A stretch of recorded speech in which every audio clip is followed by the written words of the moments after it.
chilling with the music, man.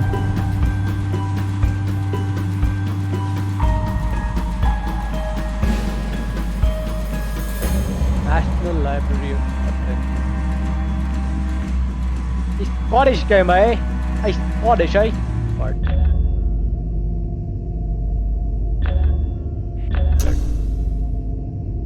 What? Some locations can be explored. When in explore mode, you can click and drag the mouse. Okay. You can also interact with join.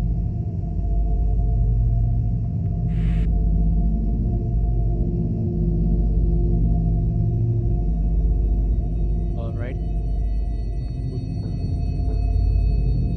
Glowing out. Winnings Bank. Arrow key. Oh.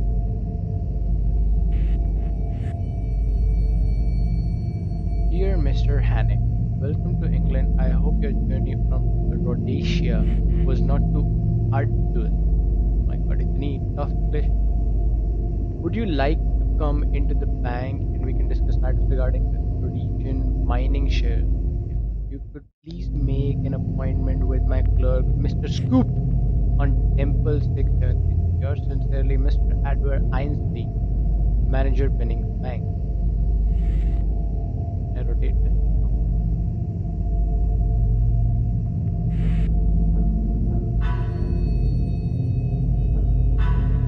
Done.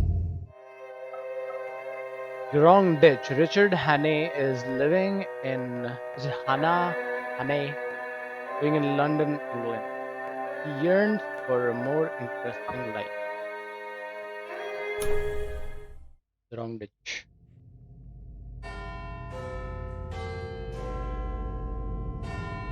1914.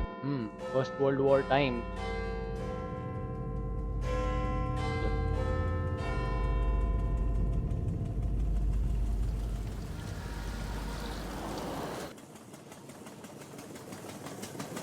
I returned from the city in that May afternoon pretty well disgusted with life.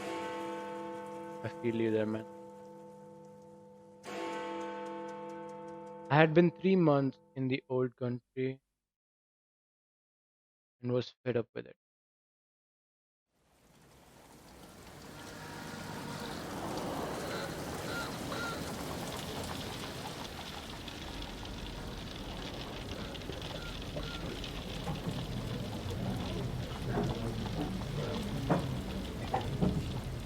Richard Hannay, you have got into the wrong ditch, my friend, and you had better climb out.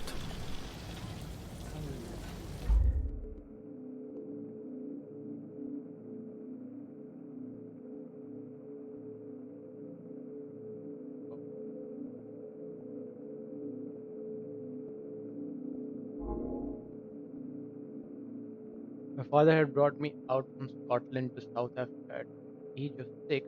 I had never been home since. I grew up in the Cape Colony, which was then under British.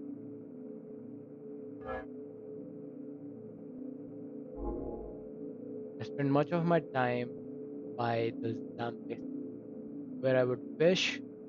There are several hundred species in its waters, including the infamous tigerfish. The wide open spaces of the wild also interested me greatly, and the various methods of survival in such an environment. I had earned my pile, not one of the big ones, but good enough for me. I had put in 3 years prospecting for copper in German Damaraland. Spoke the German tongue pretty fluently. I went on to become a mine operator in Kimberley, where I was instrumental to the formation of De Beers Consolidated Mines. The diamond mines were a rough business, with countless good men lost in horrific blood diamond exposure. I served the British forces during the Matabele conflict and was decorated for my role. I served 2 years with the Imperial Lighthouse. I was an intelligence officer at Delagoa Bay in the Second World War. I lost My final years in Africa were in the municipality of Bulawayo, where I had fought during the Metabel War. I resided once again with my father, who had taken ill. After he died, I decided to leave the Cape and go back to the port. The present. A lot of imperialist ladies asked me to meet Tay, to meet schoolmasters from New Zealand and Indonesia, Vancouver, and that was the most dismal business of all. I had no real pal to go about Wow, with, dudded.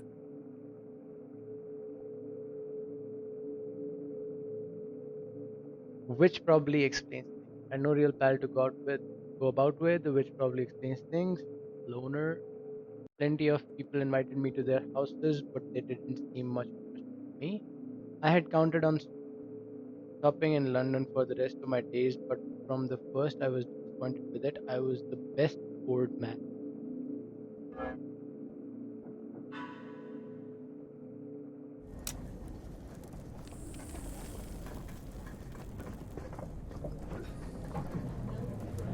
Here was I. Wait. I didn't read. Go back. Go back.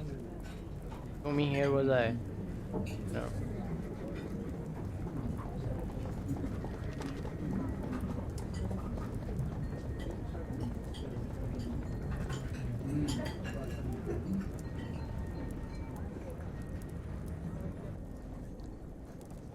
Had a long drink and read the evening paper. They were full of the row in the Near East, and there was an article about Heracles, the Greek premier. From all accounts, he seemed the one big man in the show, and he played a straight game too, which is more than straight game.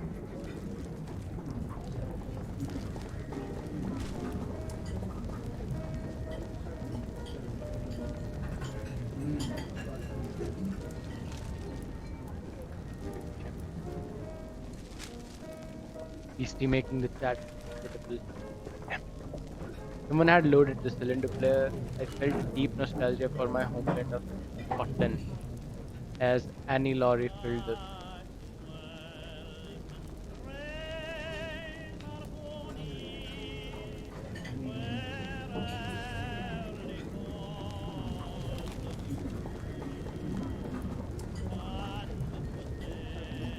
Colonial Club map. Am I supposed to look at it? The British Empire mapped the world.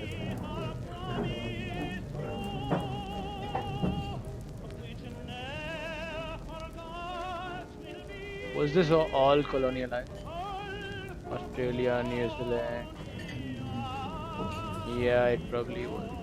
Look,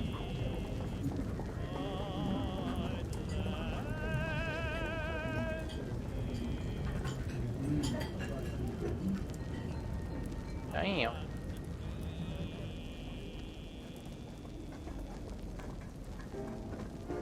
British possessions colored dark red, British spheres of influence colored bright red, other countries colored in neutral tint. Steamship route.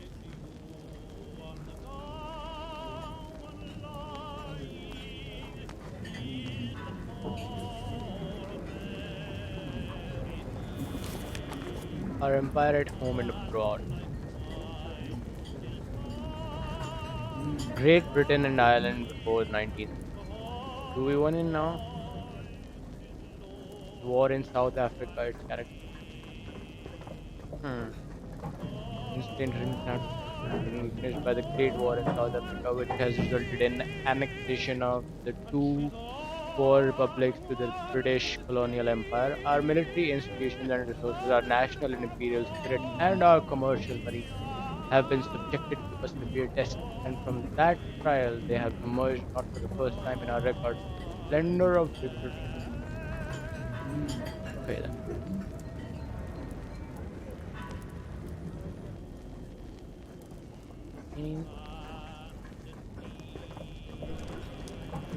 Selected newspaper.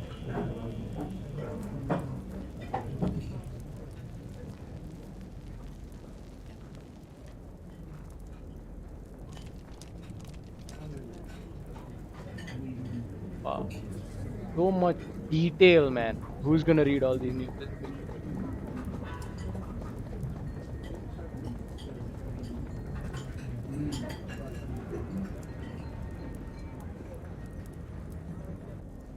Presented to Richard Hannay, intelligence officer at a billboard. 1897. So right now we are in 1914. Year of British.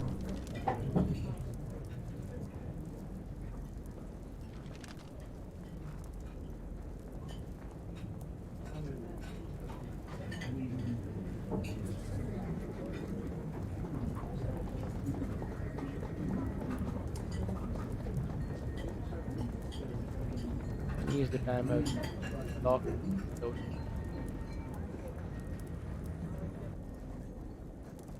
British Navy must grow.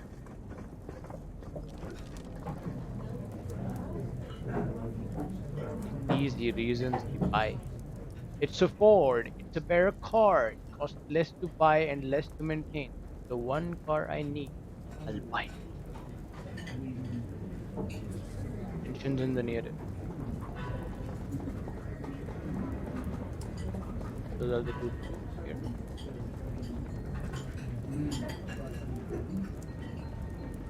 Club. Done. Done.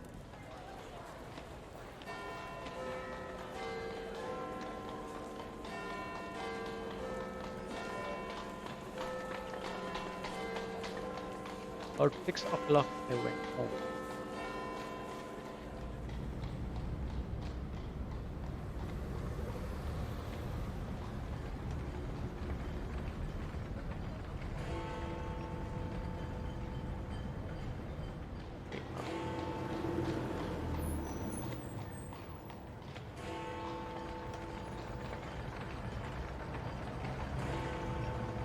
Better streets than India in the current day. 1914 we're talking about here. My flat was the first floor in a new block behind Langham Palace. Langham Place. First floor.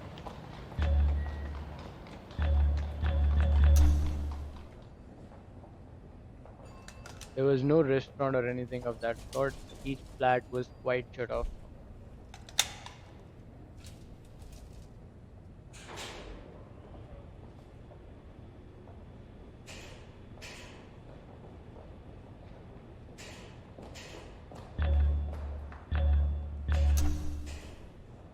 Richard Hannay.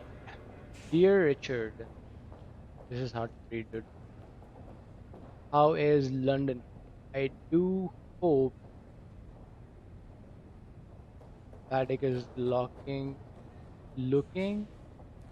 after you well, and that luck your luck on the horses is lasting in when it is. Now here's a tale for you. Last month in the dash, I found myself in a tight spot. After 2 days, oh my god, this is a pain. After 2 days is the plane, I lost my way and could not find the that river. I was supposed to go without water. Okay, river. Supposed to go without water for 3 days and five without a meal. Must have a food. Okay, without food. Save for a few mapane worms. Okay, an excellent source of protein, which cheered me away starvation. Then I ran into an old chief to whom I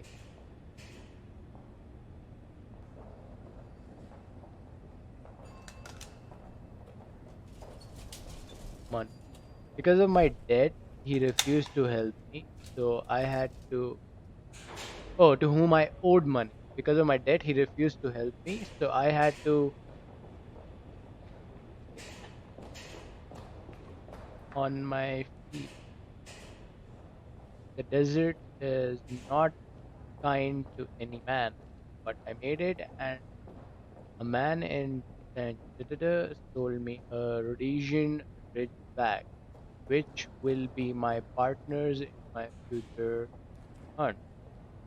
I have named the animal Shaka. Animal? Yeah. Okay, ridgeback is for will be my partner. Shaka, after the old Zulu chief, and will take him to the cargo. Okay. With me where I go for the elephant. I plan to leave next week if I can get my new rifle finished in time. Yours, Peter. Dude, don't bother writing me again. Just don't write me again.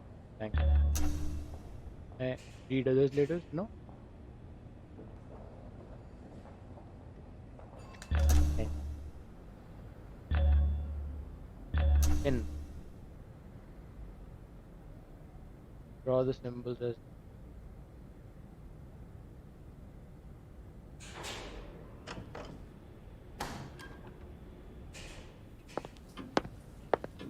just to open a door.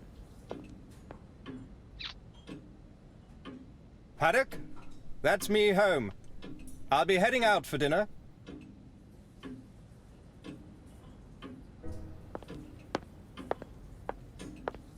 I hate servants on the premises, so I had a fellow to look after me who came in by the day.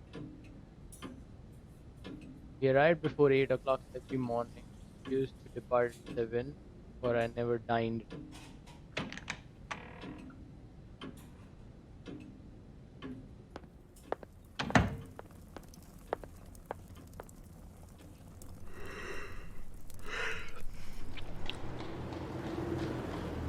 I make me ordered. Well,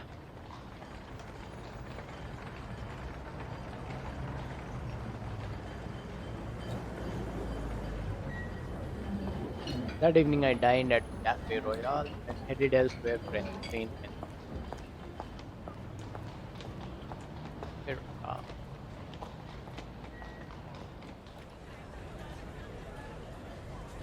Alhambra.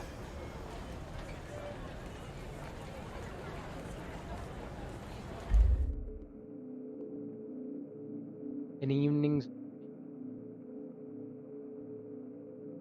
am I picking one or?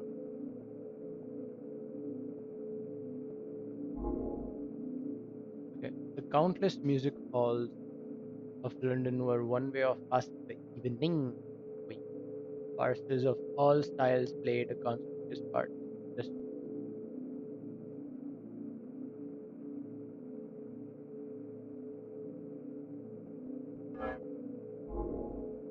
On this particular evening, I wandered to Leicester Square, where the more resplendent theatre of varieties could be found. A show at the Alhambra caught my eye, though one could never be quite sure of the act until it had been gone. It was a silly show. I did not stay long.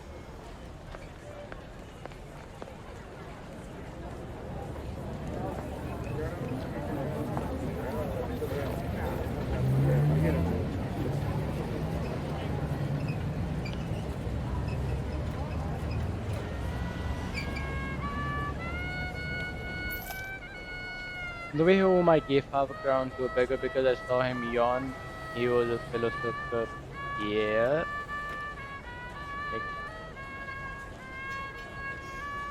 I made a vow I would give the old country another day to fit me into something.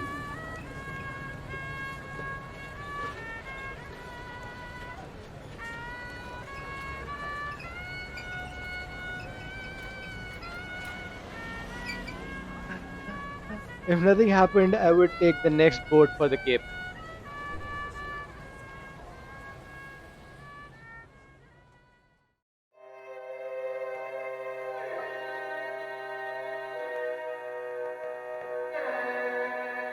Ooh, the mystery begins. Unlikely, is it?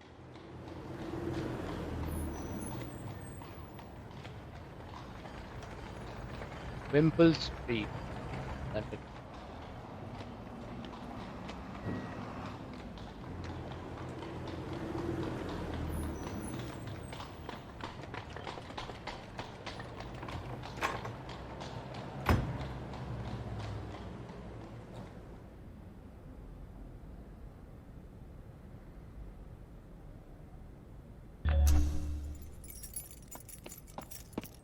Hey, can I speak to you? May I come in for a minute? Sure, mate. Occupant of a flat on the top floor might pass the time of day.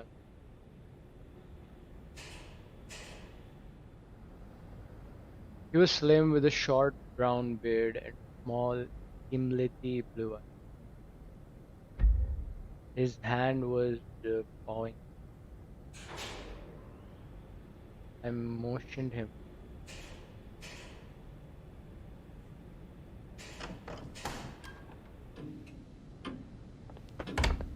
No sooner was he over the threshold than he made a dash for my back room where I used to smoke and write. Then he bolted back. Is the door locked?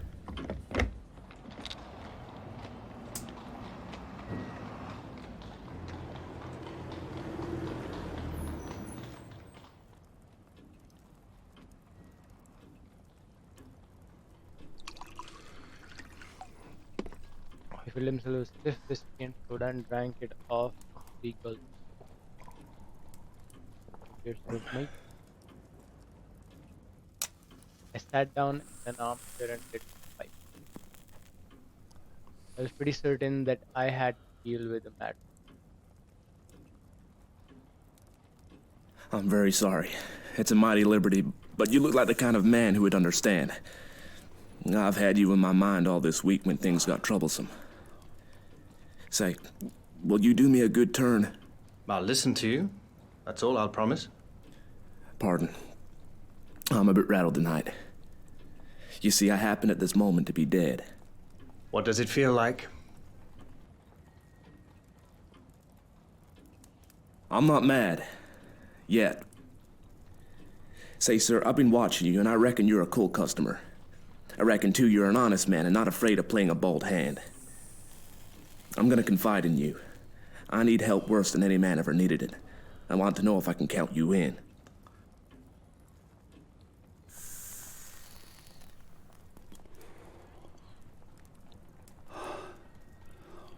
Get on with your yarn and I'll tell you.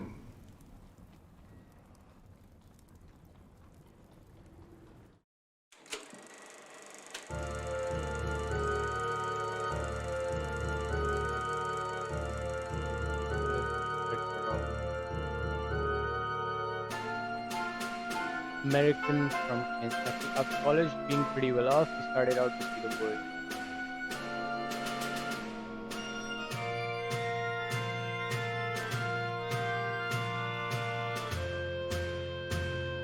Portugal, Spain, France, Germany. He wrote a bit and acted as a war correspondent for a Chicago paper. I saw this. He had played about with politics at first for interest and then because he could help himself. Right? Then he made his discovery.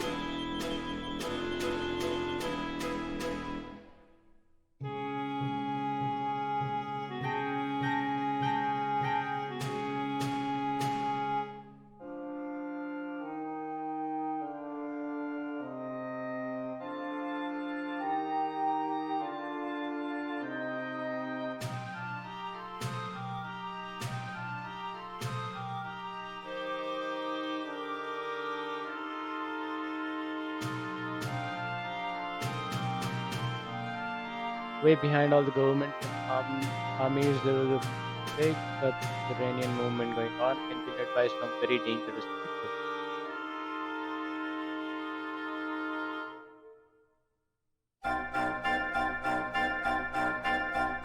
Sort of educated anarchists that make revolution. And behind them were the financiers who were playing for money.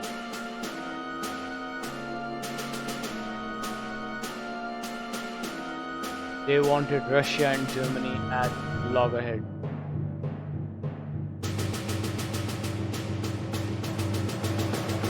Everything would be in the melting pot. Anarchists looked to see a new world emerge, while the capitalists would make fortunes by buying up. And Scudder had himself convinced that Jewish men were behind it all. Racist.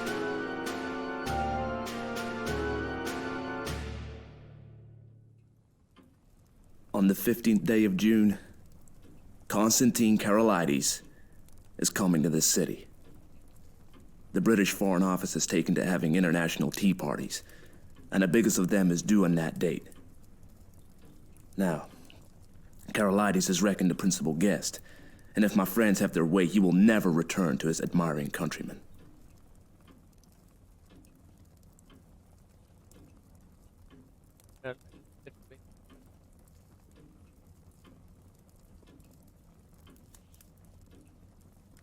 Well, that's simple enough, anyhow. You can warn him and keep him at home. And play their game. If he does not come, they win, for he's the only man that can straighten out the tangle. And if his government are warned, he won't come, for he does not know how big the stakes will be on June the 15th.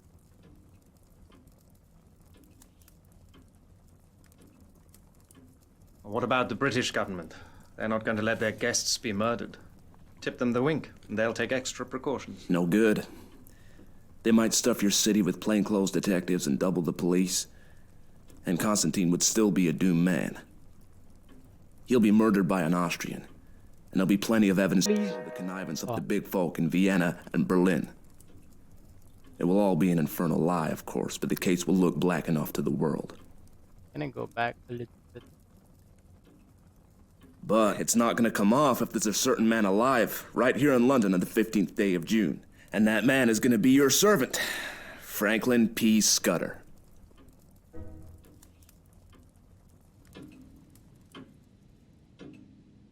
Chap, his jaw had shut like that trap. The fire of battle.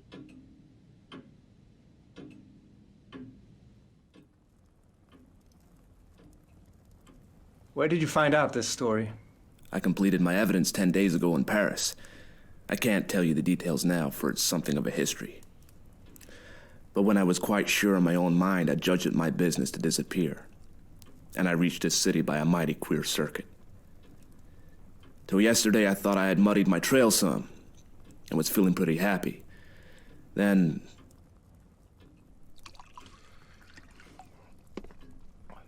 I saw a man standing in the street outside this block. I used to stay close in my room all day, and only slip out after dark for an hour or two. I watched him for a bit from my window. I thought I recognized him. He came in and spoke to the porter. When I came back from my walk last night, I found a card in my letterbox. It bore the name of the man I want least to meet on God's earth.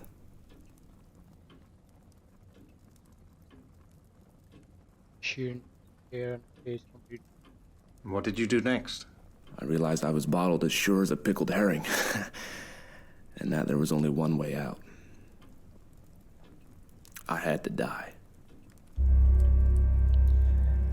If my pursuers knew I was dead, they would go to sleep again. How did you manage it?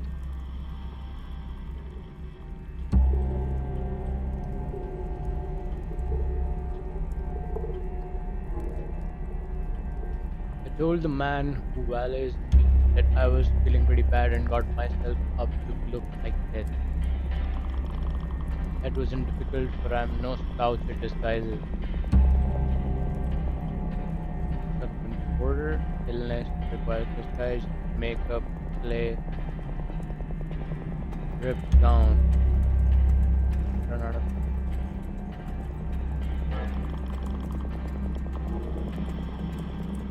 Then I got a corpse. You can always get a body, doesn't it? Nowhere to go for it. I fetched it back in a trunk on the top of a four-wheeler, and I had to be a straight upstairs to my room.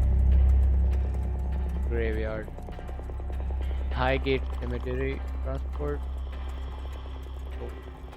Oh. Cabby equals.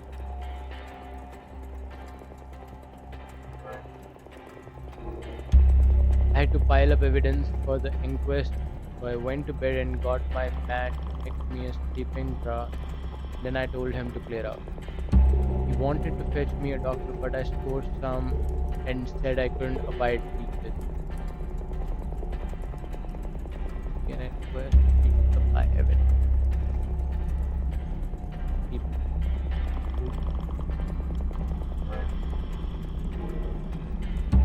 When I was left alone, I started to fake up that spot. He was my size, and I judged he had perished from too much alcohol, so I put some spirits about the place. The jaw was a weak point in the likeness, so I blew it away with a revolver. I dare say there will be somebody to swear having heard a shot, but there are no neighbors on my floor, and I guessed I could risk it. His jaw is a problem. My options are limited. One neighbor will make one loud bang. Not a great deal. I left the body in bed, dressed up in my pajamas, with a revolver lying on the bedclothes and considerable mess around. Then I got into a suit of clothes, and I had kept waiting for him. I didn't dare shave for fear of leaving tracks, and besides, it wasn't any kind of use my trying to get into my dress body, face revolver, chain, deep place. Hey.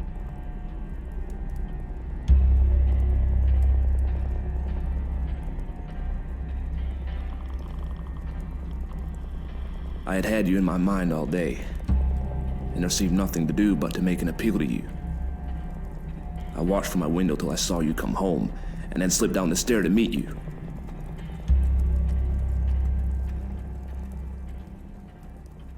There, sir. I guess you know about as much as me of this business.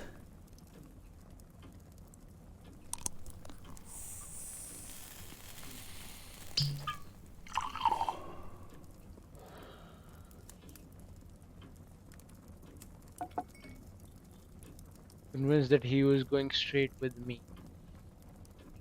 It was the wildest sort of narrative, but I had heard in my time these tales which had turned out to be true.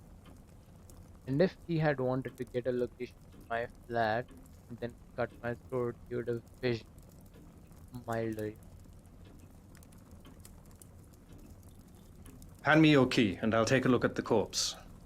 Excuse my caution, but I'm bound to verify a bit if I can. I reckoned you'd ask for that. But I haven't got it. It's on my chain on the dressing table. I had to leave it behind, for I couldn't leave any clues to breed suspicions. The gentry who are after me are pretty bright-eyed citizens.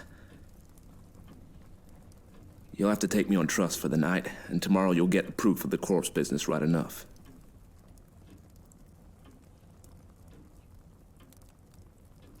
Right. I'll trust you for the night. I'll lock you into this room and keep the key. Just one word, Mr. Scudder. I believe you're straight. But if so be you are not, I should warn you that I'm a handy man with a gun. I haven't the privilege of your name, sir, but let me tell you that you're a true gentleman. Now, I'll thank you to lend me a razor.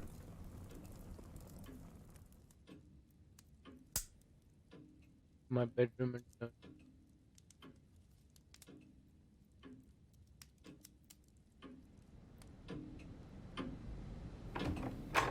In half an hour's time, a figure came out that I scarcely.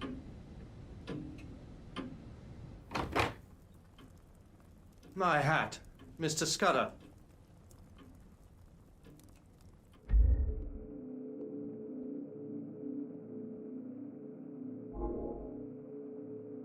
Only his gimlety grey eyes were. He was the very model with the brown complexion of some British officer who had had a long spell in India. He was shaved clean, his hair was parted in the middle, and he had cut his eyebrows.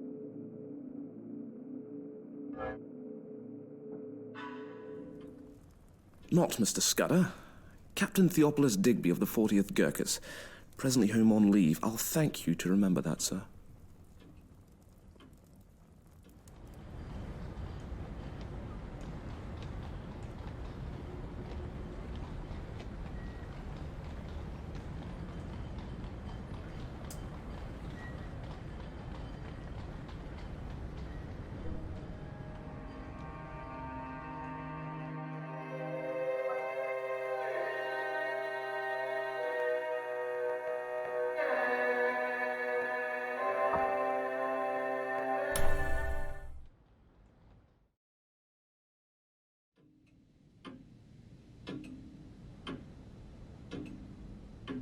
Next day,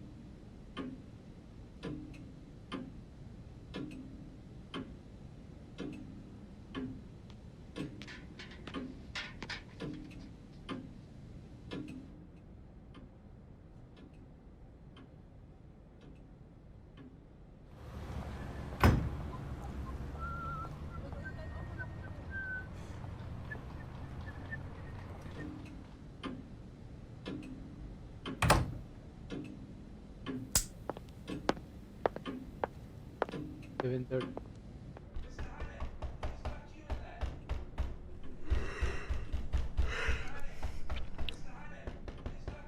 Stop that row, Paddock. There's a friend of mine, Captain...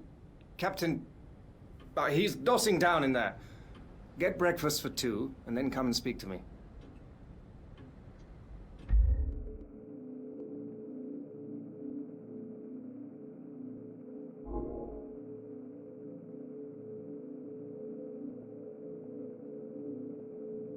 Not a great hand, well, but I knew I could count on his.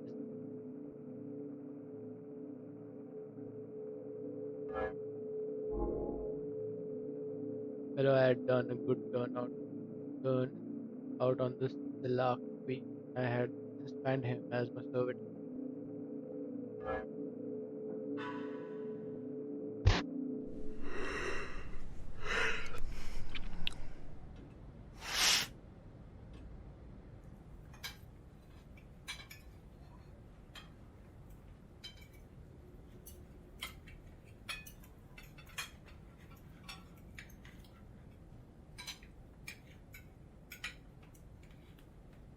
Who wanted absolute justice. Nobody had got to know he was here, or he would be besieged by communication from the office. The Prime Minister and his cure would be ruined.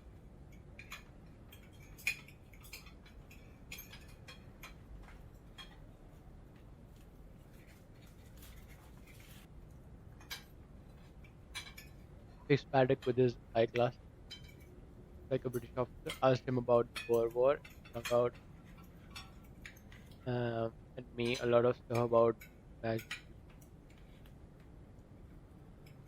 Paddock couldn't learn to call me sir, but he stirred Scudder as if his life depended on it.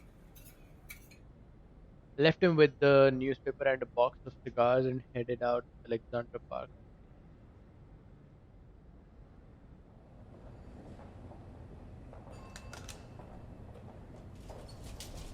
When I got back, the lift man had an important face.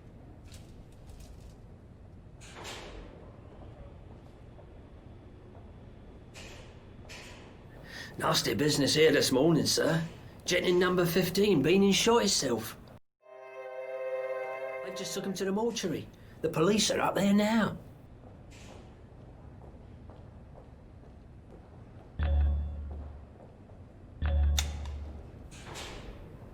We go to number 15 and found a couple of bobbies and an inspector busy making an examination. I asked a few idiotic questions. There's no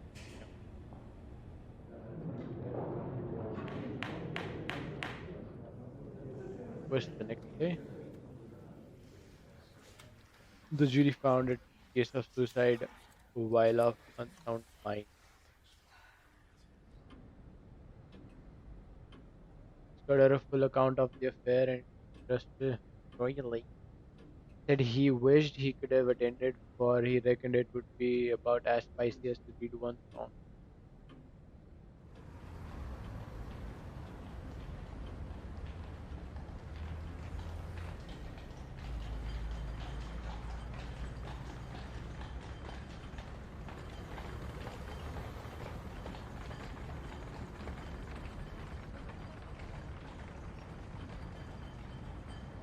The third day, I could see he was beginning to get restless.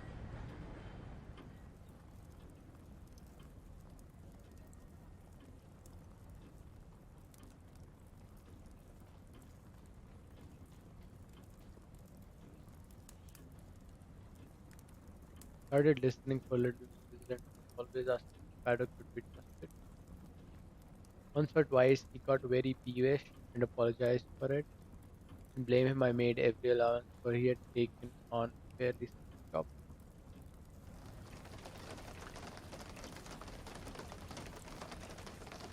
He was very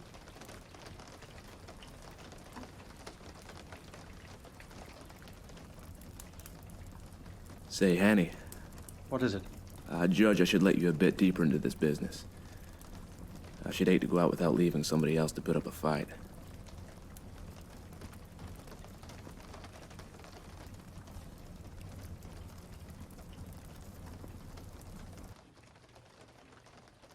I did not give him very close attention. The fact is, I was more interested in my own adventures than I was.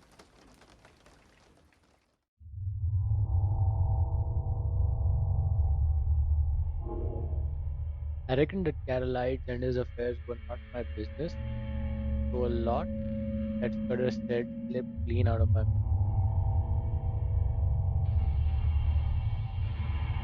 He was very clear that danger to Carolites would not begin till he had got to London and would come from the very highest quarters where there would be no thought. He mentioned the name of a woman, Julia Che- Chechenier, as having something to do with the danger. She would be the decoy, I gathered, to get Carolites out of the care of the guard.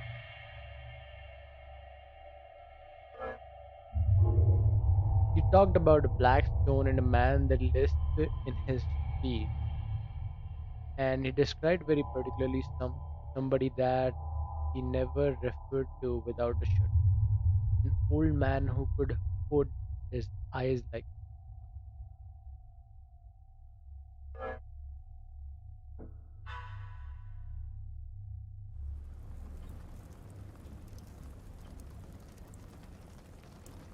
column for the rest of the evening. Spoke a good deal about I reckon it's like going to sleep when you're pretty well tired out.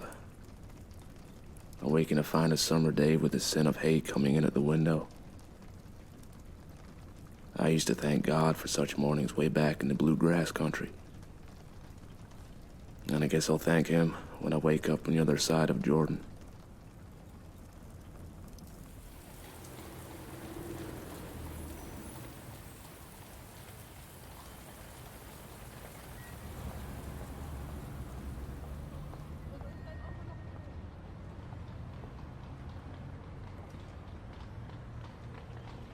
the next day. He was much more cheerful and read the life Stonewall Jackson much of the time. The rest of London celebrated Empire Day. I went out to dinner with a mining engineer whom I had to see on business and came back in time for a game of cricket with her.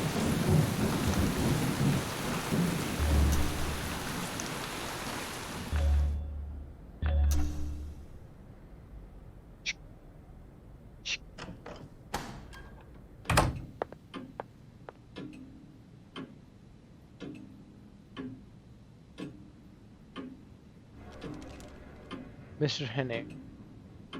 I left Captain Digby reading in the smoking room with a fresh box of cigars. He was not interested in the Empire Day celebration but allowed leave to go to see them. I have acquired fresh eggs and bacon for 12 quid.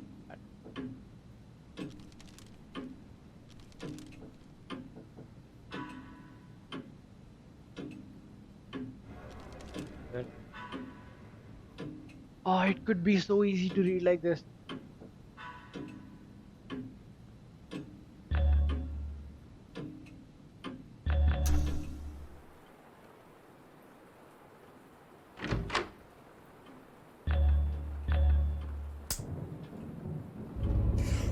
Oh, God. boy.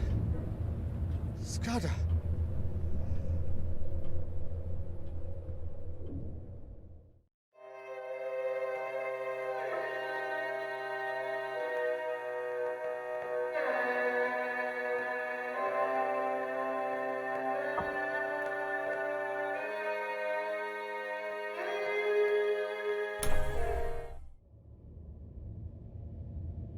Getting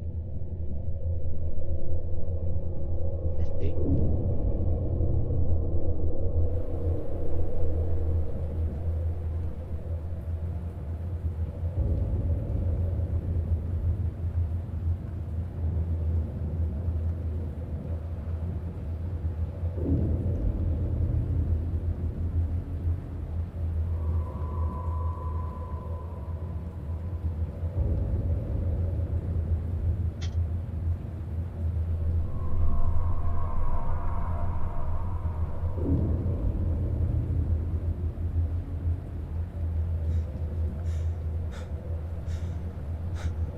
Brandon swallowed several mouthfuls.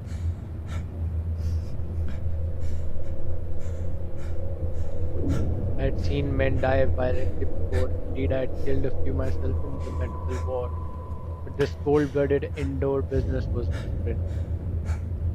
I needed to think.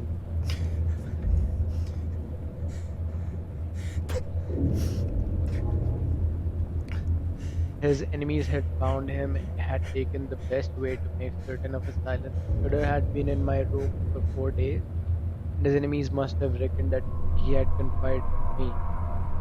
I would be next to go. It might be that very night, or the next day, or the day after, but my number was up all right.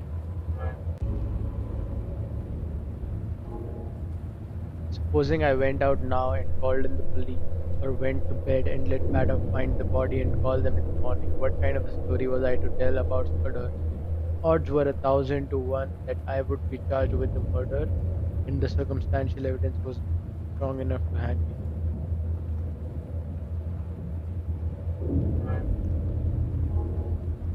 Few people knew me in England. I had no real pal who could come forward and swear to my character. Perhaps that was what those secret enemies were playing for.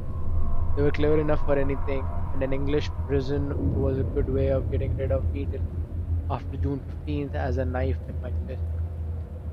If I told the whole story and by any miracle was believed, I would be playing their game. Carolites would stay at home, which was what they wanted. I'm an ordinary sort of fellow, not braver than other people, but I hate to see a good man downed, and that long knife would not be end of Scudder if I could play the game in his place.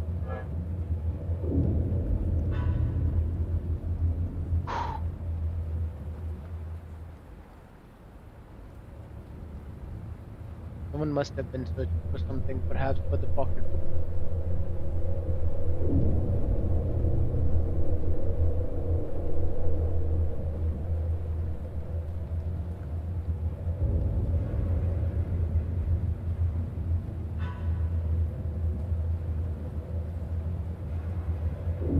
Wait, what am I looking for? Oh, this desk.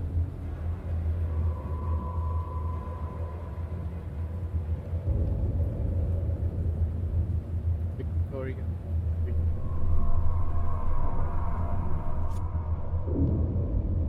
These are my picks.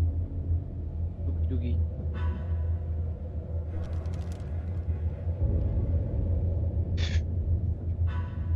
Dear Peter, was it Samuel Johnson who wrote, "When you're tired of London, you're tired of life"? Well, my dear Peter, if so, then I'm tired of life, for here I'm in London Road and At my wits' end, the city is noisy and chaotic and cannot get any exercise. I am yet to meet a suitable lady to pass my time with, though I have met a fair few unsuitable ones. My bets are paying off on the track, however, and my shares in the Rhodesian diamond mines continue to keep me dining in the capital's best restaurants, despite Paddock's continual insistence that I should dine at home and try his culinary skills.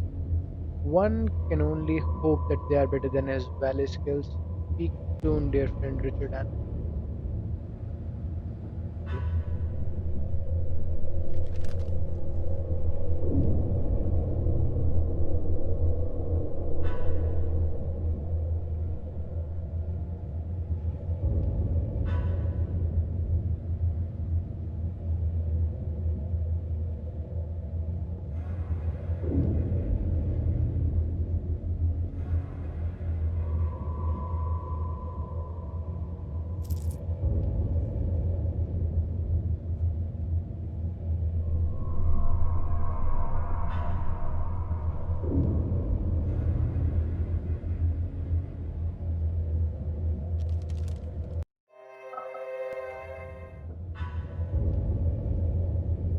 Greek Carolites from the Greek Premier Constantine to attend London next month to discuss his recent call for a new international conference to resolve the ongoing tensions in the Balkans. Sir Walter Bullivant, permanent secretary at the Foreign Office, told this newspaper that Carolite visit is a part of a new strategy to secure place in the embattled region.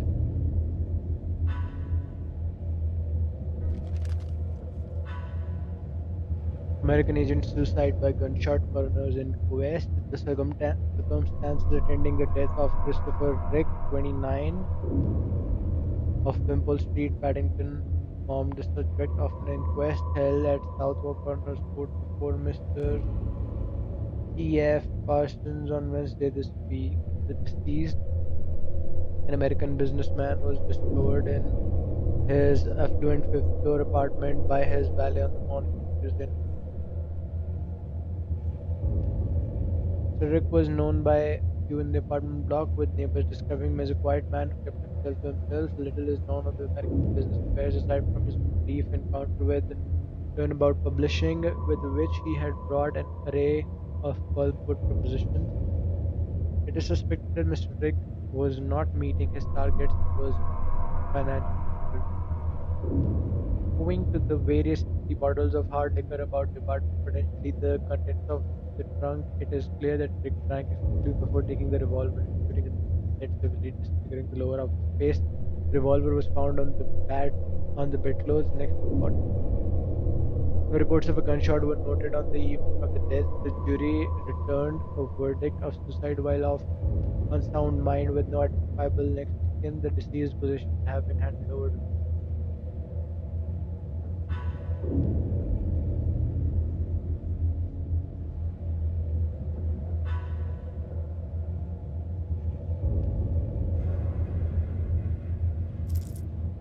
show text.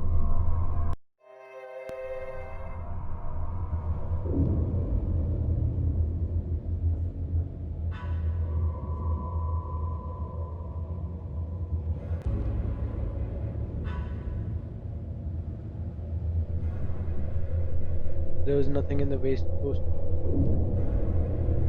Killer's knife. The knife had been scattered to the floor. The Life of Stonewall Jackson. I don't need to read. Do your duty and leave the rest to Providence. Let us too trust that all is well and look beyond the storm. Beyond the darkness, blood and more trouble present us just right. The future dark with clouds and true death. Jackson is dead. Dead and gone like common everyday man. Could reply.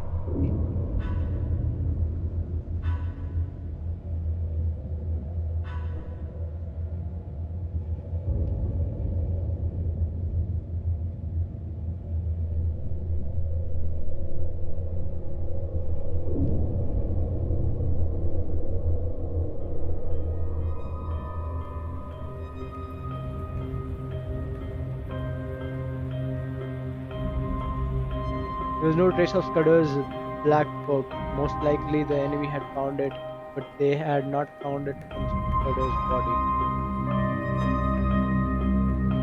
I had come to a decision. I must vanish somehow.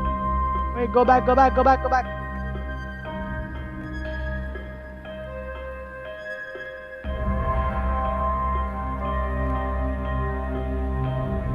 I must vanish somehow and keep vanished till the end of the second week in June. Then I must find a way to get in touch with the government people and tell them what Scudder had told me.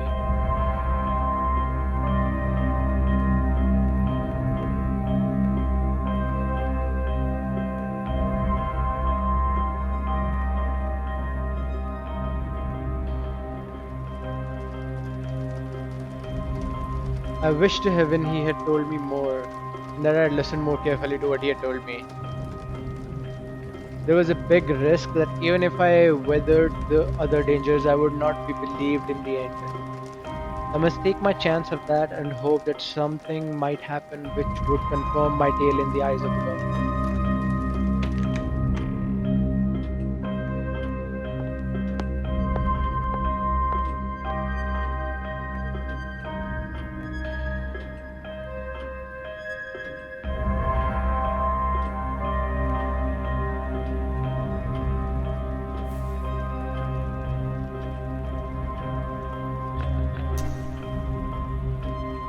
My notion was to get off to some wild district where my weldcraft would be of some use to me, or I would be like a trapped rat in space.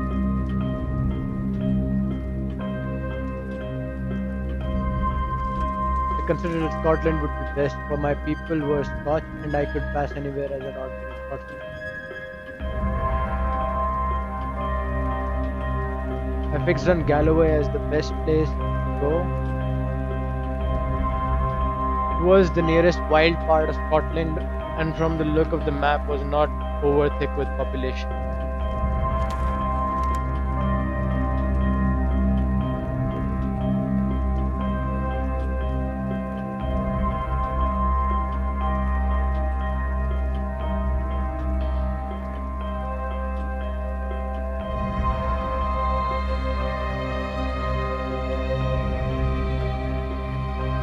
How was I to make my way to St. Pancras station? I was pretty certain that Scudder's friends would be waiting, watching for me outside. This puzzled me for a bit, then I had an inspiration, on which I went to bed and slept for 2 troubled hours.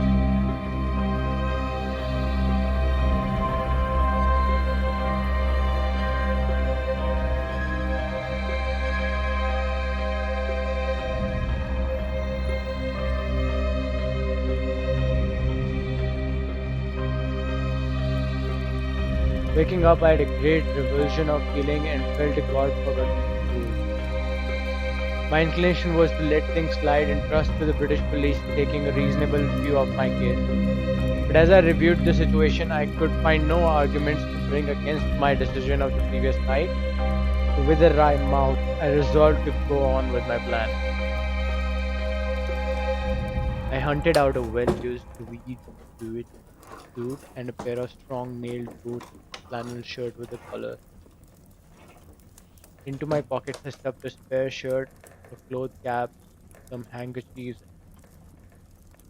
I took 50 pounds of it, sovereigns, and a belt with I had bought.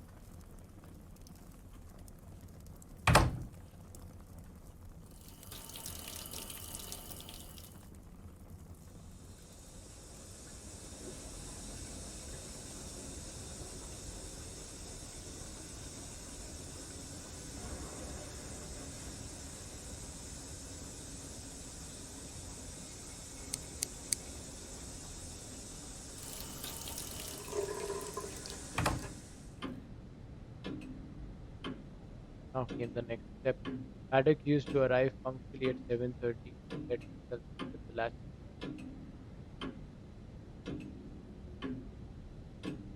About 20 minutes to 7, as I knew from bitter experience, the milkman turned up with a great clatter of cans and deposited my share out front. On him I staked all my chances.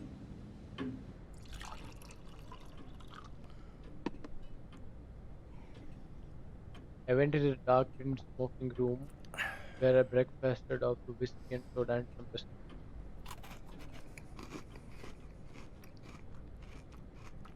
Biscuit with whiskey.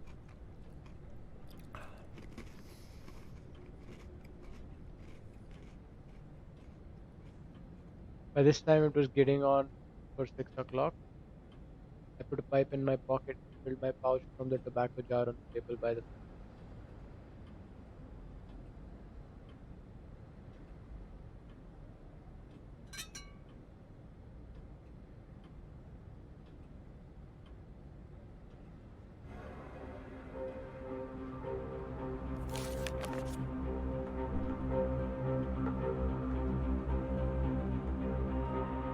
It seemed a good moment.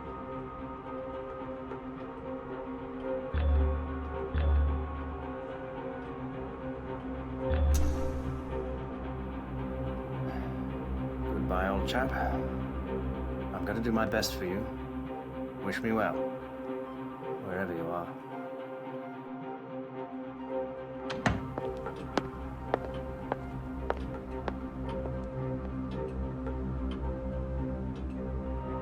Just need to get out.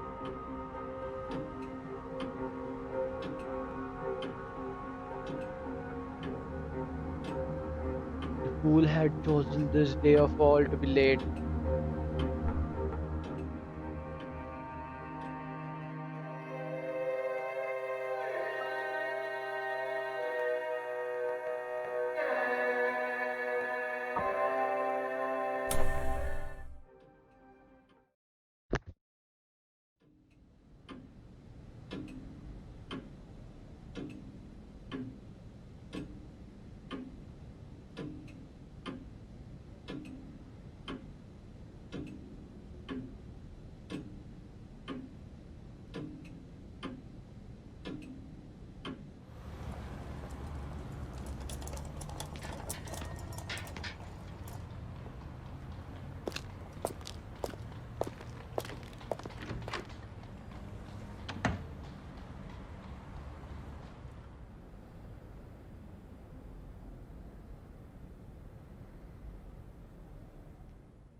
God blimey!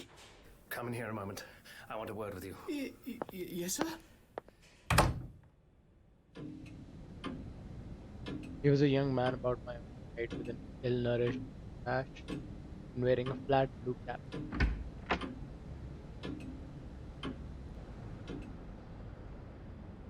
I reckon you're a bit of a sportsman, and I want you to do me a service. Lend me your cap and overall for 10 minutes, and here's a sovereign for you.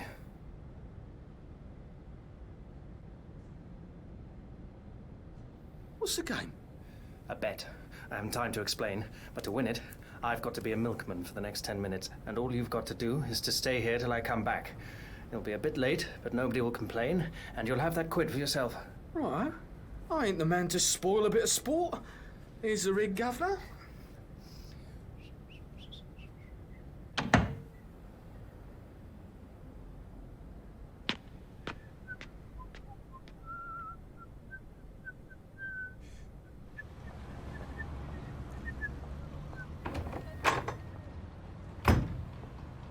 First I thought there was no street.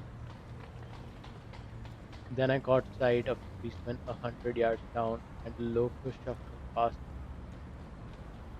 Across the street in character whistling gaily and a jaunty swing out of the Some impulse made me raise my eyes to the house opposite and stare at the first floor window over the bay.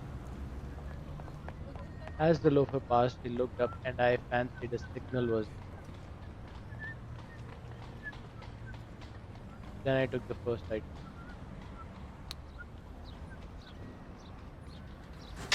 There was no one in the alleyway, so I dropped the milk cans beside the hoarding, sent the cab and overall after them. I had only just put on my cloth cap when a postman came from the spot. I gave him good morning.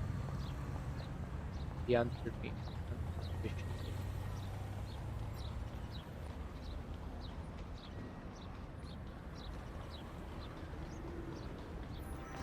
Then I took to my heels and ran.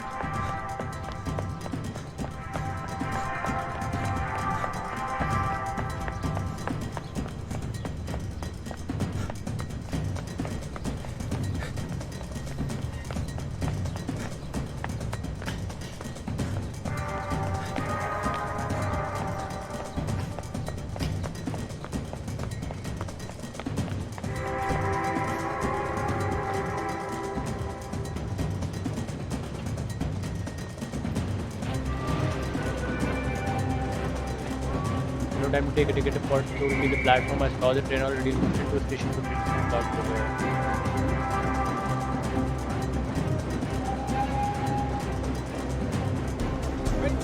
I dodged them and clambered into the last carriage.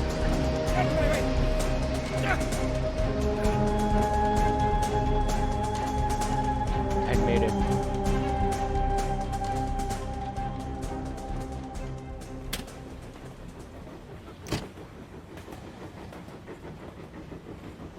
Few minutes later, a raid guard interviewed me. He wrote out for me a ticket to New York, a name which had come back to my memory. Then he conducted me from the first class compartment to the third class.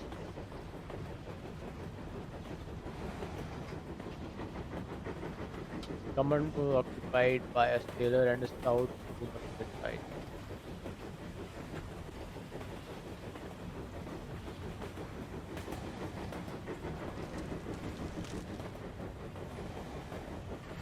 The week in Paris, not pleasant.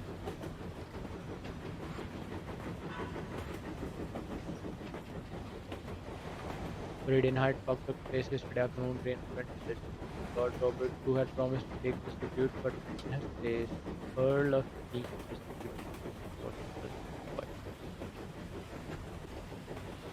raid, which was under the patronage of Prince Alexander of Teck and Princess Alexander of Teck, was commanded by Lieutenant General Sir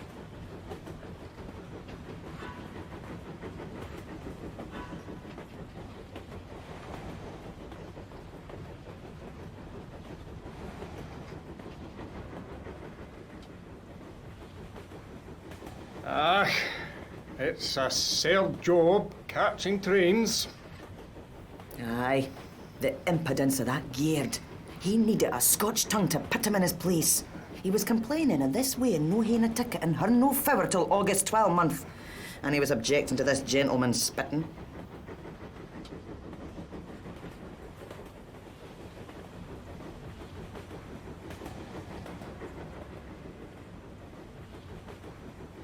Ah, it's a sailed job catching.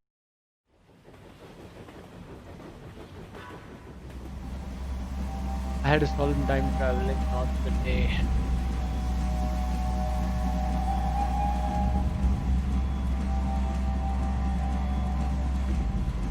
I asked myself why, when I was still a free man, had I stayed on in London and not got good of this day.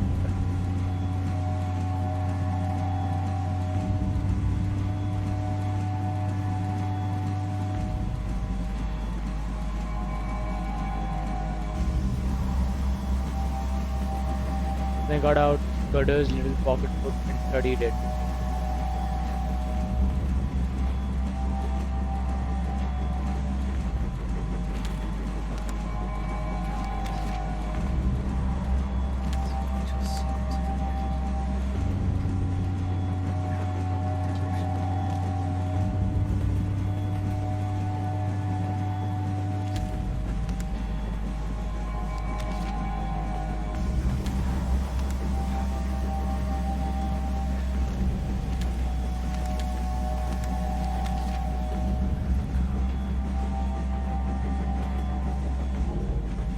I was certain this Scudder never did anything without reason. It was pretty sure there was a cipher in all of this. I have a head for things like chess and puzzles, and I used to reckon myself pretty good at finding out ciphers. These sets of figures looked like they corresponded with letters of the alphabet.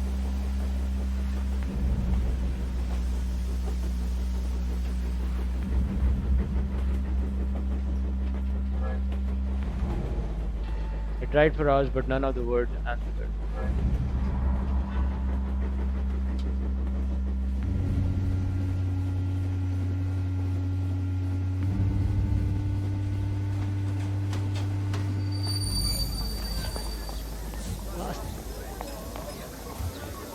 I woke up at Dumfries just in time and got allowed onto the crowded platform.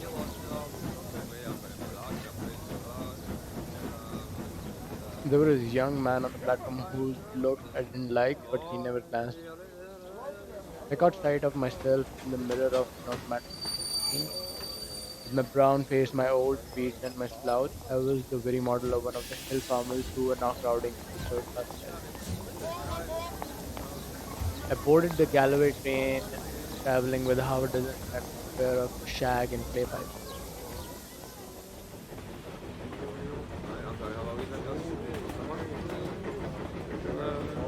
They had come from the weekly market and their mouths were full of prices.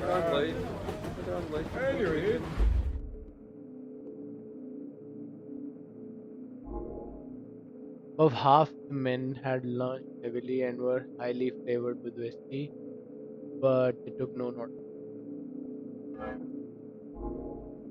I heard accounts of how the lambing had gone up the weekend, and the Duke had a dozen other mysterious.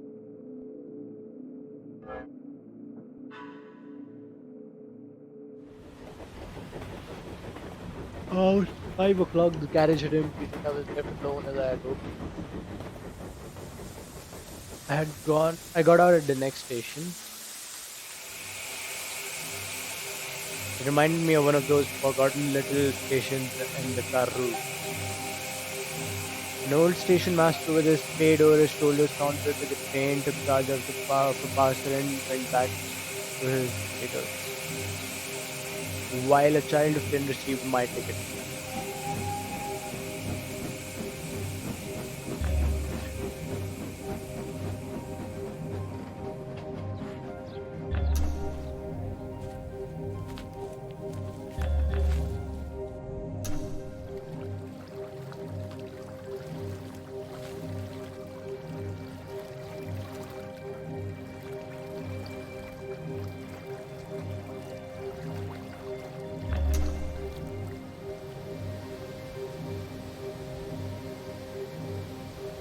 I was getting very hungry when I eventually came to a herd's cottage. The brown-faced woman greeted me with the kindly shyness of moorland places. When I asked for a night's lodging, she said I was welcome to the bed in the loft, and very soon she set before me a hearty meal of ham and eggs, scones, and thick sweet.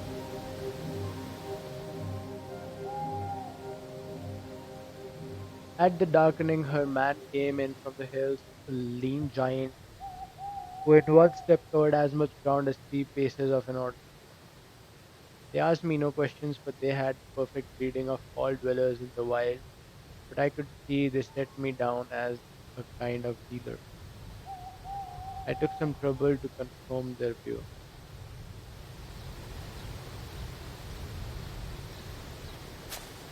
They refused any payment and by 6 the next morning I had breakfasted and was striding southwards again.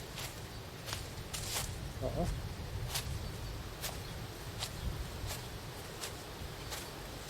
All the slackness of the past month was slipping from my bones and I stepped out like a 4-year-old.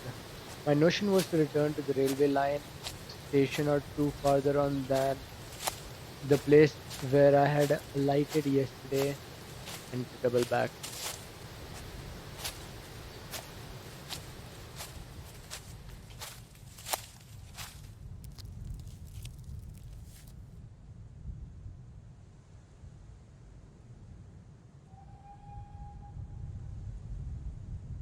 I waited till I saw the smoke of the east-going train on the horizon.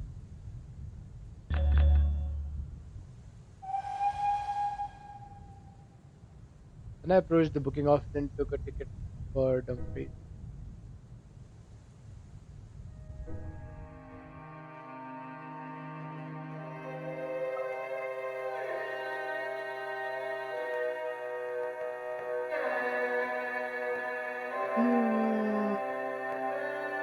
With a considerable distance between himself and his pursuers, Hannah makes his next move.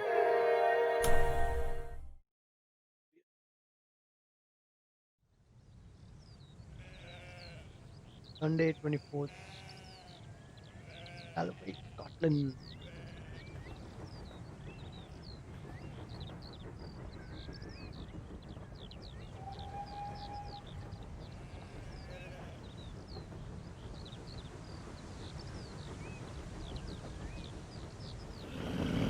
The occupants of the carriage were an old shepherd and his dog, a wall-eyed brute I mistrusted. The man who was asleep on the cushions beside him was that morning's dog.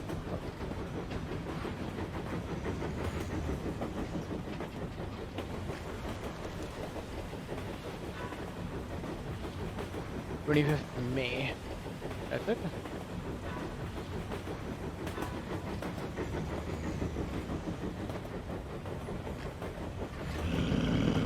Smell the alcohol on his breath.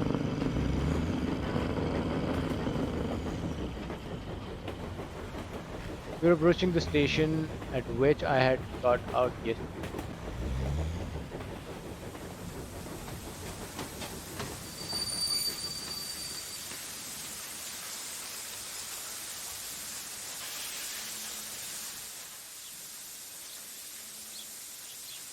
Potato digging station master had been gingered up into some activity, for the west going train was waiting to let us pass.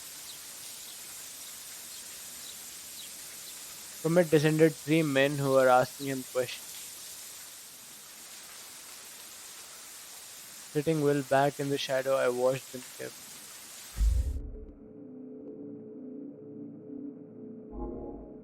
I supposed that they were the local police who had been stirred up by Scotland Yard and had traced me as far as this one horse riding. One of them had a book and took down notes. The old potato digger seemed to have turned peevish. The child who had collected my ticket was talking volubly. All the party looked out across the moor where the white road departed. I hoped they were going to take up my track. The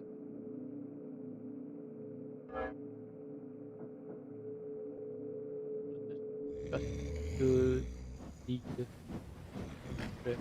Moved away from the station. The old shepherd began to stir.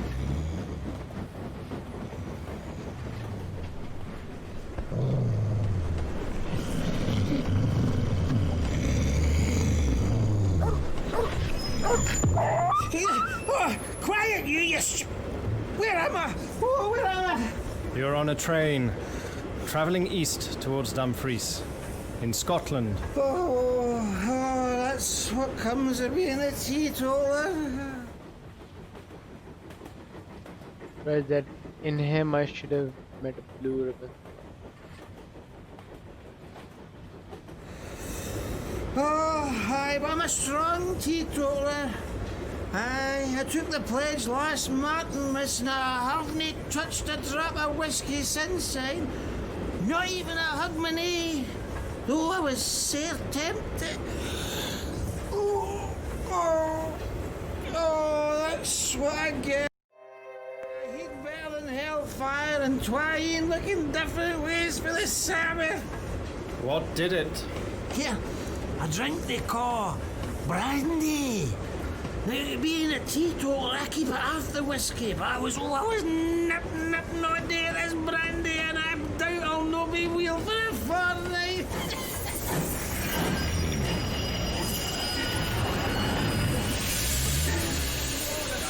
The plan had been to get out of some station down the line, but the train suddenly gave me a better plan.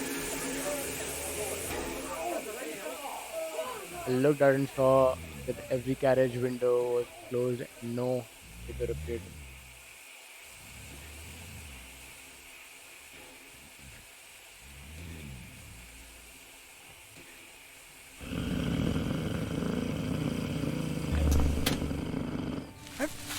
So I dropped quickly from the carriage.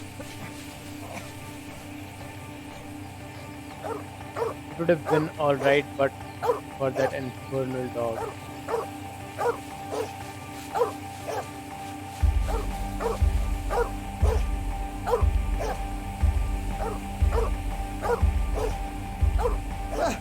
Where am I? Oh, where am I? He's jumped. He's jumped to his death.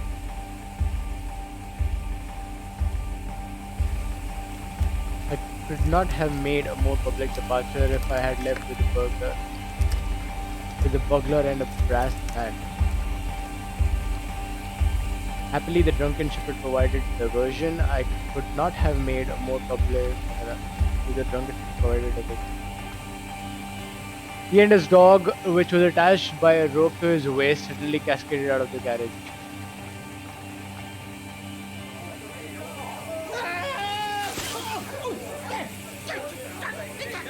Quickly, that man needs help.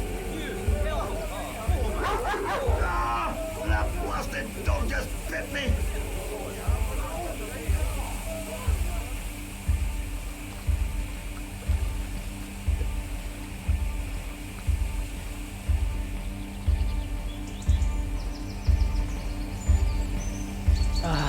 Looked back, there was nothing in the land. So, for the first time, I felt the terror of the hunted on me. It was not the police that I thought of, but the other folk who knew that I knew Scudder's secret and did not let me live. I was certain that they would pursue me with a keenness and vigilance unknown to the law, and that once their grip closed on me, in this game,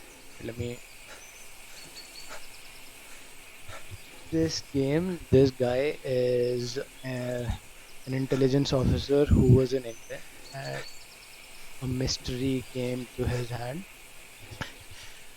An American spy who had found out some stuff about somebody trying to assassinate someone to start a war.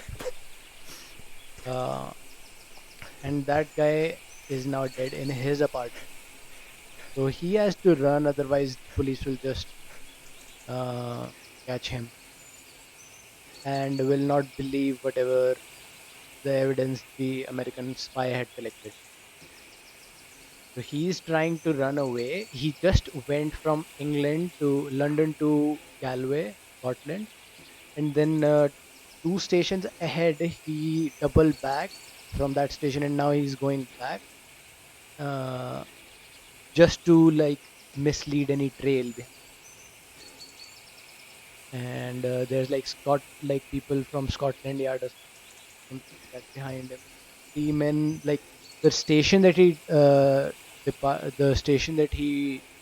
left from yesterday, today while doubling back, he saw 3 men interrogating the station master. So he's pretty sure that they are chasing him or something.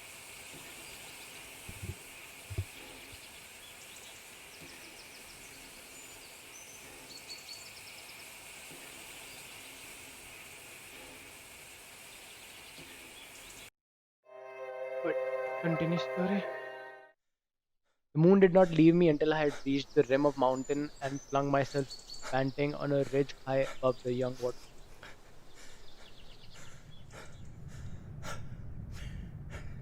I have eyes like a hawk, but I could see nothing moving in the whole night. Then I looked into the blue May sky, and there I saw that which set my pulses racing. I was as certain as if I had been told that aeroplane was looking for me and that it did not belong to the sea. These heather hills were no sort of cover if my enemies were in the sky, and I must find a different kind of.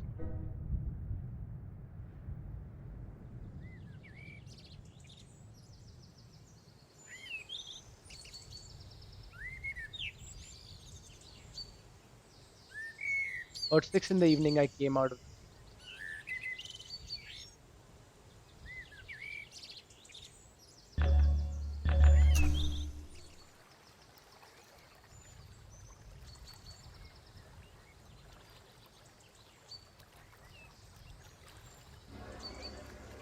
peat smoke and savory roast floated from the house.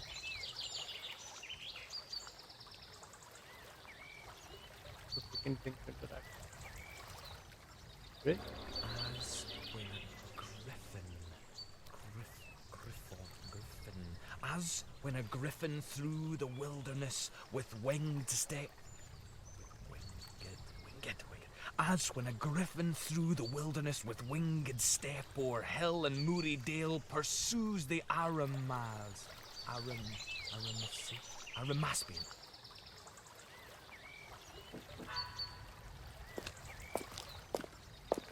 Good evening to you. It's a fine night for the road. Is that place an inn? At your service. I'm the landlord, sir. And I hope you will stay the night, for, to tell you the truth, I've had no company for a week. Put myself up on the parapet of the bridge and filled my pipe. Begin to thicken. You're young to be an innkeeper? My father died a year ago and left me the business. I lived there with my grandmother. It's a slow job for a young man, and it wasn't my choice, the profession. Which was? I want to write books. And what better chance could you ask? Man, I've often thought that an innkeeper would make the best storyteller in the world. Oh, not now. Maybe in the old days when you had pilgrims and ballad makers and highwaymen and mail coaches on the road. But not now. Nothing comes here but motor cars full of fat women who stop for lunch and a fisherman or two in the spring and the shooting tenants in August. There's not much material to be got out of that. I want to see life, to travel the world and write things like Kipling and Conrad. But the most I've done yet is to get some verses printed in Chambers' Journal.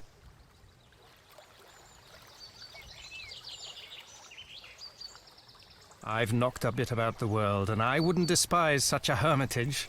Do you think that adventure is only found in the tropics or among gentry in red shirts? Maybe you're rubbing shoulders with it at this moment. That's what Kipling says.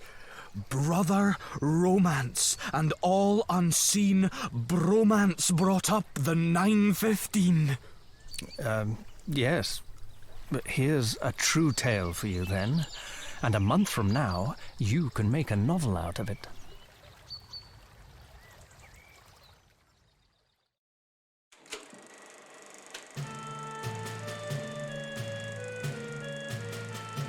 Proportion.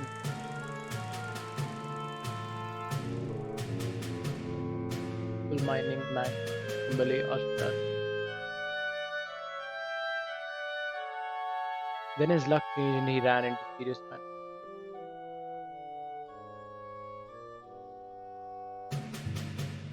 You're here for the money. I owe you nothing.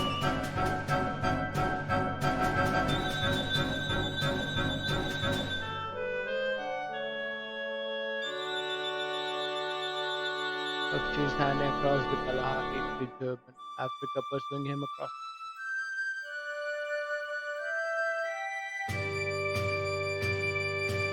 What?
You're looking for adventure?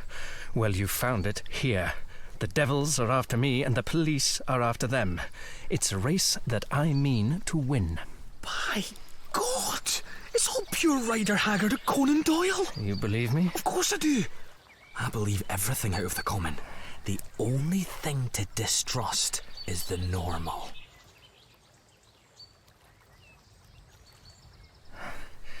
I think they're off my track for the moment, but I must lie close for a couple of days. Can you take me in?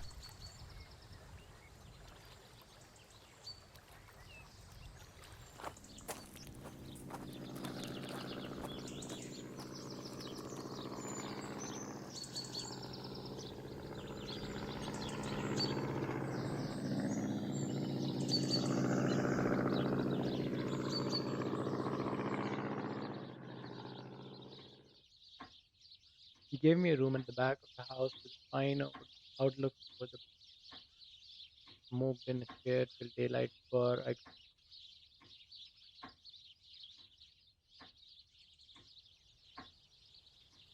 Next morning, I wanted some time to myself, so I invented a job.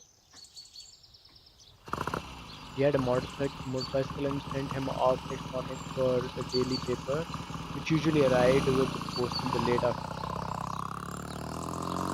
I told him to keep his eyes skinned and make note of the strange figures he saw, keeping a special sharp lookout for motors and aeroplanes. Then I sat down in real earnest to Scudder's notebook.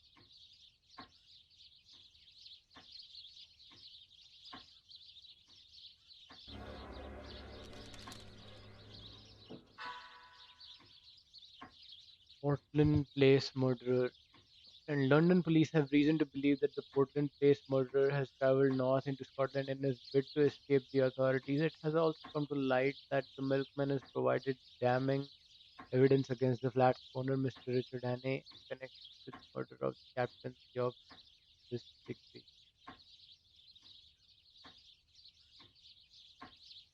He told me that he was playing a game, said the milkman. He needed to be a milkman for half an hour, and I believed him, but he never came back. He took my hat and rode through the thief. McMahon's uniform has since been discovered behind a hoarding in an alleyway opposite Mr. Hannay's apartment. Fear not, if there is a killer in Scotland, we will track him down, said Lothian and Board Police Chief Mr. Hamish Smith. We will be putting extra resources into the man. Should anyone spot Mr. Hannay, a 37-year-old man of average height and build, they should not try and apprehend him. Hannay is known to be a military man with considerable skills with weapons.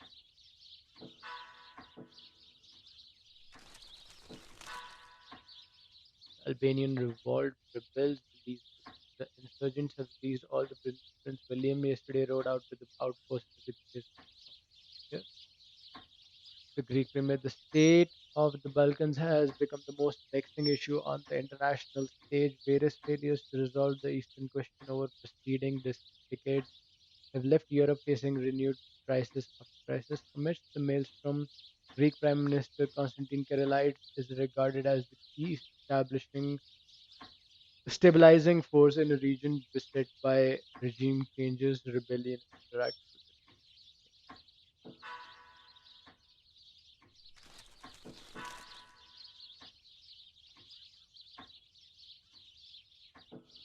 with the Greek prime.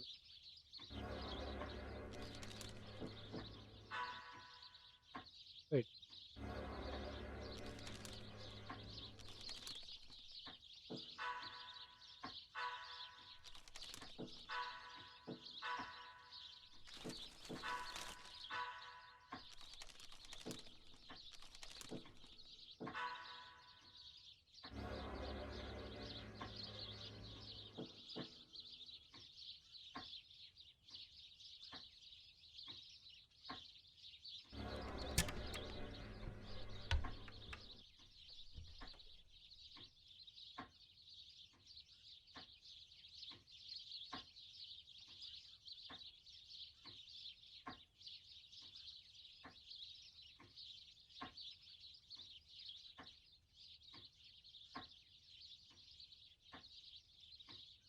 nothing strict.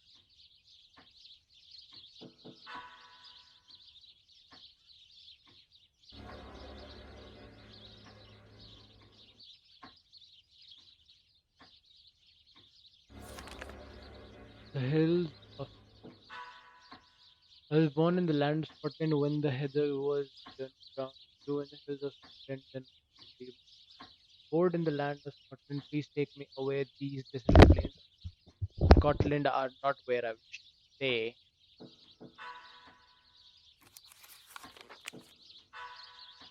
Donald woke to the sound of hammering. Thump, the hammer did strike. Thump, the hammer pierced his brain again and again. The beam above his head creaked as though wind whistled round a small cottage. He heard his grandmother moving about in the next room. His father would be at the river already, checking to see if the eggs had.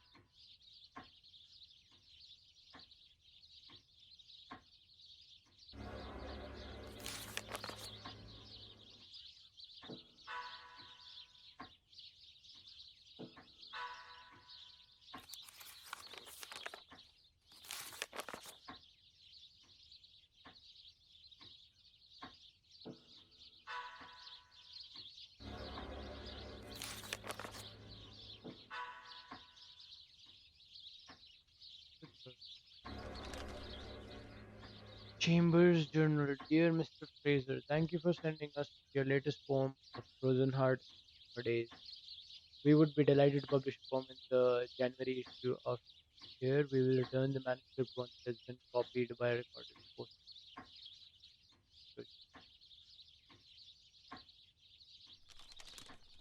Frozen Heart. Last winter our chests were warm, as homely fires burned till dawn. The inn was full with passing trade, perfect home for travelers bade. Spring was pleasant and new life did spring, for we cooked up present that my father brought in. But things did change as the sun arrived, things did change as my father died. The place came empty, my thoughts then lost the passing of life that turned.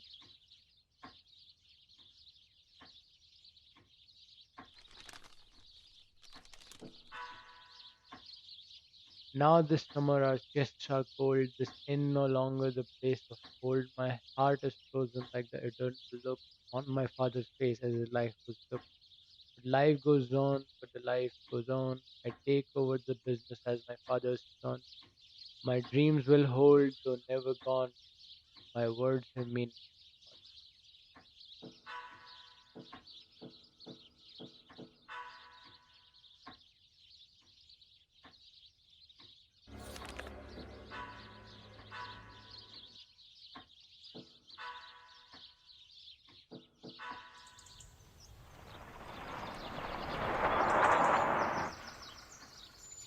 I glance out of the window.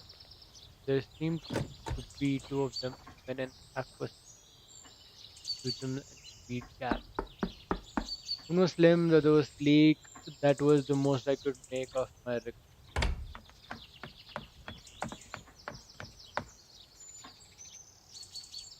10 minutes later, the innkeeper slipped into the room, his eyes bright with excitement.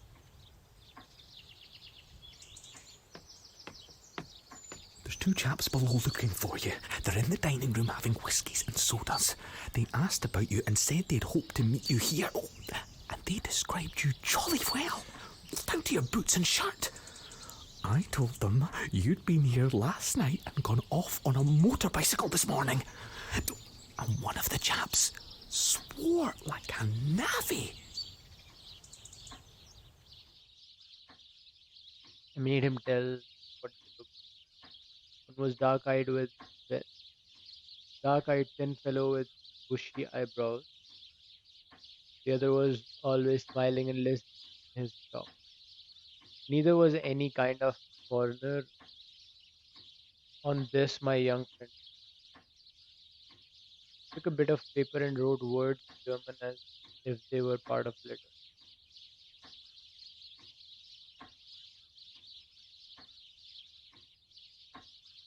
Take this down and say it was found in my bedroom and ask them to return it to me if they overtake me. Okay.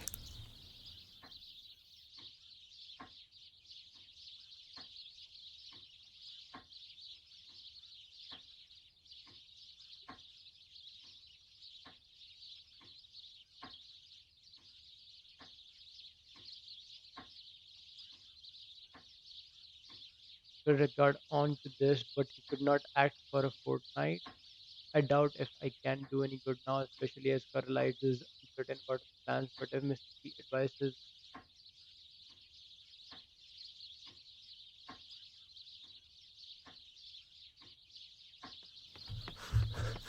Your paper woke them up. The dark fellow went as white as death and cursed like blazes. And the fat one whistled and looked ugly. They paid for their drinks with half a sovereign and wouldn't wait for change. Now, I'll tell you what I want you to do. Get on your bicycle and go off to Newton Stewart to the chief constable. Describe the two men and say you suspect them of having had something to do with the London murder. You can invent reasons. The two will come back, never fear. Not tonight, for they'll follow me 40 miles along the road, but first thing tomorrow morning. Tell the police to be here bright and early.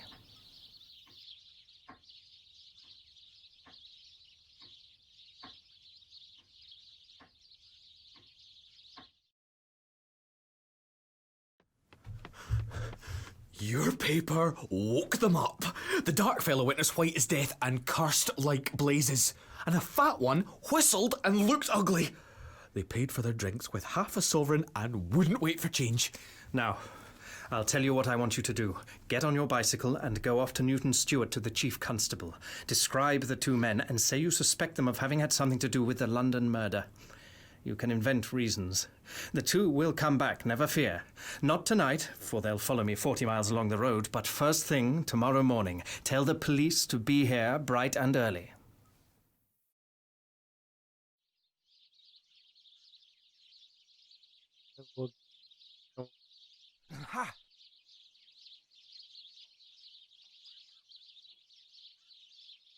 That Julia Chenye was key to the Carolite business, but to fight on his cipher. It worked. The 5 letters of Julia gave me Chenye gave me the numerals for the principal consonants. I scribbled that scheme a bit of. In half an hour, I was reading with a whitish face and fingers that drummed on the page.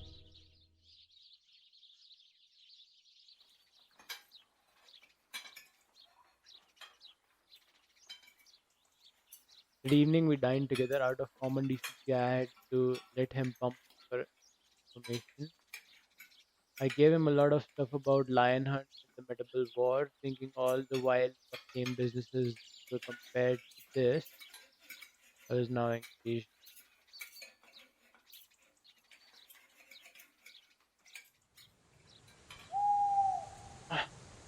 When he went to bed again, I sat.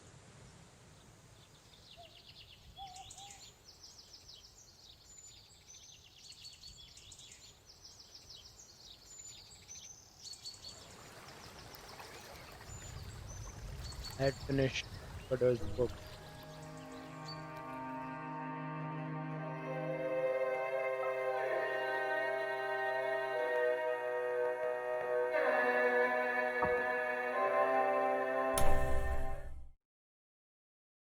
Back.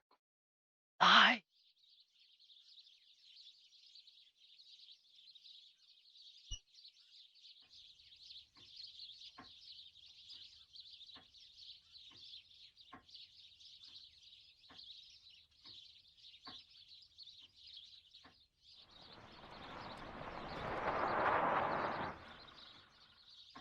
The next morning, I witnessed from my room that I was of two constables and a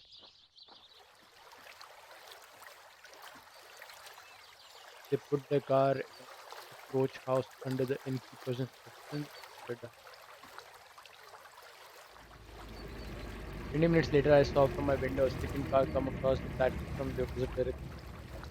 It did not come up to the inn, but stopped 200 yards off in the shelter of park.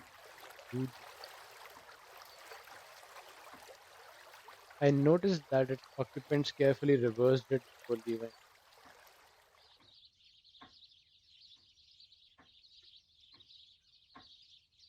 My plan had to be lie hid in my bedroom and see what happened. I had a notion that if I could bring the police and my other dangerous pursuers together, something might work out of it to my. But now I had a better idea.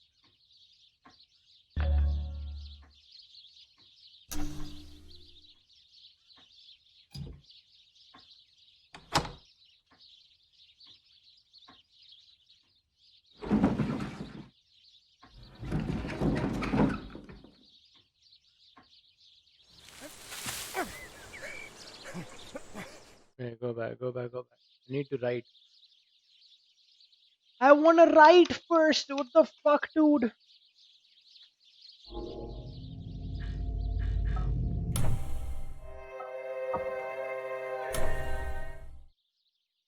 don't wanna leave anything. I don't wanna leave anything.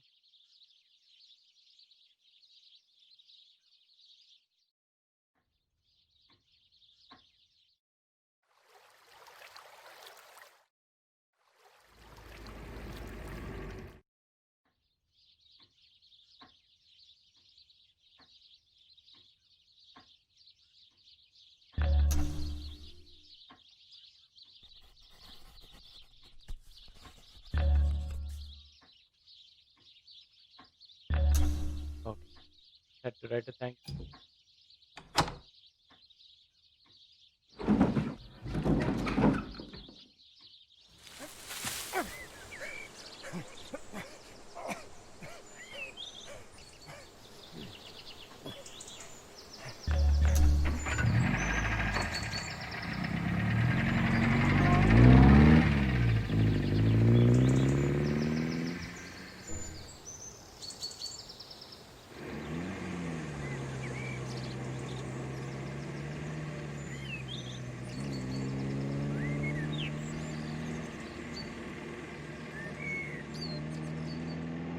You may picture me driving that 40 HP car for all she was worth over the crisp moor roads on that shining May morning, glancing back at first over my shoulder and looking anxiously to the next turning, then driving with a vague eye just wide enough awake to keep on the highway, for I was thinking desperately of what I had found in Scudder's pocketbook.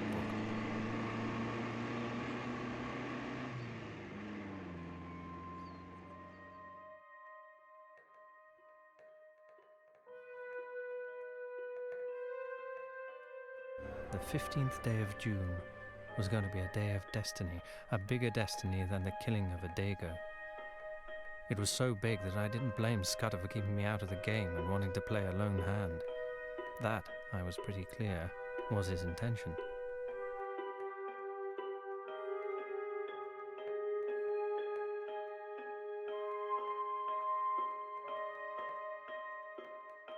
The 15th day of June was going to be a day of destiny, a bigger destiny than the...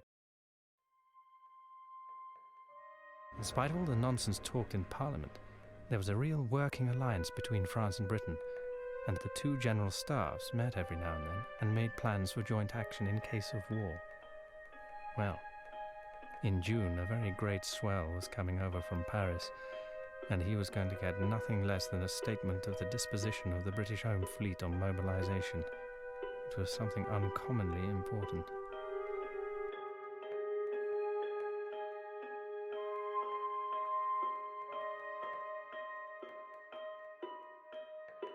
Blacks.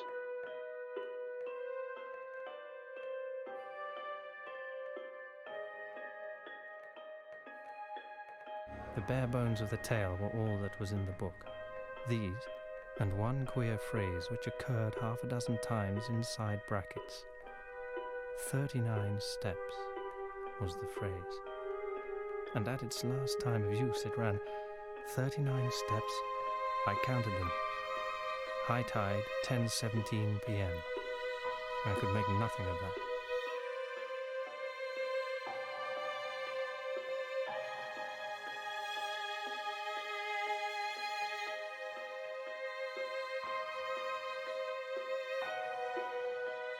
Black stone in England, 39 steps. It was no question of preventing a war. That was coming, as sure as Christmas. had been arranged, said Scudder, ever since February 1912. War arranged. Carolitis was going to be the occasion.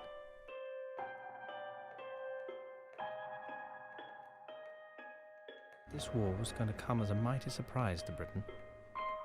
Carolitis' death would set the Balkans by the ears, and then Vienna would chip in with an ultimatum.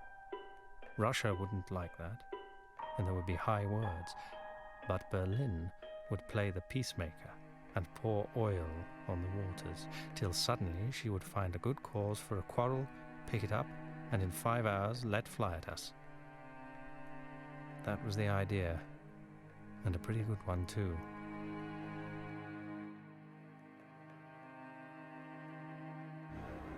The whole story was in the notes, with gaps, you understand, which he would have filled up from his memory. He stuck down his authorities too, and had an odd trick of giving them all a numerical value and then striking a balance, which stood for the reliability of each stage in the yarn.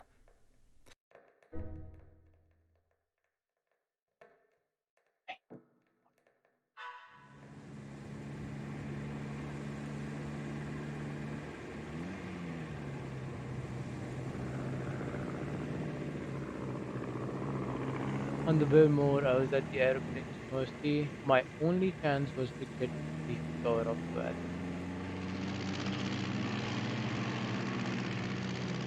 Then came a thick wood where I slackened my speed.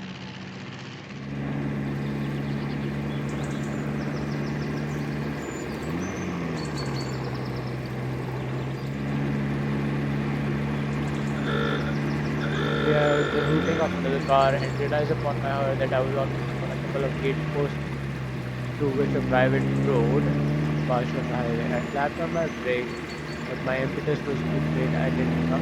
The only thing possible in slap was the head on the right.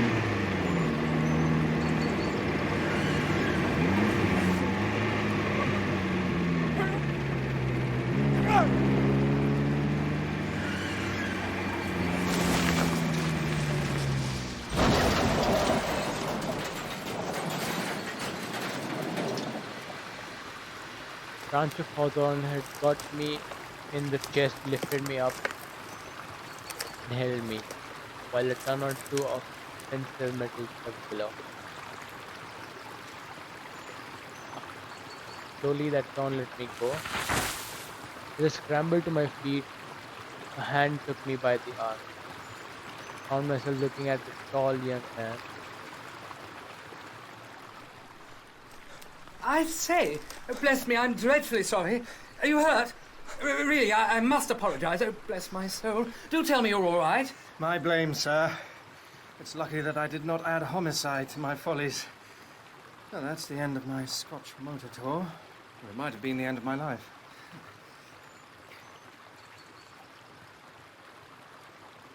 You're the right sort of fellow. I can spare a quarter of an hour, and my house is 2 minutes off. I'll see you clothed and fed and snug in bed. Where's your kit, by the way? Is it in the burn along with the car? It's in my pocket. A toothbrush? I'm a colonial and travel light. A colonial? By gad, you're the very man I've been praying for. Are you by any blessed chance a free trader? A free trader? I am. Oh, good show!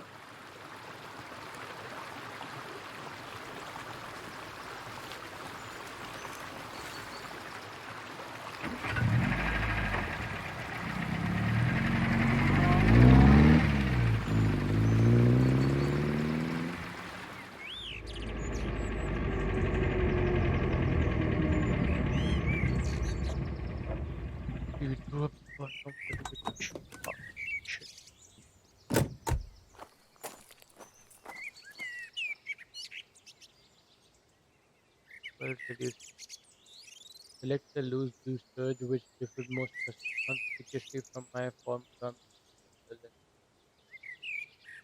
Then he hailed me to the dining room. Thank you. You find me in a deuce of a mess, Mr. By the by, you haven't told me your name.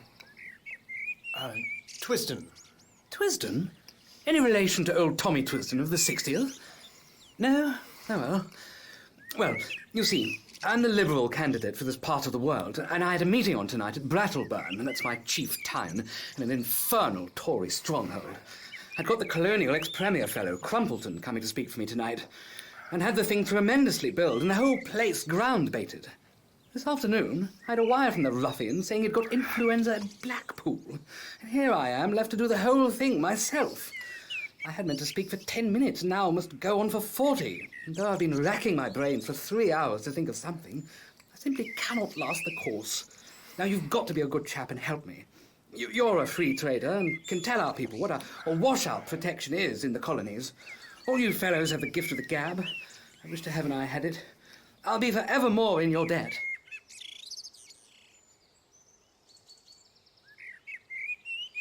All right. I'm not much good as a speaker, but I'll tell them a bit about Australia. Oh.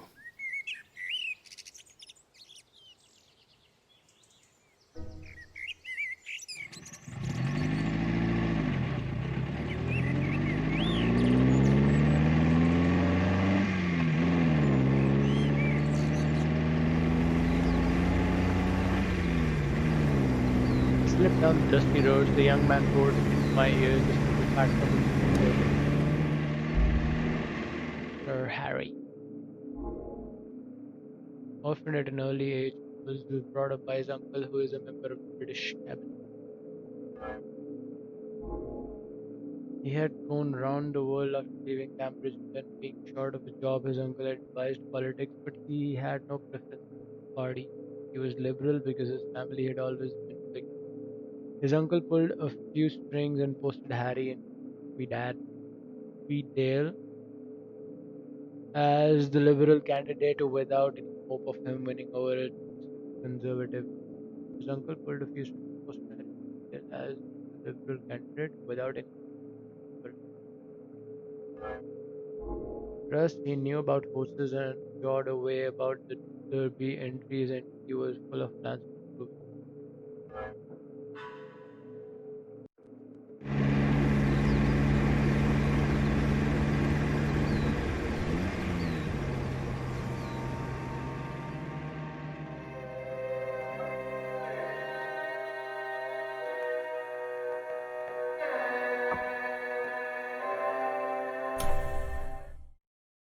Did it.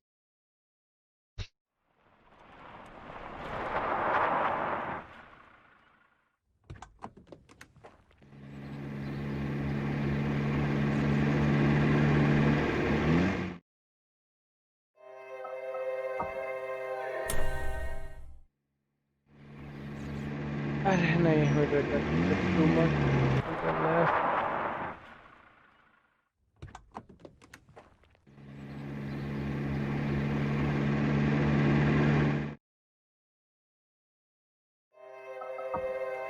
Let's go. Next chapter. Radical Minute.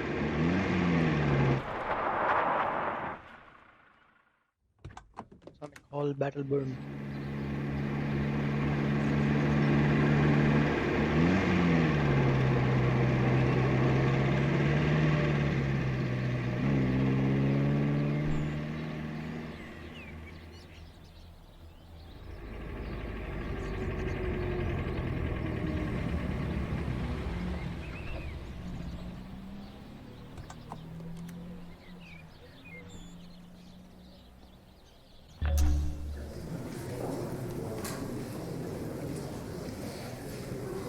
The hall had about 500 in it, women mostly, a lot of bald heads and a dozen or two.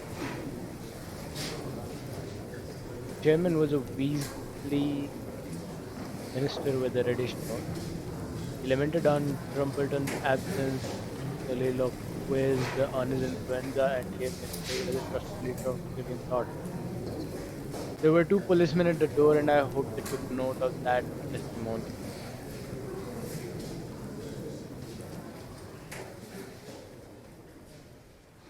Then Sir Harry.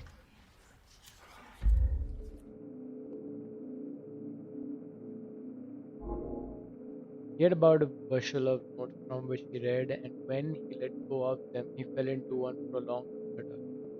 Every now and then he remembered a phrase he had learned by heart, written by straightened his bag and gave it off like free. The next moment, he was bent double and swimming over his paper.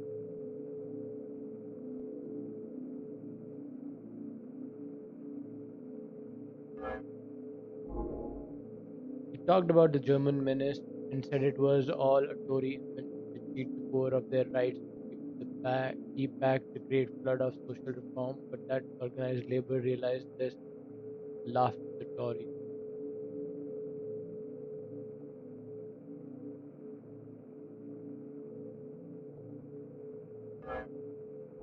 British Navy. He was all for reducing our navy as a proof of our good faith and then sending Germany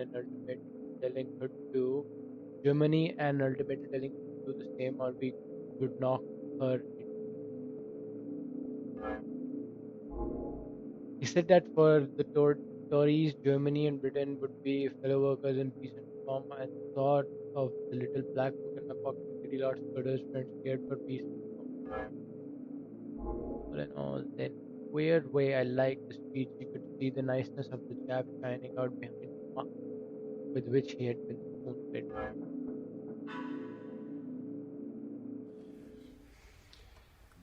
I might not be much of a narrator, but I was 1,000% better than them.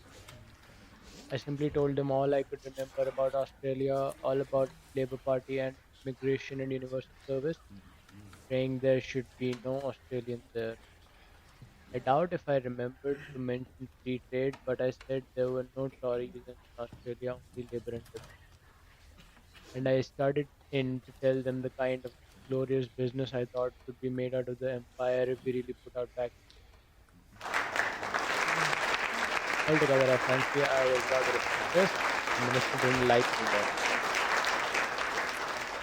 I'd like to propose a vote of thanks to Sir Harry for his statesman-like speech, and to Mr. Twisden, whose words had the eloquence of an emigration agent.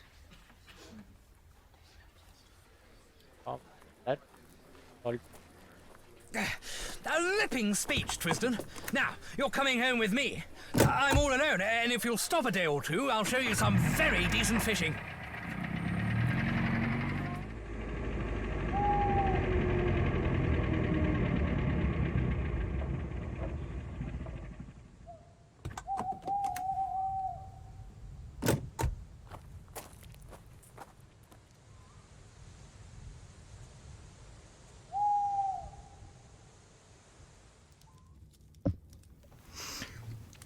Listen, Sir Harry. I've something pretty important to say to you. You're a good fellow, and I'm going to be frank.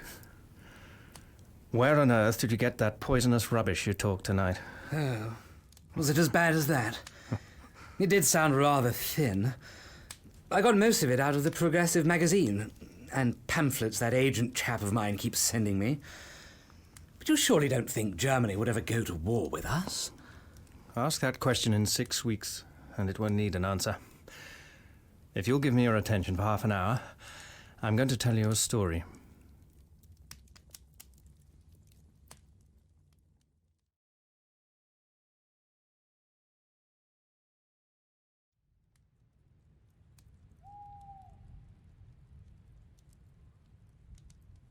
So you see, you have got here in your house the man that is wanted for the Portland Place murder.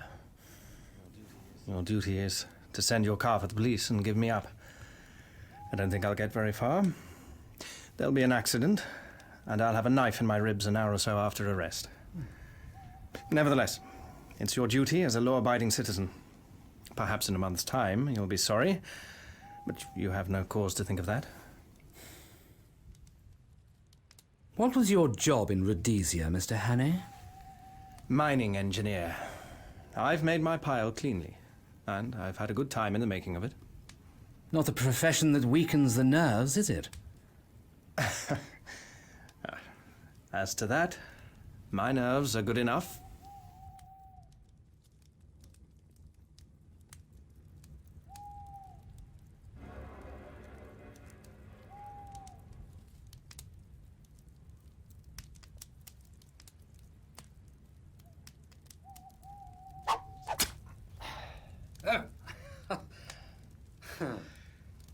I don't want proof. I may be an ass on the platform, but I can size up a man. You're no murderer, and you're no fool. I believe you're speaking the truth. I'm going to back you up. Now, what can I do? First, I want you to write a letter to your uncle. I've got to get in touch with the government people sometime before the 15th of June. That won't help you. This is Foreign Office business, and my uncle would have nothing to do with it. Besides, you'd never convince him. No. I'll go one better. I'll write to the Permanent Secretary of the Foreign Office. He's my godfather and one of the best going. Now, what do you want?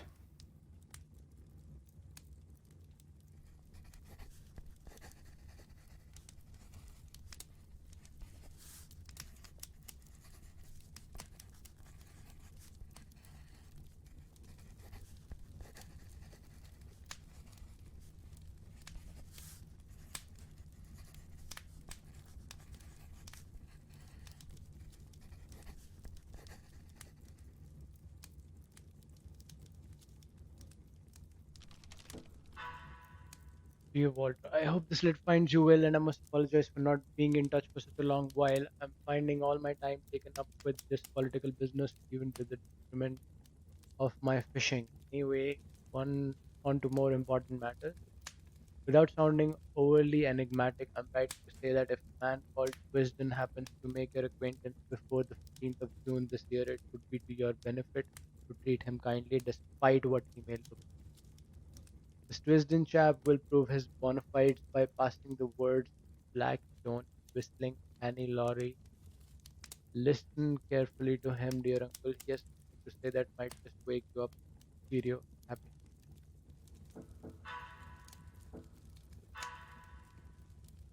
Good. That's the proper style. Oh, by the way, you'll find my godfather, his name's Sir Walter Bullivant, down at his country cottage for Whitsuntide. It's close to Artonswell on the Kennet. And that's done.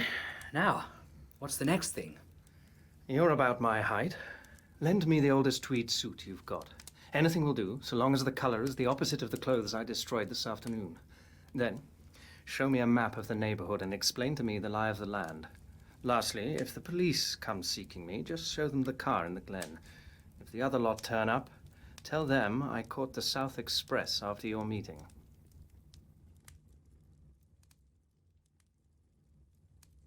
He did or promised to do all these things. I shaved off the remnants of my mustache and got inside an ancient suit of what I believe is called heather.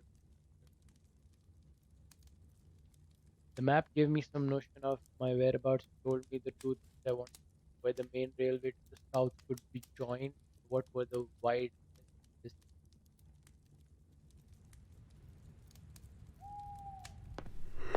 He wakened me from my slumbers in the smoking room armchair and let me thinking.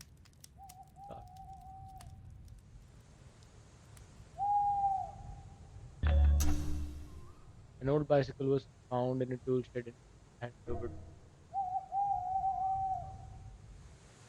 First, turn to the right, up by the long fir wood. By daybreak, you'll be well into the hills. Then, I should pitch the machine into a bog and take to the moors on foot. You can put in a week among the shepherds and be as safe as if you were in New Guinea. Thank you. Think nothing of it. You got me out of a tight spot last night. Now, you better get cracking. Good luck.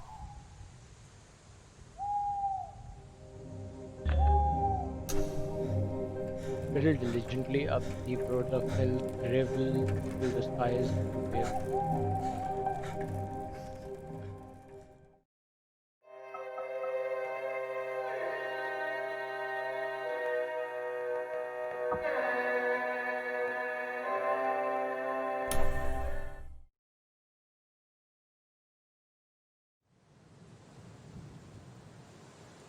Wednesday, 27 May.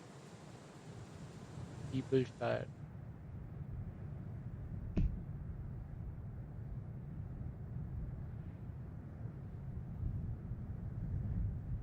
Down. Up.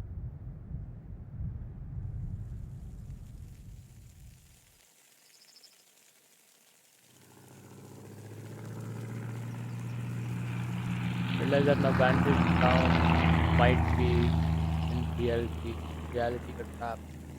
There was no cover for a torment those small dreams.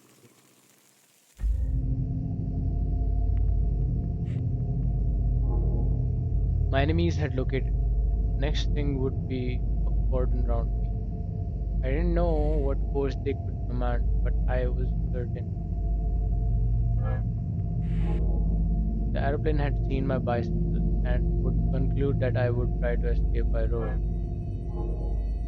There might be a chance on the more to the right.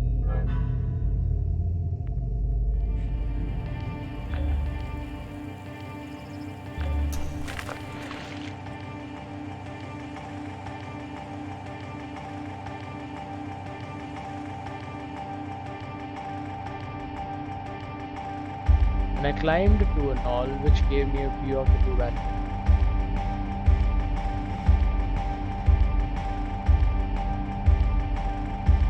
At other times I would have liked the place, but now it seemed to suffocate me. The three moorlands were prison walls and the keen hell air was the breath of death.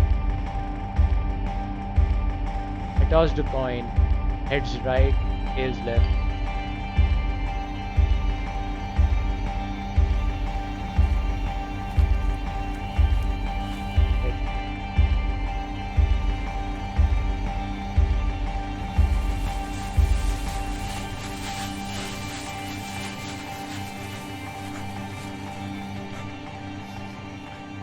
I found the road.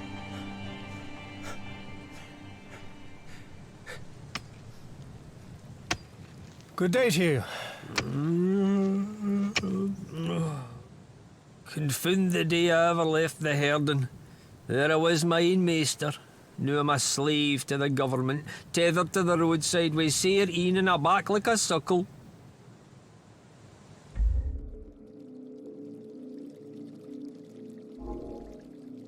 He was a wild figure about my size but much bent with a weak beard on his chin and a big pair of horns. The plight of the road mender was difficult, one breaking up stones and laying them across miles of Scottish tracks was a tough job.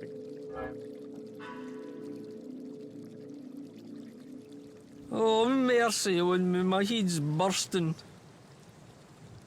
I can't do it. The surveyor man just report me. I'm for my bed. What is your trouble, may I ask? The trouble is that I'm no sober. Last night my daughter Maren was wadded, and the dance still four in the byre. Me and some other chiels sat down to the drinking, and here I am.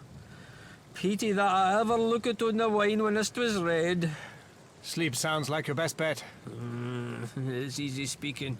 But I got a postcard yestreen saying that the new road surveyor would be round the day.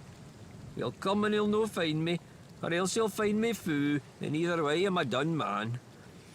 I'll walk back to my bed and say I'm no wheel, but I doubt that'll no help me, for they ken my kind of no wheelness.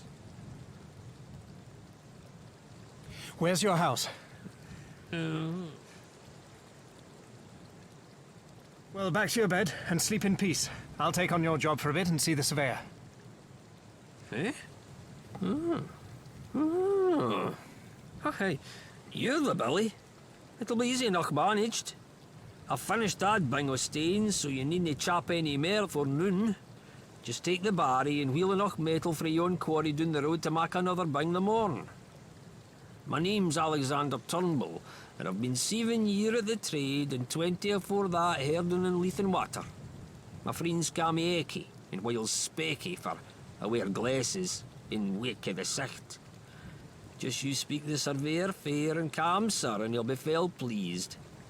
I'll be back, midday.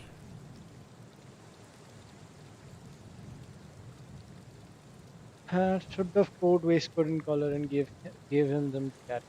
I borrowed to the foul stump of clay pipe as inclined my simple task, and without more, it off hidden. Then I set to work, dressed for the party. I opened the collar of my shirt. It was a work of blue and white check, such as Roman wear, and repeated the neck as brown. I rubbed a good deal of dirt, also the sunburn off my cheek. My boots did not satisfy me, but by dint of kicking among the stones, I reduced them to granite-like surface, which marked the road here. I broke one of the bootlaces and retied it, then clumsy knot and loose the other soap a thick grey soft wool. Bit and scraped my fingernails till the edges were all cracked and uneven. The men I was mashed against would miss it. I rolled up my sleeves, and then there was a forearm which might have been a blacksmith's sunburned rough with all scars. A roadman's eyes would no doubt be a little inflamed. I contrived to get some dust in both of mine, and by dint of vigorous rubbing, produced a bleed. देखो मैंने Discord message किया था शैंकी तब किया था start The sandwiches Sir Harry had given me gone off with my coat, but the roadman's lunch tied up in red handkerchief was at my table. I did up the bundle again and put the paper on. Took your sleepless.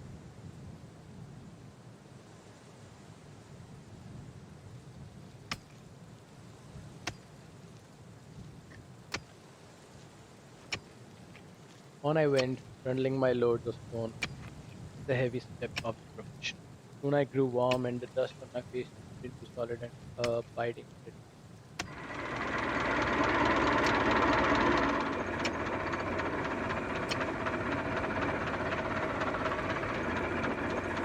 Are you Alexander Turnbull?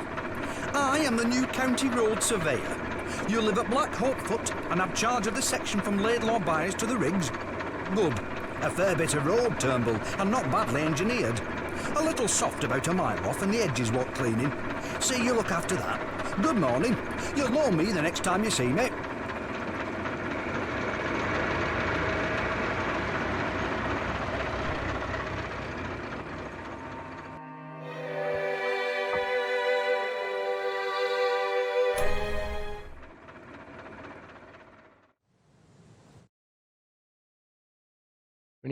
May.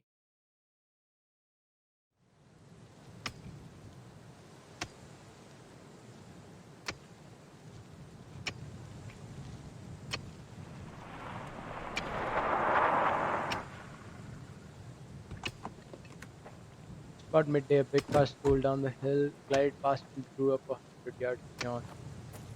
3 occupants descended as if to stretch their legs and sauntered towards me. 2 of the men I had seen before from the window of the Galloway Inn, one lean, sharp and dark, the other comfortable and smiling. They are here.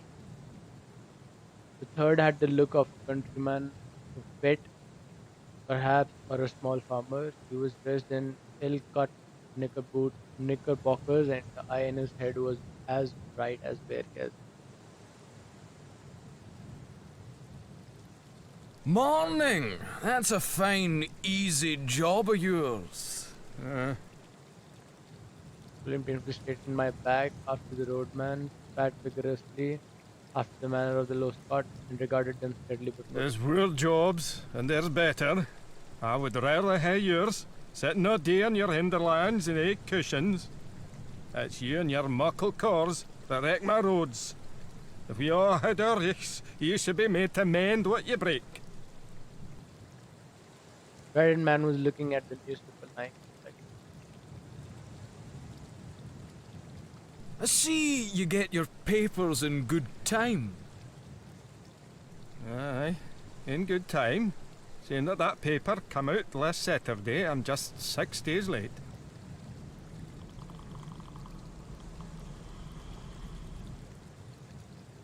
You've a fine taste in boots. These were never made by a country shoemaker. They were not. They were made in London. I got they through the gentleman that was here last year for the shooting. What was his name now?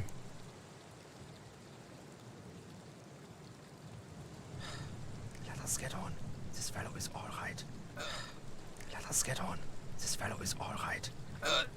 Did you see anyone pass early this morning? He might be on a bicycle or he might be on foot.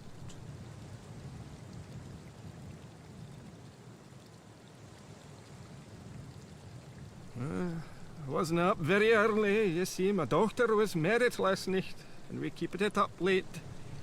I opened the house door about 7, and there was nobody on the road then. Since I come up here, there has just been the baker and the Raquel herd, besides you gentlemen.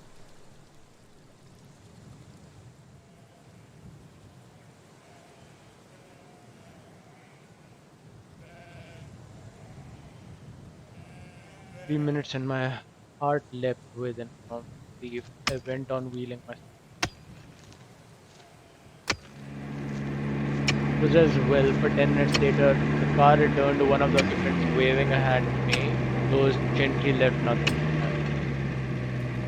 I finished Turnbull's bread and cheese, and pretty soon I had finished the stone. The next step was what puzzled me. I had a notion that the cordon was still tight round the glen, and that if I walked in any direction I should meet with questioning. Get out I must. No man's nerve could stand more than a day of being spied on. Then suddenly...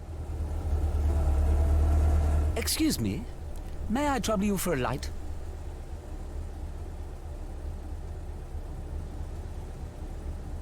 His name was Marmaduke Jopley, and he was an offense to me.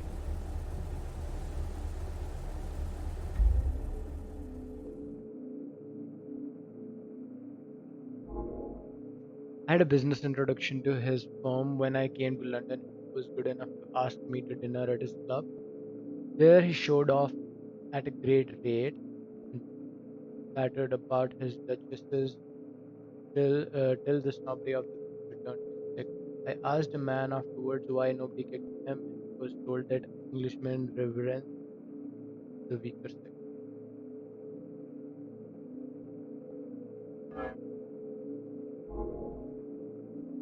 He was a sort of blood stockbroker who did his business by todaing eldest sons and rich young peers and foolish old ladies. By toadying rich young peers, he would crawl a mile on his belly to anything that had a title or a pocket, basically fooling the rich. Anyhow, there he was now, neatly dressed in a fine new car, obviously on his way to visit some of his smart friends, and he hadn't a clue who I was. Hello, Jopley. Well met, my lad. Who the devil are you? My name's Hannay, from Rhodesia, you remember? Good God, the murderer! Just so. And there'll be a second murder, my dear, if you don't do as I tell you. Give me that coat of yours, that cap too. He did his bed, for he was blind with terror. Over my dirty trousers and vulgar shirt, I put on his smart driving coat, which buttoned high at the top and thereby hid the deficiencies of my collar. I stuck the cap on my head and added his gloves to my getup. The dusty roadman in a minute was transformed into one of the neatest motorists in Scotland. On Mr. Jopley's head, I clapped Turnbull's unspeakable hat and told him to keep it there. Now, my child, sit quite still and be a good boy. I mean you no harm. I'm only borrowing your car for an hour or two. But if you play me any tricks, and above all, if you open your mouth, as sure as there's a God above me, I'll wring your neck. Savvy? Just don't hurt me.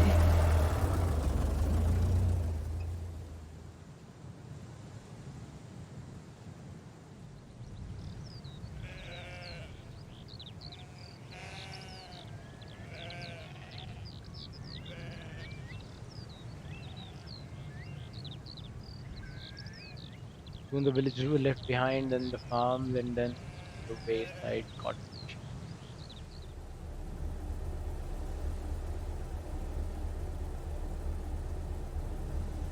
Here we stopped, and I obligingly reversed the car and restored Mr. Jopley his belongings.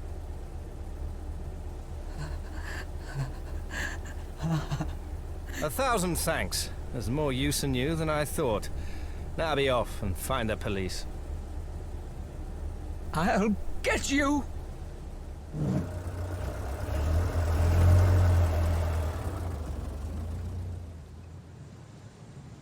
As I sat on the hillside, I reflected on the various kinds of crime I had now sampled.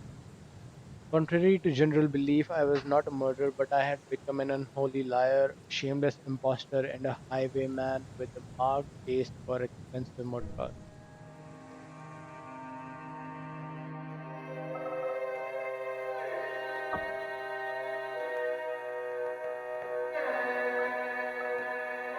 Looking desperate for Hannay as his pursuers gained the upper hand, running as the only option.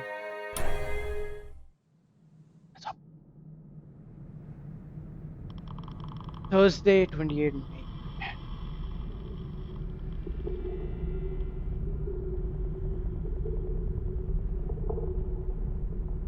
I spent the night on the hillside. It was a cold business, but I had neither coat nor waistcoat.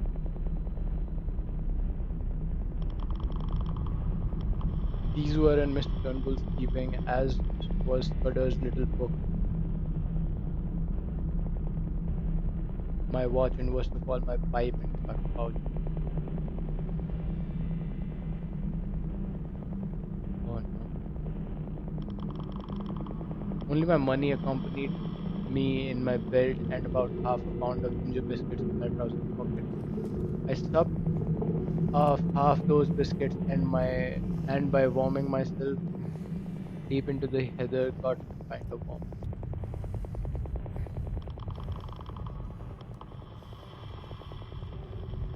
So far I had been miraculously lucky.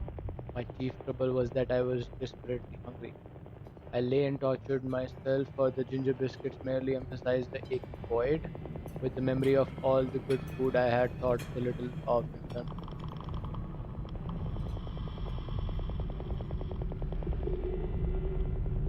Longing hopelessly for these dainties, I felt.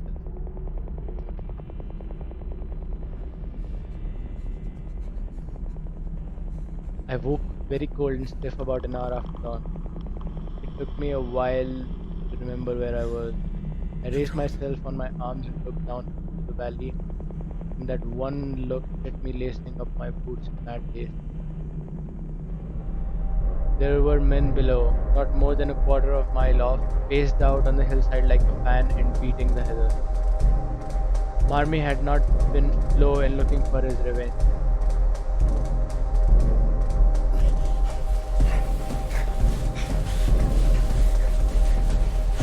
I scrambled to the top of the ridge. My pursuers were patiently quartering the hillside, moving upward, keeping behind the skyline, and ran for maybe half a mile. Then I showed myself. The line of search had changed its direction.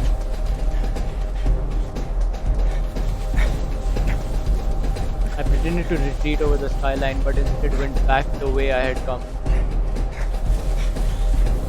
In 20 minutes, I was behind the ridge overlooking my sleeping place. The police had evidently called in local talent to their aid, and the men I could see had the appearance of bird or gamekeepers. The exercise had warmed my blood and I was beginning to enjoy myself. I trusted to the strength of my legs, but I was well aware that those behind me would be familiar with the lie of the land and that my ignorance would be a heavy handicap. My stratagem had given me a fair start, call it 20 minutes, and I had the width of a glen behind me before I saw the first heads of the first wave. From that viewpoint, I had the satisfaction of seeing the pursuit streaming up the hill at the top of the glen on a hopelessly false scent.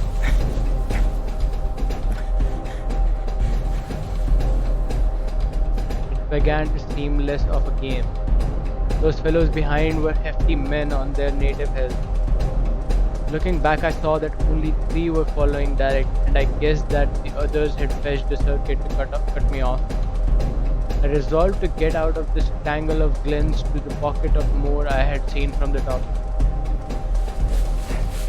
I put on a great spurt and got off my ridge and down into the moat before my figures appeared on the skyline behind me.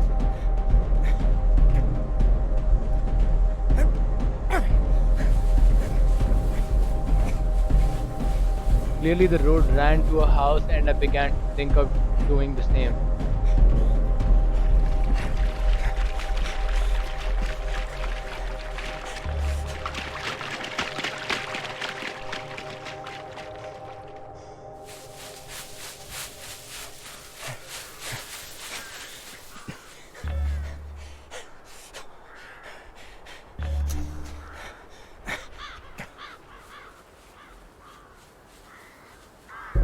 I saw the face of an elderly gentleman meekly watching me from within the glass veranda. Seated at the knee-hole desk was the benevolent old gentleman with some papers and open volumes before him. His face was round and shiny, with big glasses stuck on the end of his nose, and the top of his head was as bright and bare as glass bottle.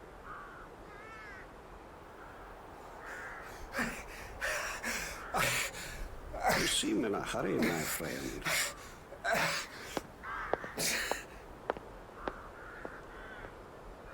Window, I gave a prospect across the moor and revealed figures half a mile off, straggling through the heather.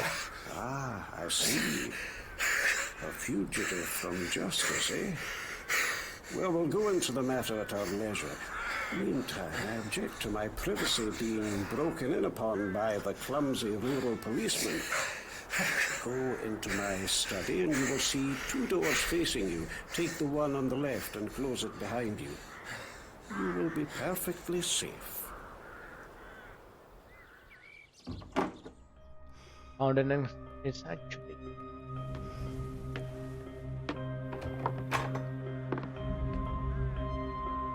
The master of the house, sitting in a deep armchair, now regarded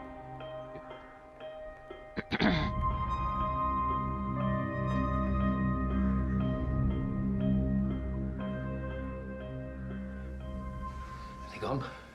They have gone. I convinced them that you'd cross the hill. I do not choose that the police should come between me and one whom I am delighted to honor.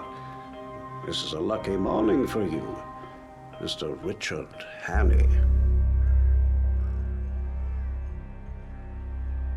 As he spoke, his eyelids seemed to tremble and to fall a little over his keen grey eyes. In a flash, the phrase of Scudder's came back when he had described the man he most dreaded in the world. He had said that he could hood his eyes like a hawk. I saw that I had walked straight into the enemy's headquarters. Blackstone Cross.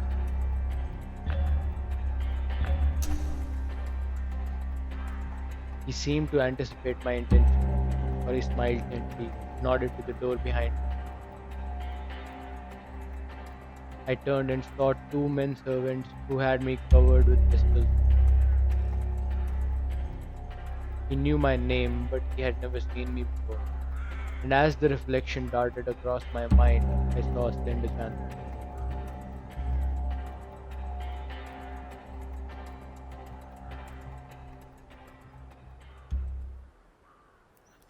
I don't know what you mean. And who are you calling Richard Hannay? My name's Ainsley. So, but of course you have others. We won't quarrel about a name. I was pulling myself together now, and I reflected that my garb, lacking coat, waistcoat, and collar, would at any rate not betray me. I put on my surliest face, shrugged my shoulders. I suppose you're going to give me up after all, and I call it a damn dirty trick. My God, I wish I'd never seen that cursed motor car. Here's the money and be damned to you. Oh no, I shall not give you up. My friends and I will have a little private settlement with you. That is all. You know a little too much, Mr. Hannay. You're a clever actor, but not quite clever enough. spoke with assurance, but I could see the dawning of a doubt. For God's sake, stop jawing! Everything is against me. I haven't had a bit of luck since I came on shore at Leith. What's the harm in a poor devil with an empty stomach picking up some money he finds in a bust-up motor car? That's all I've done, and for that I've been chivied for 2 days by those blasted bobbies over those blasted hills. I tell you, I'm fair sick of it. You know what you like, old boy? Ned Ainsley's got no fight left in him. I could see the doubt was gaining. Will you oblige me with the story of your recent doings? I can't, Governor. I've not had a bite to eat for 2 days. Give me a mouthful of food, and then you'll hear God's truth.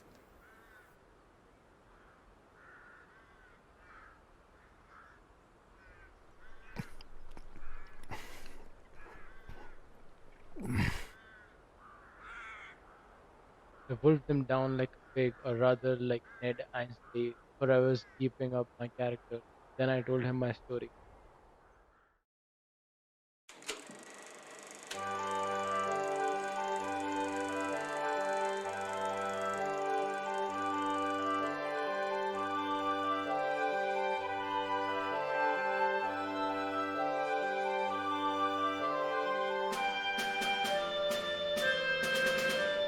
Common landlord who had arrived at Leith a week ago and was making his way overland to his brother at Wigtown.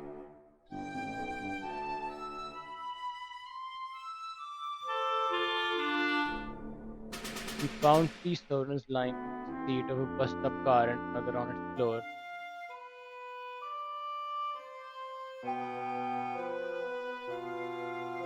There was nobody there or any sign of owner, so Ainsley pocketed the cash.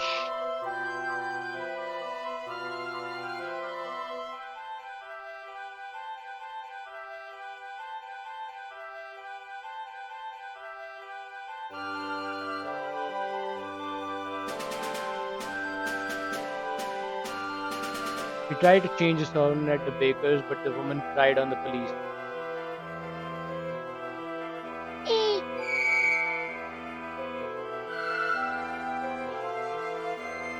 A little later,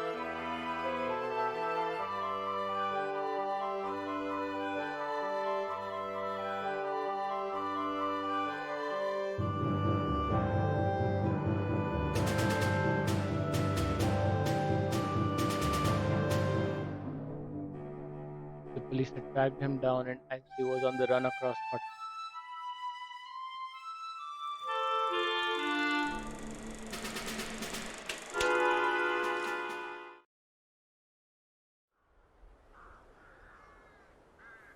They can have the money back for a fat lot of good it's done me. Those perishers are all down on a poor man. Now, if it had been you, Governor, that had found the quids, nobody would have troubled you. You're a good liar, Hannay. Stop fooling, damn you. I tell you, my name's Ainsley, and I've never heard of anyone called Hannay in my born days. I'd sooner have the police than you with your Hannays and your monkey-faced pistol tricks. No, Governor, I beg pardon. I don't mean that. I'm much obliged to you for the grub, and I'll thank you to let me go now the coast's clear. It's obvious that he was badly puzzled. He had never seen me, and my appearance must have altered considerably from my photographs. I do not propose to let you go. If you are what you say you are, you will soon have a chance of clearing yourself. If you are what I believe you are, I do not think you will see the light much longer. He rang a bell. Third servant appeared. I want the Lanchester in 5 minutes. There will be 3 to luncheon. You'll know me next time, Governor.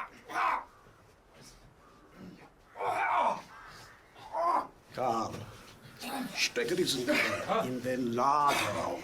Und bis ich zurückkomme, bist du mir vor ihm verantwortlich. Marched out of the room, but left.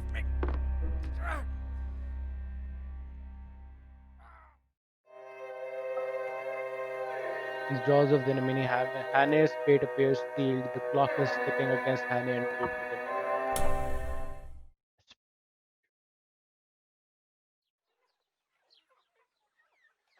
29th, Blackstone HQ, Scotland. 29 steps.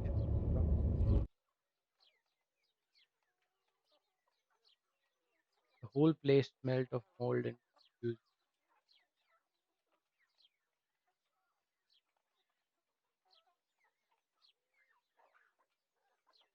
The old boy had gone off in a motor to collect the two ruffians who had interviewed me there.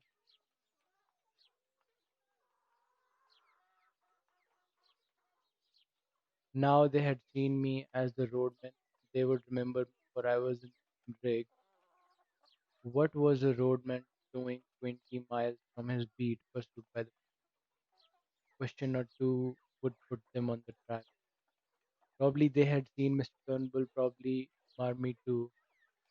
Most likely they could link me up with Sir Harry, Hi, and then sir. the whole thing would be crystal clear. Yeah, sure. The more I thought of it, the angrier I grew, and I had to get up and move about the room.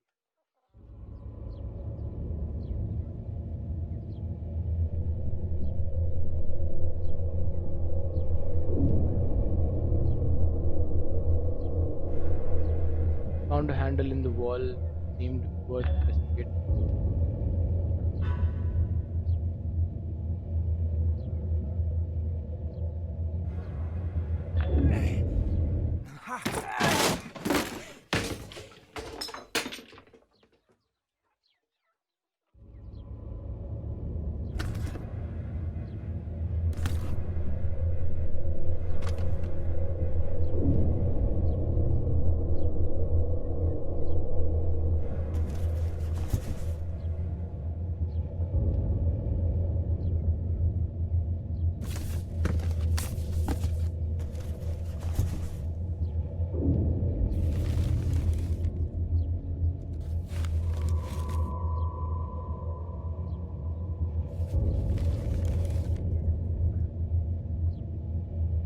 It was lentonite, powerful explosive I knew from my time as a miner.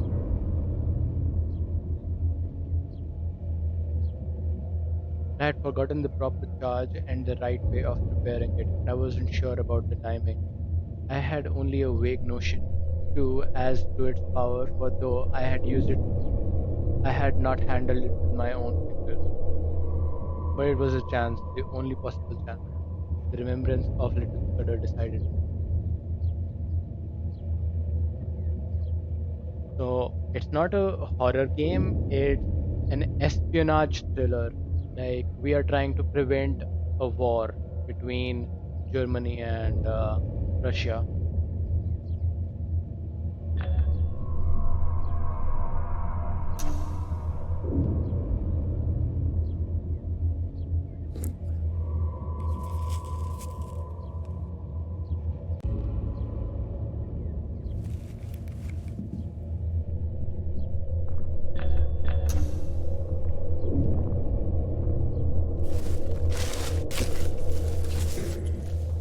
It was about the beastliest moment of my life, for I'm no good at these cold blooded resolutions.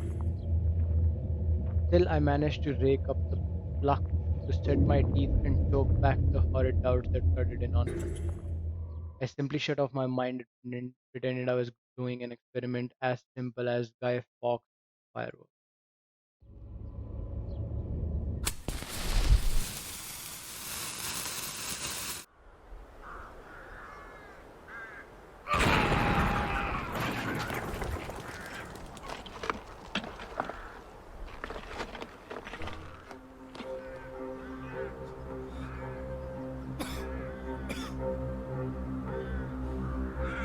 My stupor can scarcely have lasted beyond a few seconds.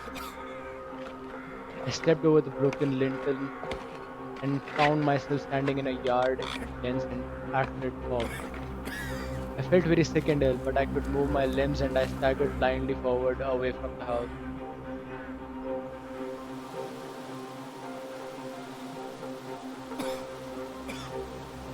A small mill laid ran on a wooden aqueduct at the other side of the yard. I fell into this. Cool water revived me, and I just enough wit left to think of escape. I squirmed up the lade among the slippery green slime till I reached the mill wheel. Then I wriggled through the axle hole into the old mill and tumbled onto a bed of chaff. Neil caught the seat of my trouser and I left a wisp of heather mixture behind. Nausea shook me and a wheel in my head kept turning while my left shoulder and arm seemed to be stricken with the palsy. I crawled down the broken ladder, scattering chaff behind me to cover my footsteps.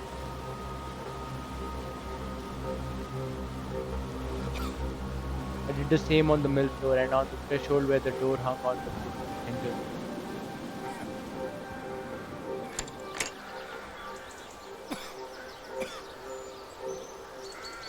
I slipped across the space, got to the back of the dovecot, and prospected a way off the smell.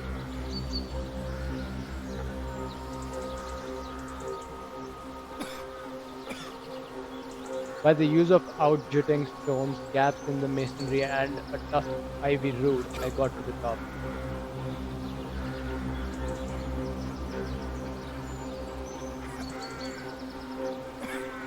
I found space to lie down. Then I proceeded to go off into an old-fashioned swoon.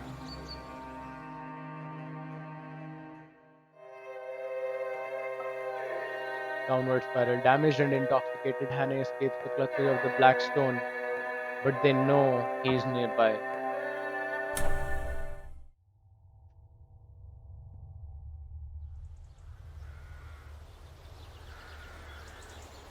May 30th, 1940.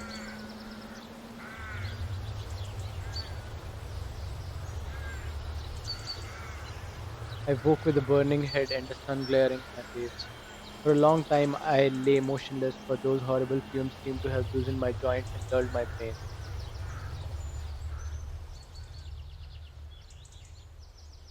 There was a little gap in the parapet to which I wriggled and from which I had some sort of prospect of the yard. I saw figures come out, a servant with his head bound up, and then a younger man in knickerbockers. I saw the rotund figure of my late captor, and I thought I made out the man with the list.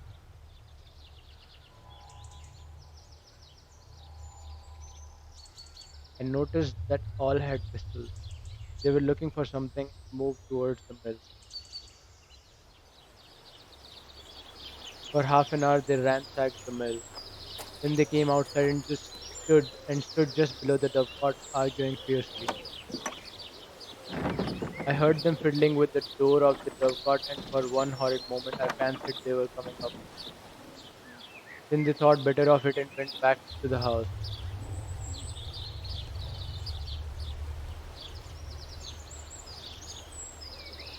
All that long blistering afternoon I lay baking on the rooftop.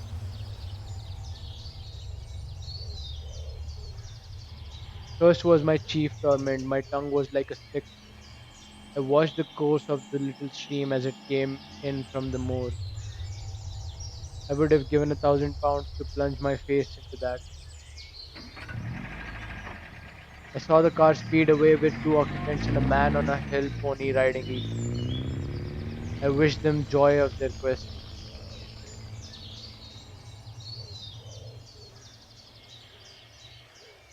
If that aeroplane came back, the chances were 10 to 1 that I would be discovered.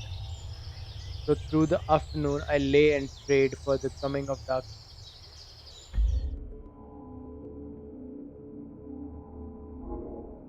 My shoulder was in a bad way.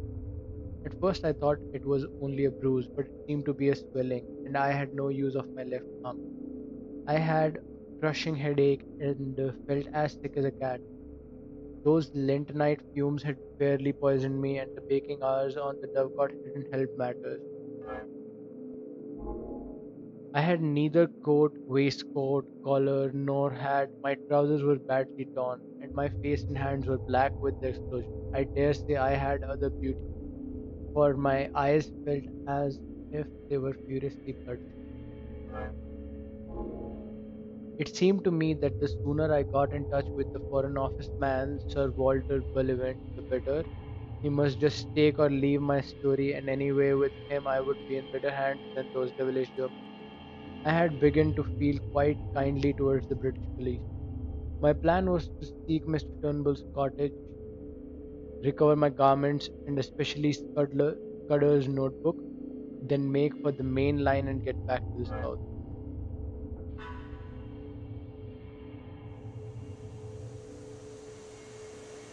Thank God it was a black night.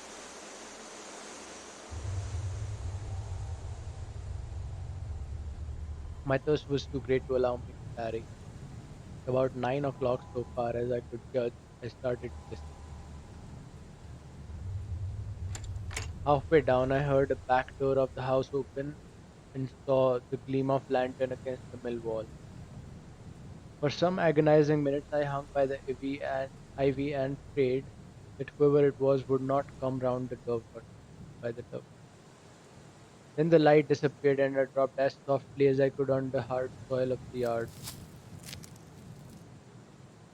I crawled on my belly in the lee of the stone dike till I reached the fringe of trees which surrounded the house.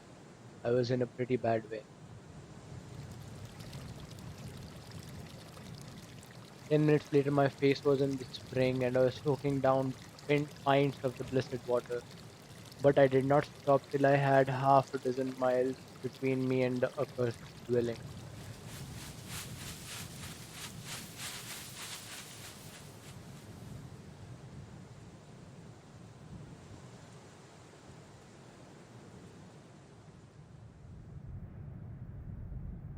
I sat down and took stock of my position. Sir Harry's map had given me the lie of the land. All I had to do was to steer a point or two west of southwest to come to the stream where I had met the roadman. I calculated I must be about 18 miles distant, and that meant I could not get there before morning.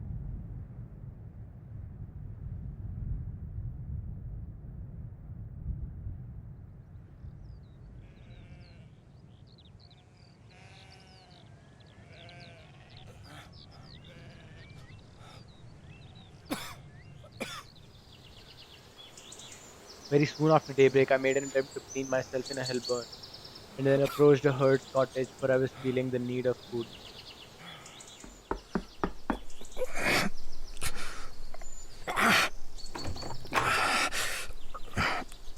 What in the name of... What's happened to you? Forgive me. I've taken a pretty bad fall. Come in. Come in. And the people are so helpful. The herd's wife was Russian, so she was a decent old lady and a plucky one, for though she got a fright when she saw me, she had an axe handy and would have used it on any evildoer. I don't know what she took me for, a repentant burglar, perhaps. Like a true Samaritan, she asked no questions but gave me a bowl of milk with a dash of whiskey in it and let me sit for a little by a kitchen fire. She would have bathed my shoulder, but it ached so badly that I would not let it.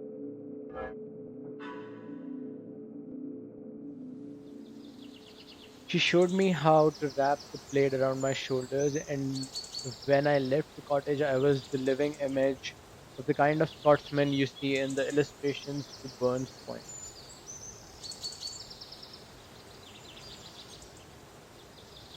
Please, take this as payment for your hospitality. No. Keep your siller. No. Give it to them that hae richt it. Oh, richt then, if you insist. Tak my plaid and... this old hat that belonged to my man.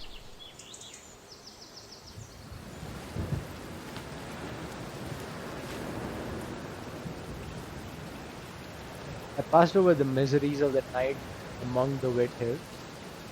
Twice I lost my way, and I had some nasty falls and feet falls. I had only about 10 miles to go as the crow flies, but my mistake made it nearer 20. The last bit was completed with set teeth and a very light induced bed. But I managed it, and in early dawn I was knocking on Turnbull's door.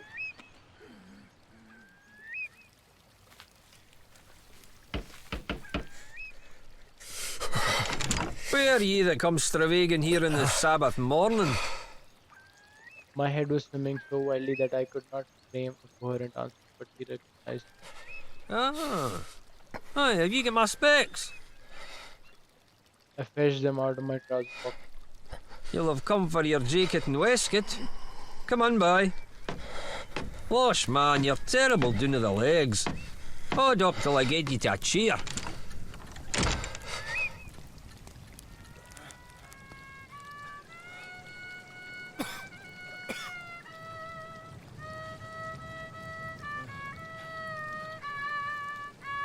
I had a good deal of fever in my bones. The wet night had brought it out, while my shoulder and the effects of the fumes combined to make me feel pretty bad.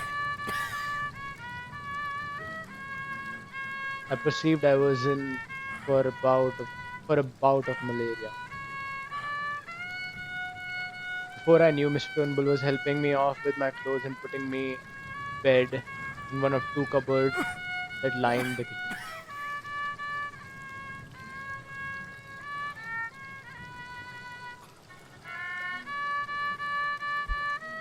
He was a true friend in need, that old roadman.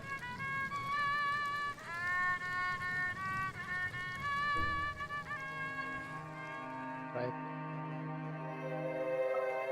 Turnbull's nursing brings Hannay back to fighting fitness, but time is running out as June 15 draws near. What's the date? 11 June. Holy shit.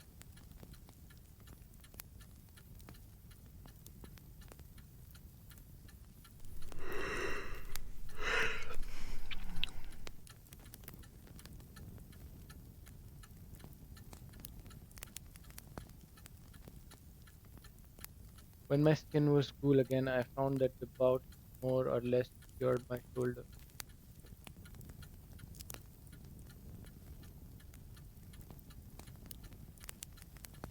But it was a badish go, and though I was out of bed in 5 days, it took me some time to get my legs again.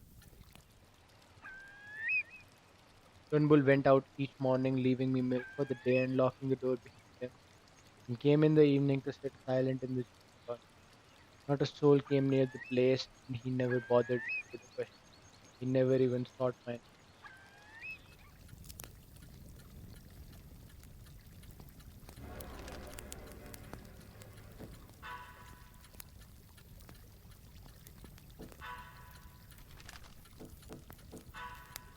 Later in reply, it was expressed.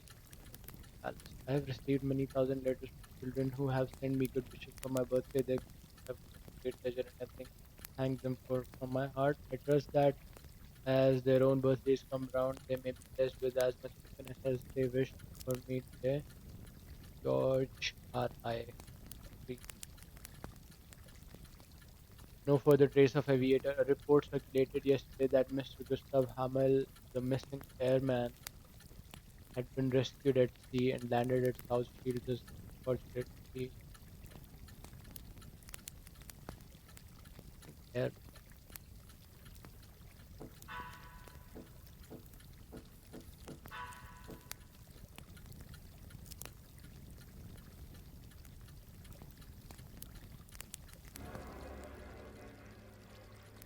One day he produced my belt from a locked box. Here's your belt. There's a terrible heap of silver in it. You better count it to see it's a there. Thank you, but I'm sure there's no need. By the way, could you tell me, has anyone been inquiring after me? Aye, there was a man in a motor car. He speared what I'd taken my place that day, and I let on I thought him daft. But he keep it on at me, and saying I said he mun be thinking of my good brother for the cloch that whiles lean me a horn. He was a worse-looking soul, and I couldn't understand the half of his English tongue. With the same right.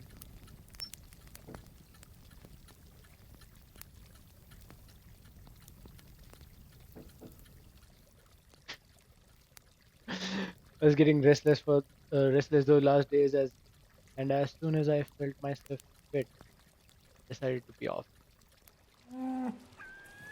As luck would have it, a drover went past that morning, taking some cattle to my farm. It was a man named Slop, a friend of Turnbull's, and he came into his breakfast with us and offered to take me with him. I made Turnbull accept £5 for my lodging and a hard job I had of it.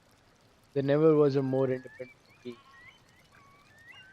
When I told Turnbull how much I owed him, he grunted something about one good turn deserving another.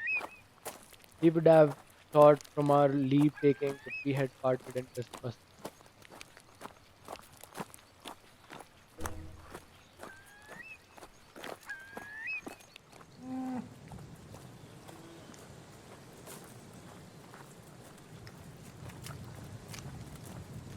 Driving cattle is a mortally slow job, and we took the better part of the day to cover a dozen miles.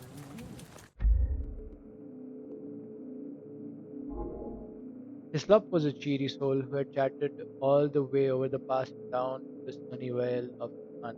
He talked of Galloway markets and cheap prices, and Hislop made up his mind I was a back shepherd from those parts, whatever that may be. I had no mind for the summer for Hislop's conversation, but as the fateful 15th of June drew near, I was overweighted with the hopeless difficulties of my enterprise. If I had not had such an anxious heart, I would have enjoyed that time.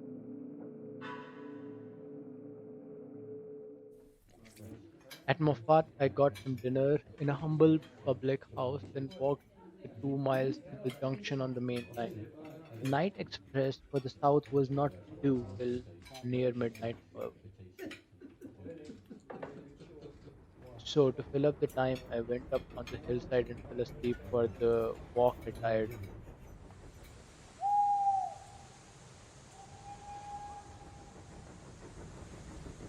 I all but slept too long and had to run to the station and catch the train with 2 minutes to spare.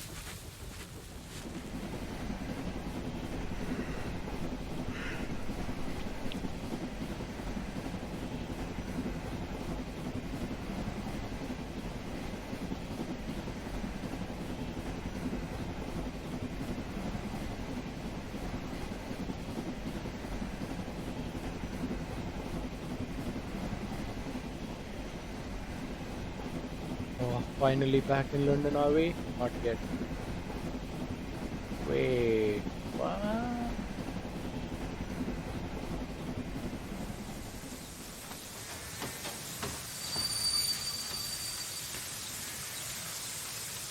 About 6 o'clock in the evening, a very travel-stained being with a check, black and white plaid over his arm descended at the little station in Arden. There were several people on the platform, and I thought I had better wait to ask my way till I was clear of the place.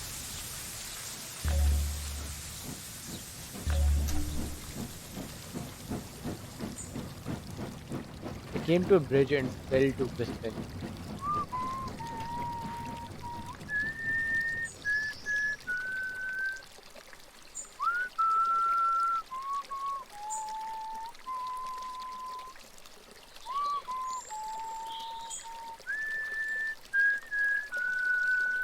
The fisherman had come up from the waterside.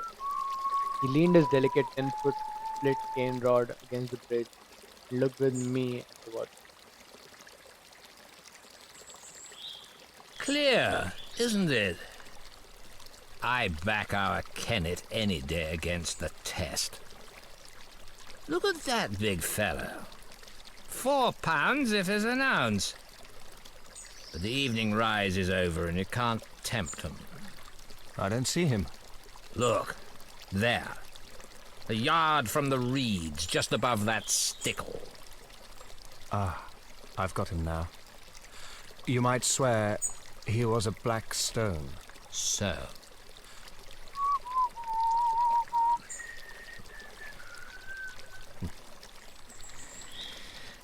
Twisden's the name, isn't it? No. I mean to say, yes.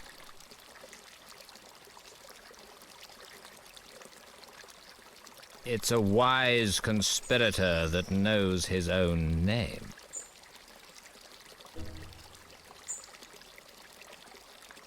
Oh, we are at Sir Walter's. I stood up and looked at him, at the square, cleft jaw and broad, lined brow and firm folds of cheek, and began to think here at last was an ally worth having. Phew.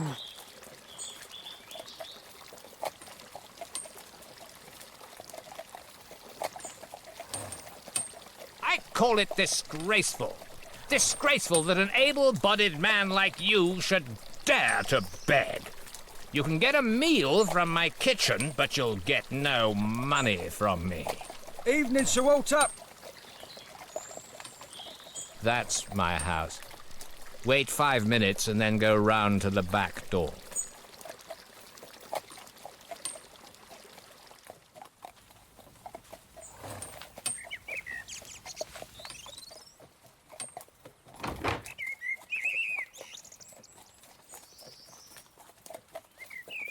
Come this way, sir.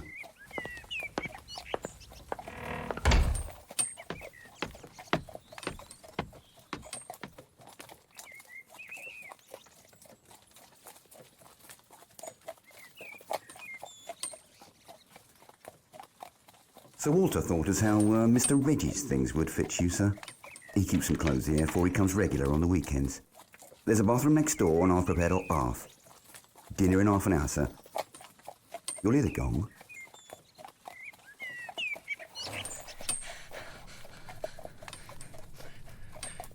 Grave being withdrew, and I sat down in a chintz-covered easy chair table. I was like a pantomime, come suddenly out of beggardom into this orderly comfort. Obviously, Sir Walter believed in me, though why he did, I could not guess. I resolved not to puzzle my head, but to take the gift the God had provided. I shaved and bathed luxuriously and got into the dress clothes and clean track-in shirt, which fitted me not so badly. By the time I had finished, the looking-glass showed not unpersonable young man.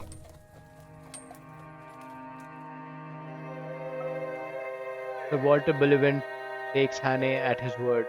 The fair Scudder's findings may have been a little off track.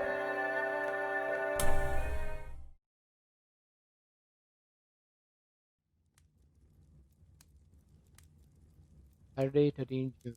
Sir Walter.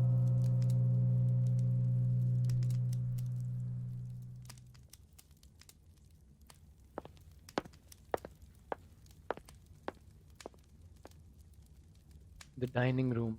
The sight of him, so respectable and established and secure in the embodiment of law and government and all the conventions, took me aback and made me feel an interloper. He couldn't know the truth about me, or he wouldn't treat me like this. I simply could not accept his hospitality on false pretense.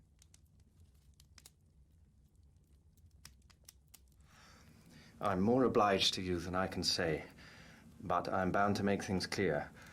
I'm an innocent man, but I'm wanted by the police. I've got to tell you this, and I won't be surprised if you kick me out. That's all right.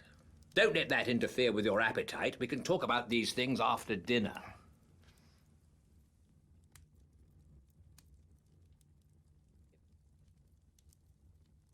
It made me almost hysterical to be sitting there weighted down by a footman and a sleek butler and remember that I had been living for 3 weeks like a brigand with every man.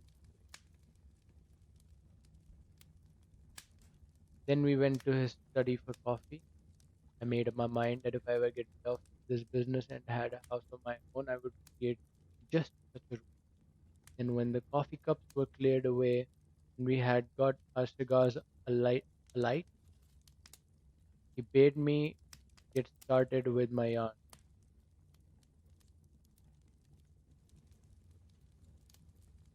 I've obeyed Harry's instructions, and the bribe he offered me was that you would tell me something to wake me up. I'm ready, Mr. Hannay. I noticed with a start that he called me by how it began. I told of my boredom in London. Then night I had come back to find Scudder gibbering on my doorstep. Gibbering. I told him all Scudder had told me about Carolite and the Foreign Office conference, and that made him pursue his lips and grin. And that made him purse his lips and grin.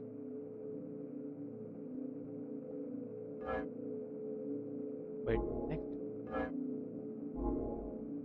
Then I got to the murder, and he grew solemn again. He heard all about the milkman and my time in Galloway and my deciphering Scudder's notes at the inn. He drew a breath when I whipped the little book from my pocket.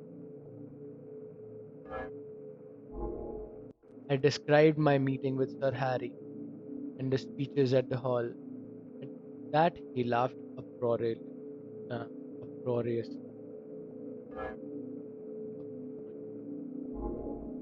My day as the roadman excited him a bit. He made me describe the two fellows in the car very closely and seemed to be raking back in his memory. He grew merry again when he heard of the fate of that ass Joffrey. The old man in the moorland house solemnized him. Again I had to describe every detail of his appearance.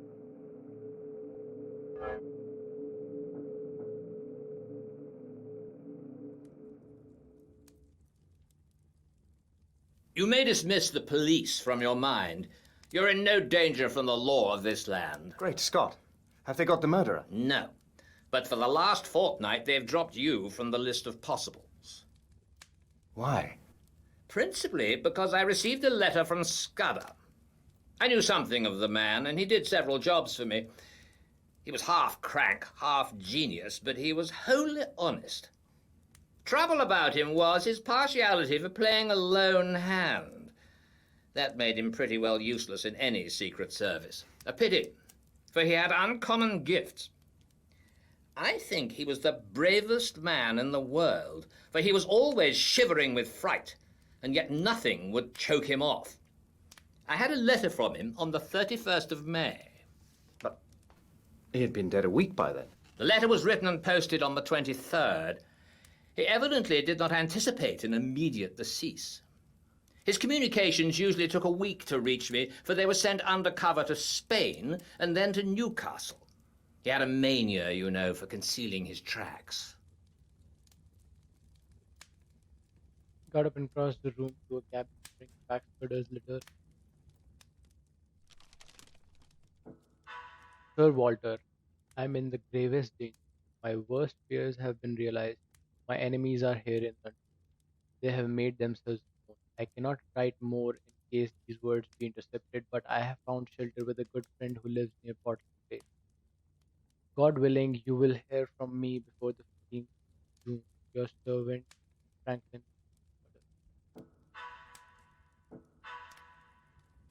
I think his object was to clear you if anything happened. But when I got it, I went to Scotland Yard, went over the details of the inquest, and concluded that you were the friend.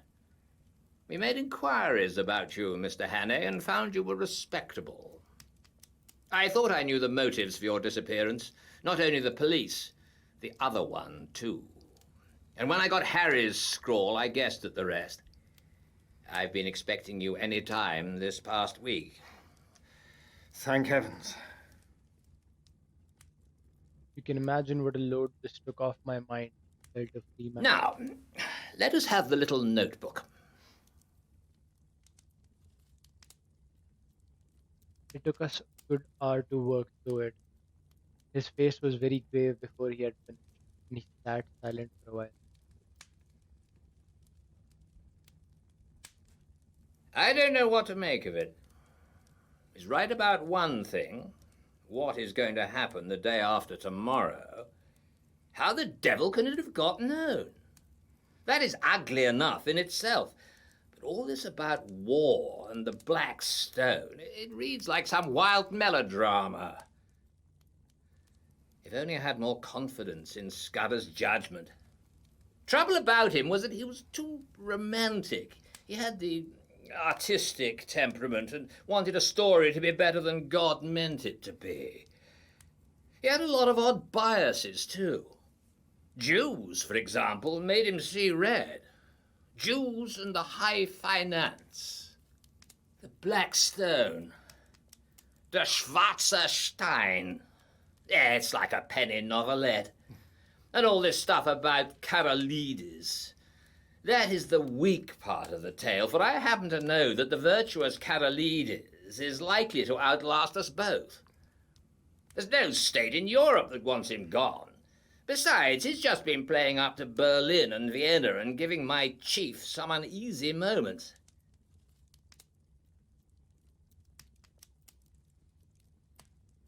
No. Scudder's gone off the track there. Frankly, Hannay, I don't believe that part of his story. There's some nasty business afoot, and he found out too much and lost his life over it. But I'm ready to take my oath that it's ordinary spy work.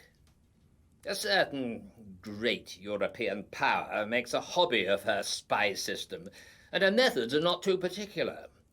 Since she pays by piecework, her blackguards are not likely to stick at a murder or two. They want our naval dispositions for their collection at the Marineamt. But they'll be pigeonholed. Nothing more.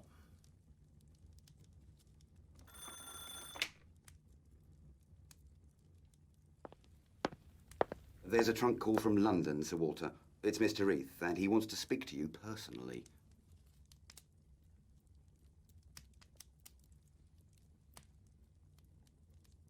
He returned in 5 minutes. White.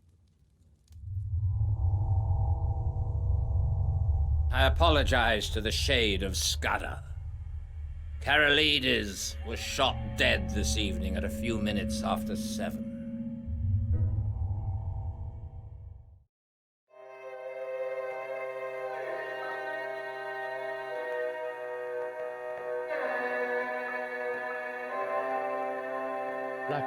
Foreign Office's meeting with Royer is brought forward in a bid to derail the Black plot.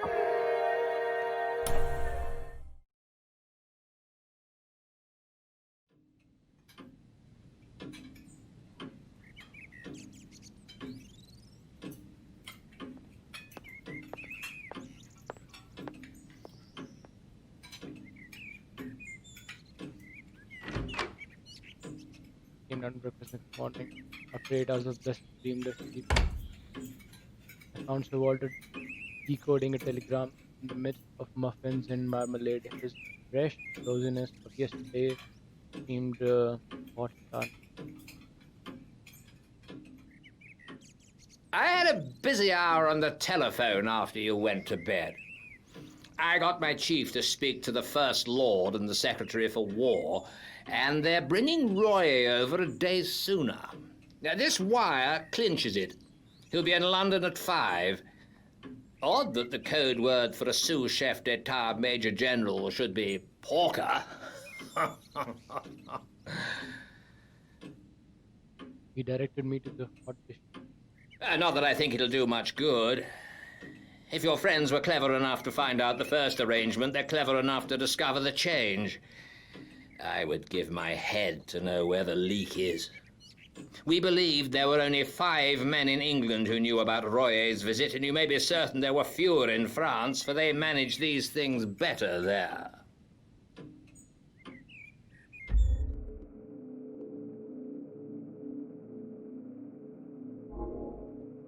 Royer dines with my and then comes to my house where 4 people will see. Whittaker from the Admiralty, myself, Sir Arthur Drew, General.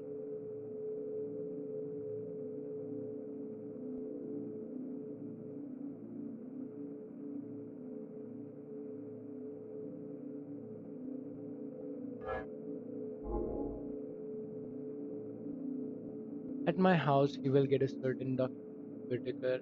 After that, he will be motored to Portsmouth, where a destroyer will take him to Havre. He will never be left unattended for a moment till he is safe on French. The same with Whitaker.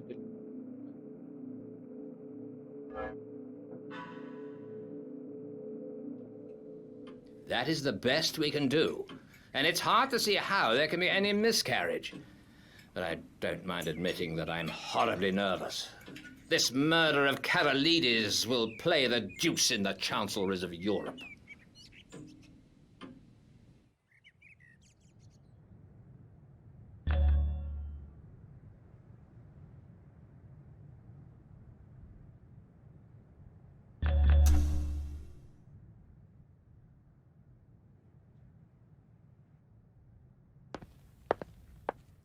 Hannay, can you drive a car? Why, yes. Well, you'll be my chauffeur today and wear Hudson's rig. You're about his size. You have a hand in this business and we're taking no risks. There are desperate men against us who will not respect the country retreat of an overworked official.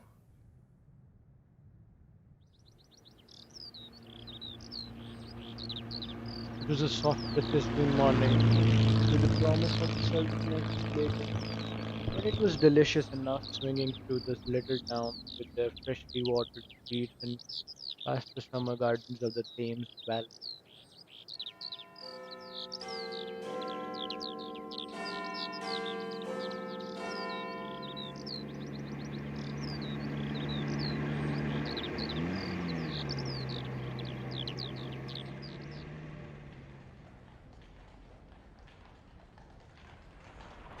I landed Sir Walter at his house in Queen Anne's Gate punctually by 7:30. The first thing he did was take me round to Scotland Yard.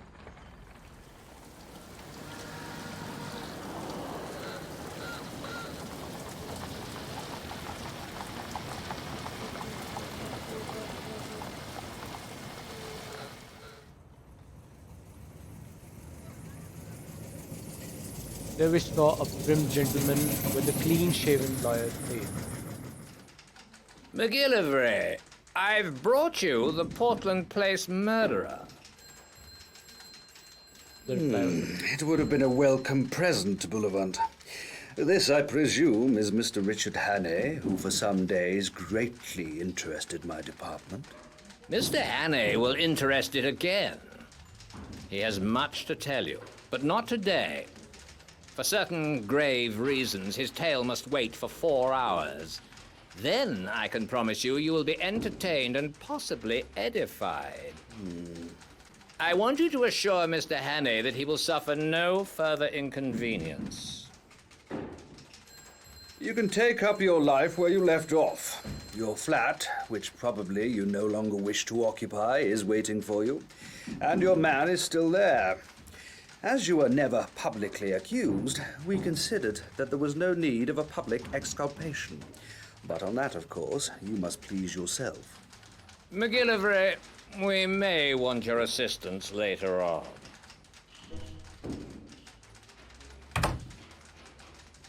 Come and see me tomorrow, Hannay. I needn't tell you to keep deadly quiet. If I were you, I would go to bed, for you must have considerable arrears of sleep to overtake. You'd better lie low, for if one of your Black Stone friends saw you, there might be trouble. Of course.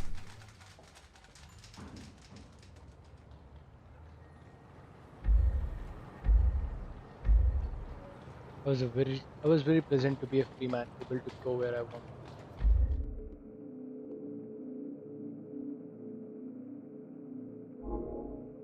I went to the Royal Lounge, ordered very carefully, very good lunch, and then smoked the best cigar the house could provide. I was still feeling nervous when I saw anybody look at me in the lounge. I grew shy and wondered if they were about, about the murder. Afternoon, I took a taxi and drove miles away up into the north. I walked back through fields and lines of villas, terraces, and then slums and mean streets and it took me pretty nearly.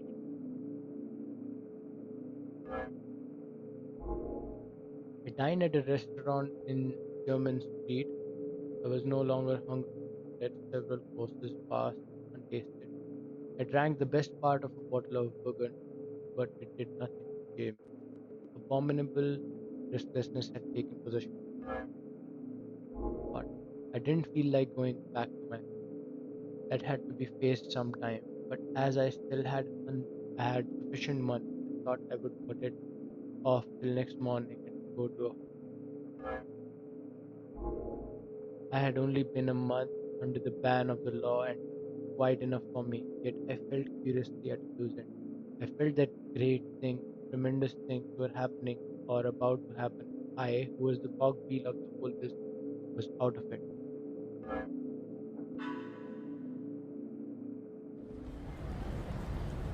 Here was I, a very ordinary fellow with no particular brains, and yet I was convinced that somehow I was needed to let this business through, that without me it would all go to blazes. I told myself it was sheer silly conceit that 4 or 5 of the cleverest people living, with all the might of the British Empire at their back, had the job in hand. Yet I couldn't be convinced. It seemed as if a voice kept speaking in my ear, telling me to be up and doing, or I would never sleep again. The upshot was that about 9:30 I made up my mind to go to Queen Anne's Gate. Very likely I would not be admitted, but it would ease my conscience to try. On my way, I passed a group of young men. They were in evening dress, had been dining somewhere, and were going on to a music hall. One of them was Marmaduke Joffrey. By God, the murderer! Here, you fellows hold him! That's Hannay, the man who did the Portland Place murder! Take me, quick! I wasn't looking for trouble, but my ill temper made me play the fool, and sight of Mommy's imbecile face was more than I could bear.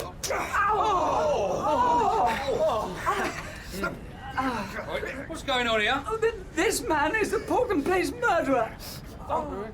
Damn it all! Make the fellow shut up! I advise you to leave me alone, Constable. Scotland Yard knows all about me, and you'll get a proper wigging if you interfere. You've got to come along with me, young man. I saw you strike that gentleman cruel hard. You began it too, for he wasn't doing nothing.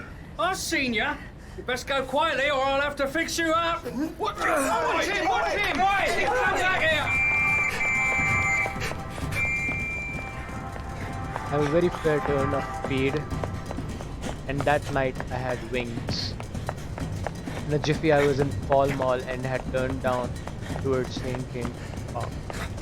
Happily there were few people about and no one tried to stop me. I was staking all on getting Queen Anne's Gate.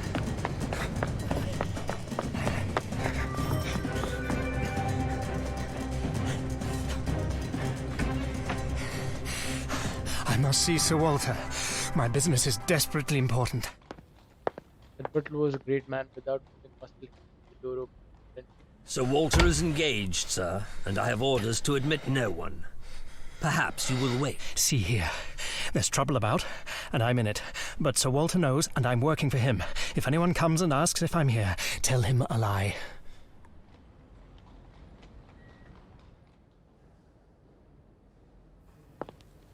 I was seated and told to wait.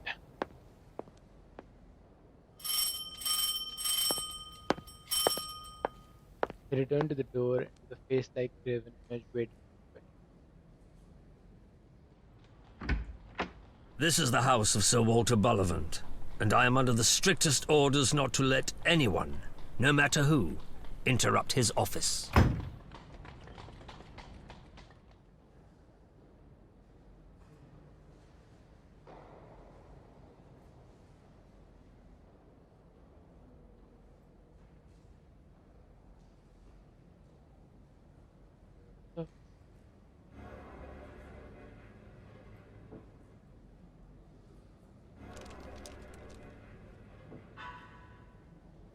Horror descended on Whitehall last night after Greek Prime Minister Constantine Karalidis was shot dead in London. The murder took place around 7 p.m. in a private apartment in Horse Guards, where the Greek premier was staying at the invitation of the Foreign Office. Although the area around James Park was busy at the time, Scotland Yard has released no details of the suspect and the assassin remains at large. Karalides was alone at the time of the shooting, and no direct witnesses to the act have been established. Police and security agents have yet to confirm whether the shooter was located in the room or fired from an adjacent building.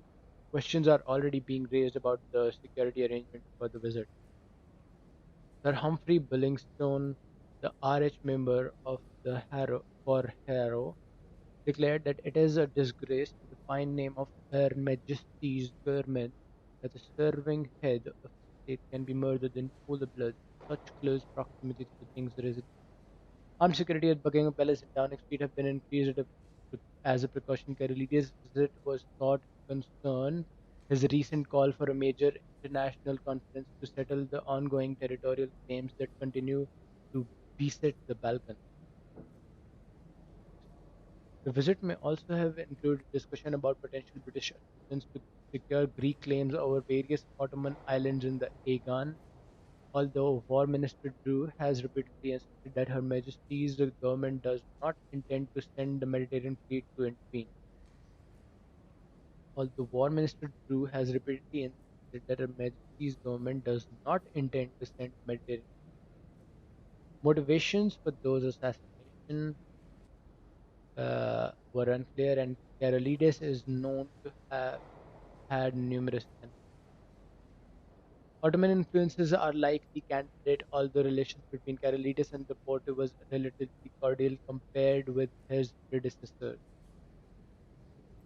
Berlin's efforts to form an alliance with Bulgaria and its long-standing relationship with the Ottomans have led to a tense relationship between Berlin and Athens. German Foreign Minister Scholz recently described Karolides as a millstone around the neck. The German theory has supporters within Parliament. Sir Humphrey has already suggested that we will most likely find the hand of the Kaiser somewhere near the trigger of the gun. Sir Walter Bullivant, Permanent Secretary at the Foreign Office, reacted with shock and fury to the events of last night and told this newspaper that this is an appalling act of political murder within the very heart of our government. We will leave no stone unturned to catch those responsible. Sir Walter also extolled the influence of Karolides as a steady rock in the volatile world of Balkan politics. The tireless work of Constantine Karolides in search of peaceful solutions to the Eastern question has been within compare in recent years. Prince of Water, we must be sure to continue the spirit of. Privately, however, the Foreign Office is thought to be deeply concerned that in the absence of leaders, the situation in the region will deteriorate yet deteriorate yet further. The fate of the international conference that Karolides had called for is also unknown. Although in the absence of respected strong man, it appears unlikely that such an affair will go ahead in immediate future.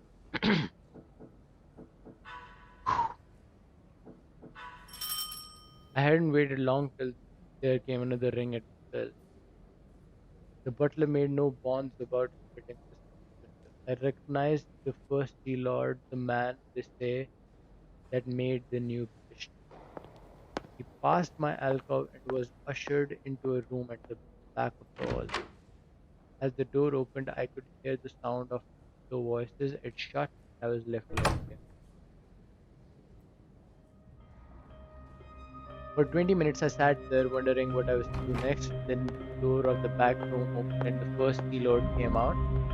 He walked past me and in passing he glanced in my direction. For a second we looked each other in the face. I had never seen the great man before and he had never seen me. But in the fraction of time something sprang into his eyes, and that something was recognition. You can't mistake it. It was a flicker, a spark of light, a minute shade of difference, which means one thing and one thing only. he is with the Blackstone.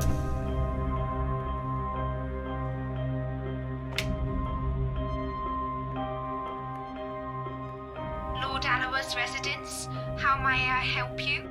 It's his lordship at home. His lordship returned half an hour ago and has gone to bed. He's not very well tonight. Will you leave him a message, sir? I knew it. An impostor. Not a moment could be lost, so I marched boldly to the door of the back room and entered without knocking.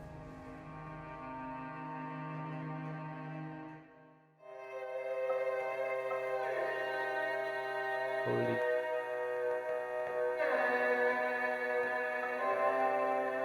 All seems lost, but could Scudder's pocketbook hold the secret to Blackstone's whereabouts?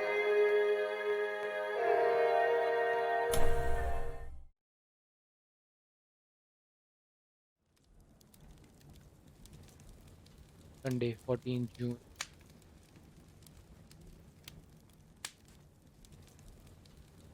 And I feel reassured. Sir Walter!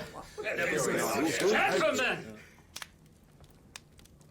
Five surprised faces looked up from the round table. There was Sir Walter and Drew, the war minister, whom I knew from his photographs.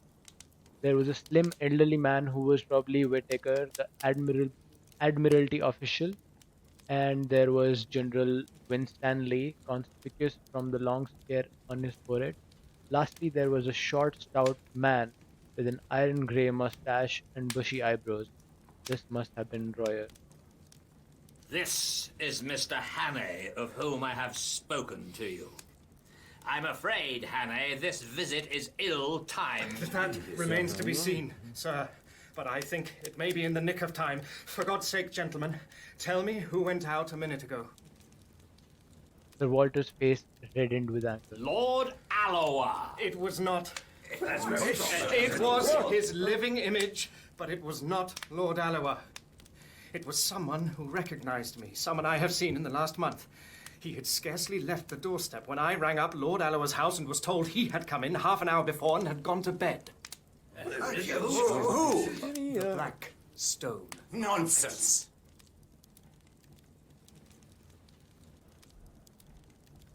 I sat down in the chair so recently vacated and looked around at five badly scared gentlemen.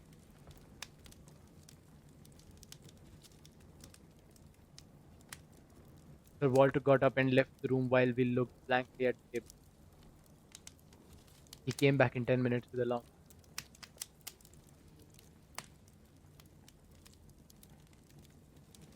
I have spoken to Allowa.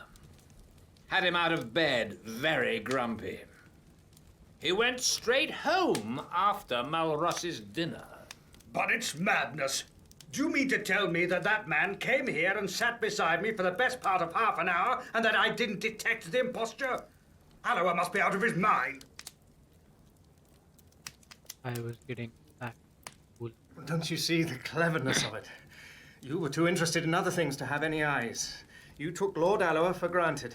If it had been anybody else, you might have looked more closely, but it was natural for him to be here, and that put you all to sleep. Royer bent his wise brows. The young man is right.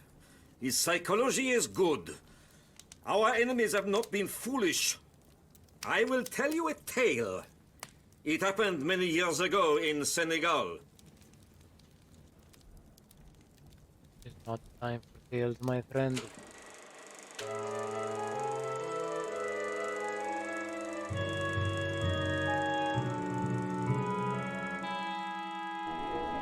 Many years ago, the general port station in Senegal.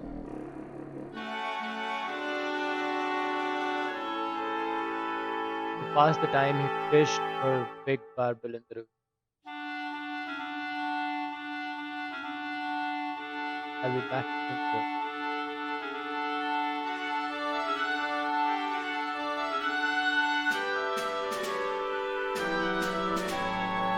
One morning his horse was unaccountably restless.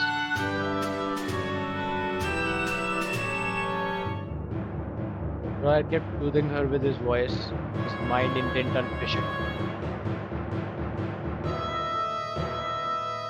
I'll be back soon, girl.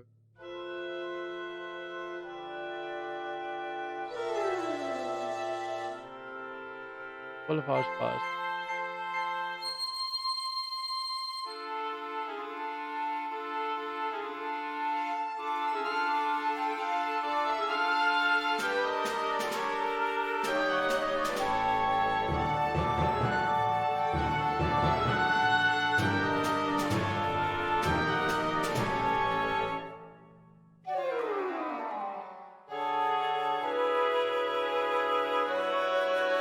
So I stood face to face with an old man-eater, the terror of...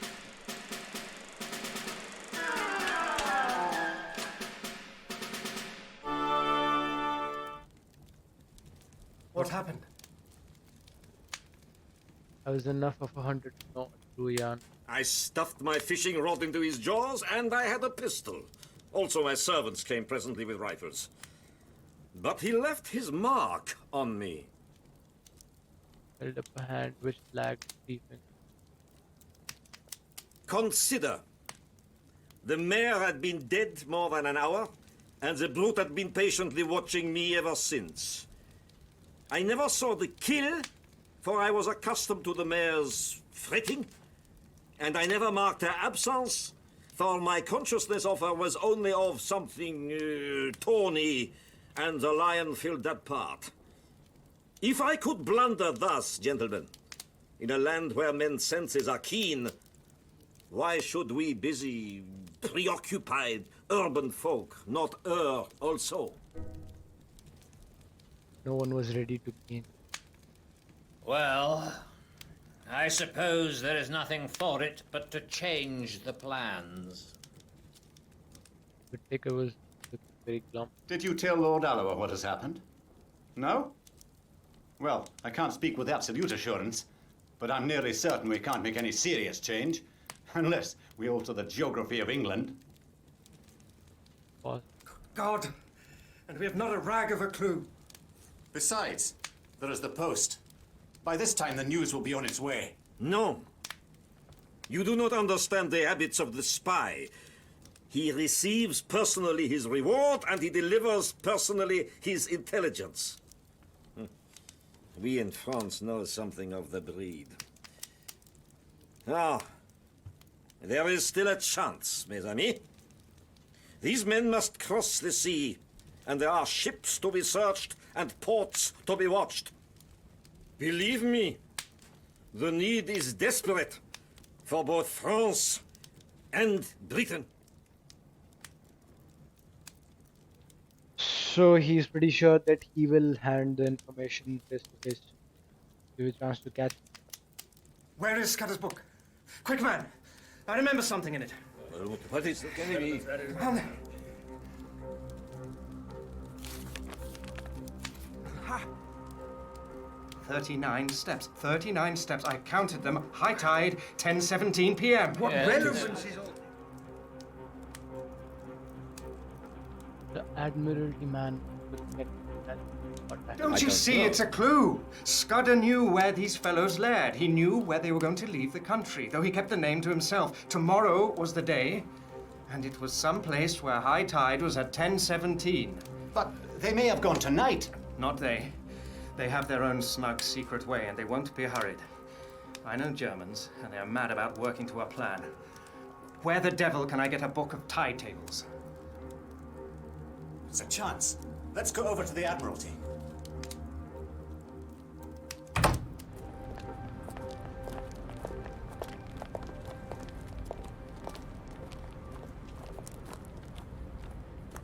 We got into two of the waiting mode cars. The water went off to Scotland Yard to mobilize Mike Kilevre.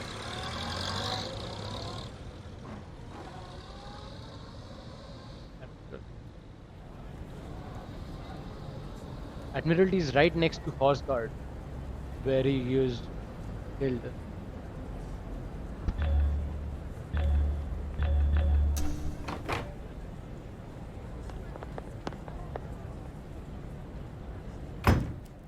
A resident clerk was unearthed, presently fetched from the library. The Admiralty.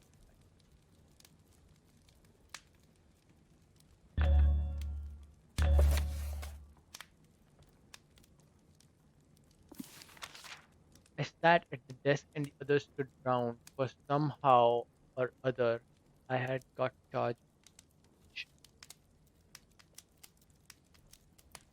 but it was no good. So far I could see 1017 might cover 50 places. We had to find some way of narrowing the possibility. There must be some way of reading this riddle. The steps. What did Scudder mean by steps? If it were dock steps, why mention the number? It must be some place with several staircases and one marked out from the others by having 9. Why was high tide so important? Must be some little harbor or no harbor at all. There were no sets of staircases on any harbor that I had ever seen. The place must be a bit of open coast. He's a man in a hurry. He wants a speedy and a secret passage. They wouldn't travel by a big boat from a regular harbor. There is no regular steamer sailing at that hour. I must put myself in the enemy's shoes. I wouldn't leave from the Channel or the West Coast. Scotland is too far. I would try for Ostend or Antwerp or Rotterdam. Sail from somewhere on the east coast between Cromer and Dover. This is all guesswork. I'm no kind of Sherlock, but I do have. There is time. Time is running out. Time is time.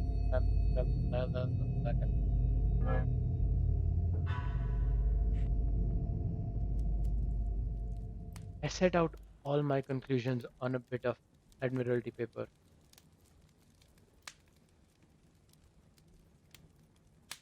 Fairly certain. Place where there are several sets of stairs.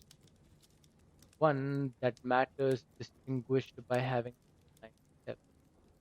Full tide at 10:70 p.m. Leaving shore only possible at full tide. Unless they're full tide, you cannot take the boat into the that steps, not dock steps. So place probably not harbor. No regular night steamer at 10:17. Means of transport must be tramp, unlikely. Yacht or fishing boat. Guest. Place not harbor, but coast port, small trawler, yard, or long. Place somewhere on east coast between Cromer and Dover.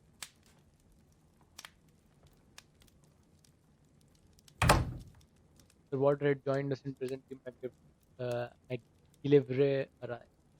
He had sent out instructions to watch the ports and railway stations for 3 men whom I had described to the Walter. Not that he or anybody else thought that would do much good. Here's the most I can make of it. We have got to find a place where there are several staircases down to the beach, one of which has 39 steps. I think it's a piece of open coast with biggish cliffs somewhere between the Wash and the Channel. Also, it's a place where full tide is at 10:17 tomorrow night. An idea. Is there no inspector of coast guards or some fellow like that knows the East Coast? Why, yes, there is. He lives in Clapham. Let me get him now.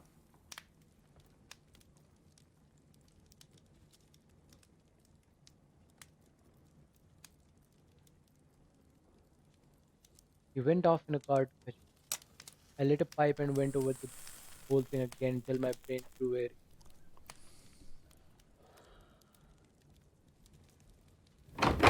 About 1 in the morning, the Coast Guard man arrived.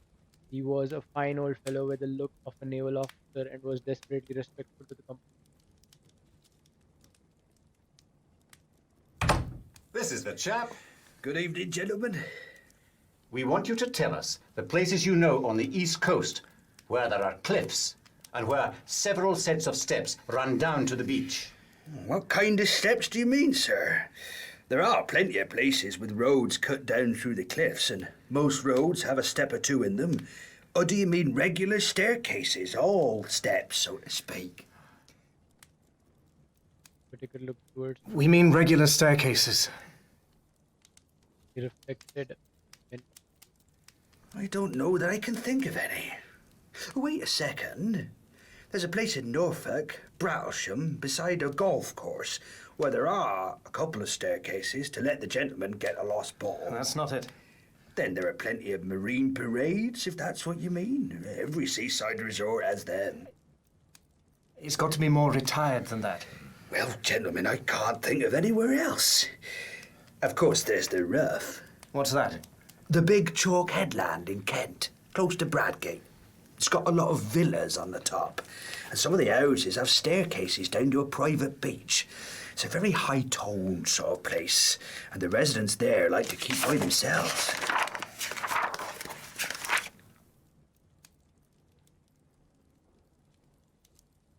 Ha!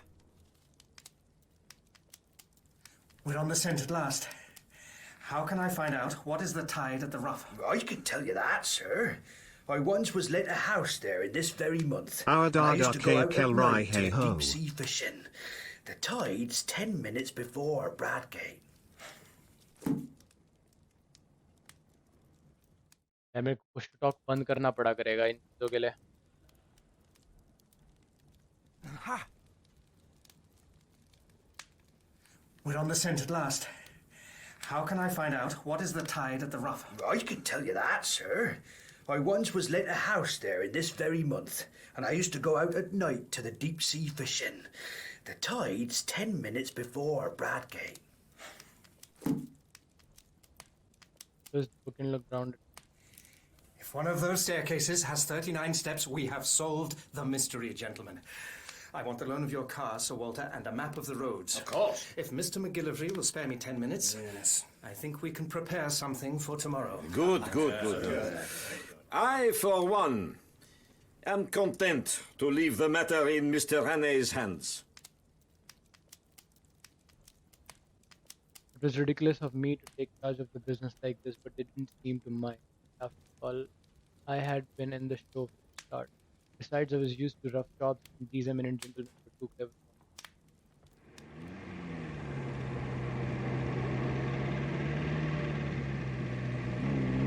By 3:30 that morning, I was steering past the moonlit hedgerows of Kent, with McGillivray, best man's wife, on the street beside me. Masters of disguise. Hannay is confident he has the right place, but doubts begin to surface when he sees the target.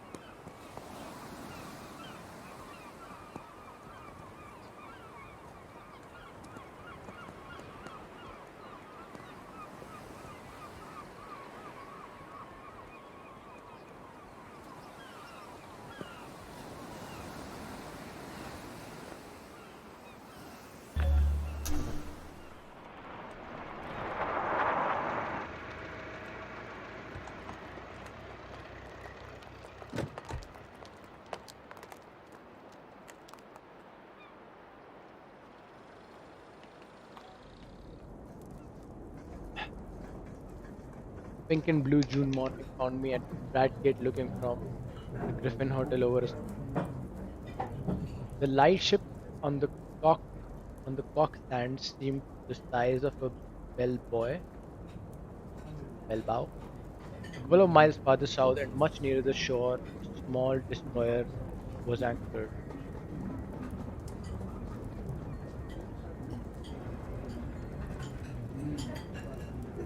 Clive had been in the Navy and knew the boat. He told me her name and her commanders, so I sent off wire to Sir Walter.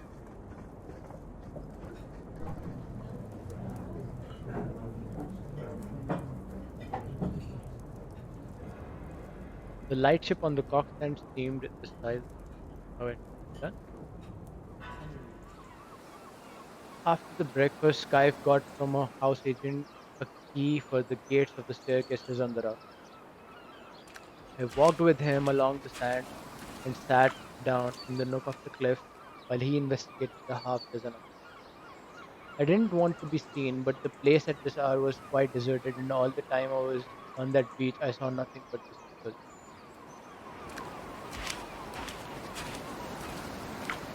It took him more than an hour to do the job. Everything depended on my guess proving right. He read aloud the number of steps in the different stairs. 34, 35, 42, 47, and 21, where the cliffs get lower. Oh, and 39. Scaife, we have them. We hurried back to the town and sent a wire to McGillivray. I wanted half a dozen men, and I directed them to divide themselves among the three different specified hotels. Then Scaife set out to prospect the house at the head of the 39 steps. He came back with news that both puzzled and reassured me. The house was called Trafalgar Lodge and belonged to an old gentleman called Appleton, a retired stockbroker, the house agent said. Only 3 servants were kept, a cook, a parlour-maid, and a housemaid. The cook was not the gossiping kind and had pretty soon shut the door in his face, but Scaife said he was positive she knew nothing. They were just the sort that you would find in a respectable middle-class household. Mr. Appleton was there a good deal in the summertime and was in residence now, had been for the better part of the week. And was in residence now, had been for the better part of the week. Scaife could pick up very little information about him except that he was a decent old fellow who paid his bills regularly and was always good for a fiver for a local charity. Next door there was a new house building which would give good cover for observation, and the villa on the other side was to let, and its garden was rough and shrubby.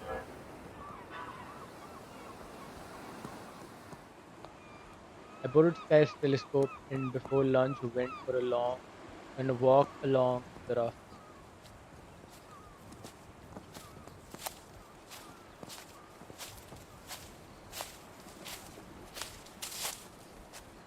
I kept well behind the rows of pillars and found a good observation point on the edge of the wall.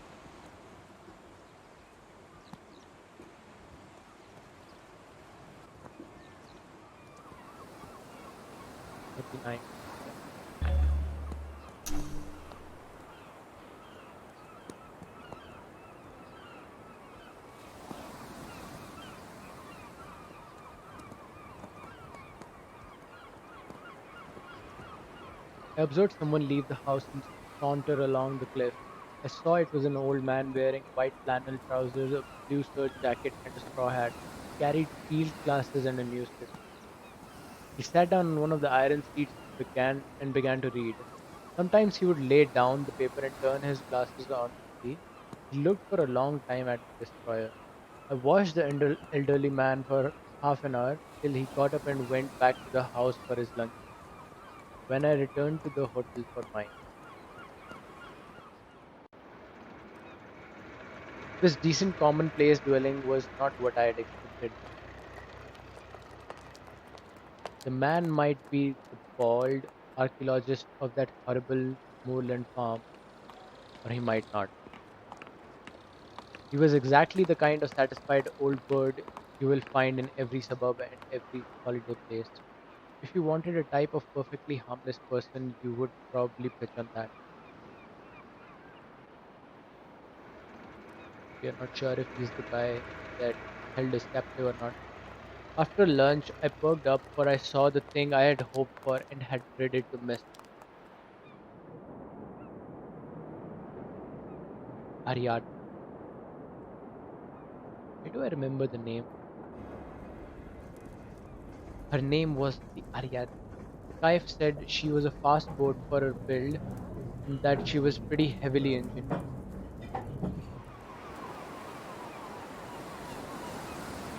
Skype and I went down to the harbor and hired a boatman for an afternoon fishing. After about 4 o'clock, I made the boatman row us around the yacht, which lay like a delicate white bird, ready at a moment to free. One of the men was polishing the brasswork. I spoke to him and got an answer in the soft dialect of Essex. Another hand that came along passed me the time of day in, in an unmistakable English tongue. Our boatman had an argument with one of them about the weather, and for a few minutes we lay on our oars close to starboard bow. Then the men suddenly disregarded us and bent their heads to the work as an officer came along the deck. He was a pleasant, clean-looking young fellow, and he put a question to us about our fishing in very good English. But there could be no doubt about it. His close-cropped head and the cut of his collar and tie never came out of England. I know German. In the hotel, I met the commander of the destroyer to whom Skype introduced me and with whom I had a few words. Then I thought I would put in an hour or two watching Trafalgar Lodge.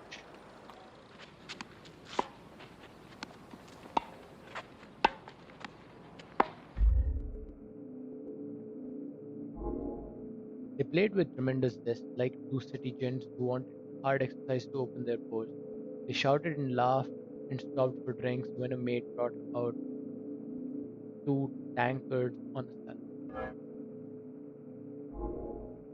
You couldn't conceive a more innocent spectacle. I rubbed my eyes and asked myself if I was the most immortal fool on earth.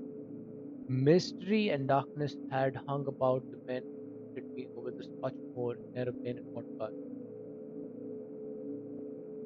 and notably about the infernal antiquarian. It was easy enough to connect those folks with the folk.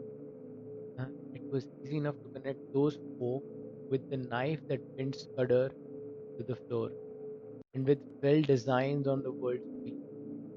But here were two guileless, guileless, guileless citizens taking their innocuous exercise and soon about to go indoors for a humdrum dinner where they would talk of Mark Preston's the last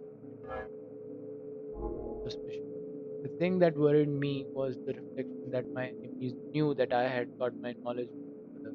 It was Scudder who had given me the clue to this place. If they knew that Scudder had this clue, would they not be certain to change their plan?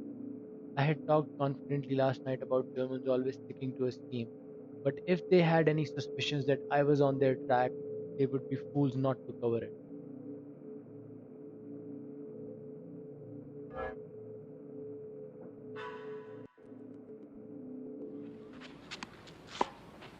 I had been making a net to catch vultures and falcons, and lo and behold, 2 plump thrushes had blundered into it. Presently, a third figure arrived, a young man on a bicycle. He was welcomed riotously by the players.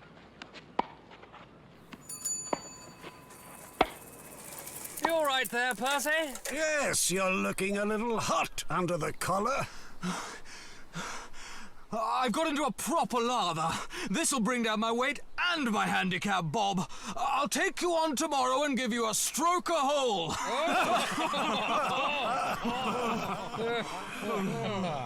They all went to the house, left me feeling.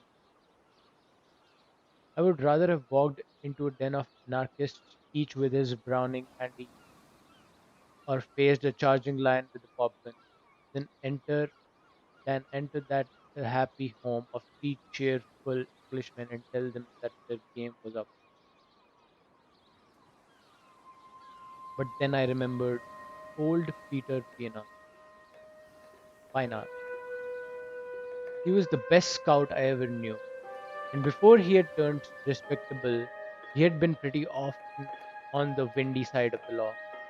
Peter once discussed with me the question of disguises, and he had a theory which struck me at the time. He said Barring absolute certainties like fingerprints, mere physical traits were very little used for identification if the fugitive really knew his business. The only thing that mattered was what Peter called atmosphere. Those chaps didn't need to act. They just turned a handle and passed into another life, which came as naturally to them as the first. Chaps didn't need to act. They just turned a handle and passed into another life, which came as naturally to them as the first. Peter used to say that it was the big secret of all famous criminals. This recollection gave me the first real comfort I had that day. Peter had been a wise old bird, and these fellows I was after were about the pick of the aviary.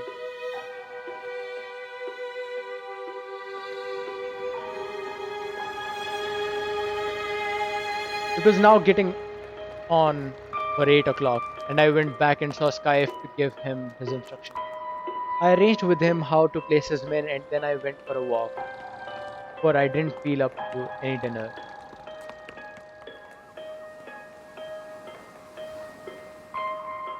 It took all my resolution to stroll towards Trafalgar Lodge. On the way, I got a piece of solid comfort from the sight of a greyhound that was swinging along at a nursemaid's heel. It reminded me of a dog I used to have in Rhodesia.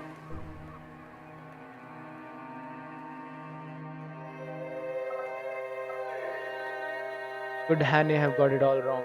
The final stand will reveal all.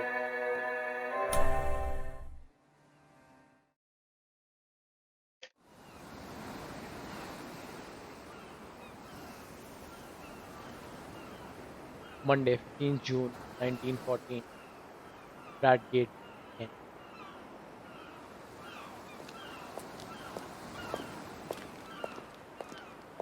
I arrived once again at Trafalgar Lodge. Skype's men would be posted by now, but there was no sign of the boat.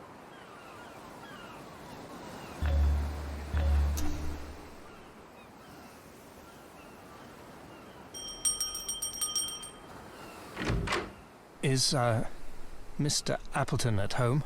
Yes, sir. Please, come in.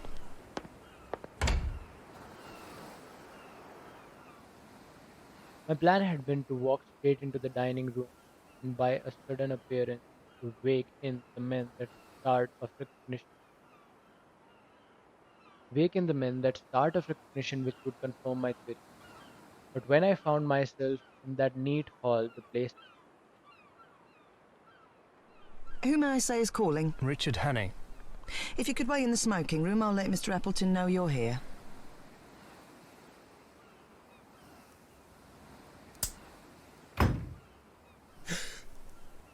Realizing my mistake, I pulled myself together and ran up. I was too late.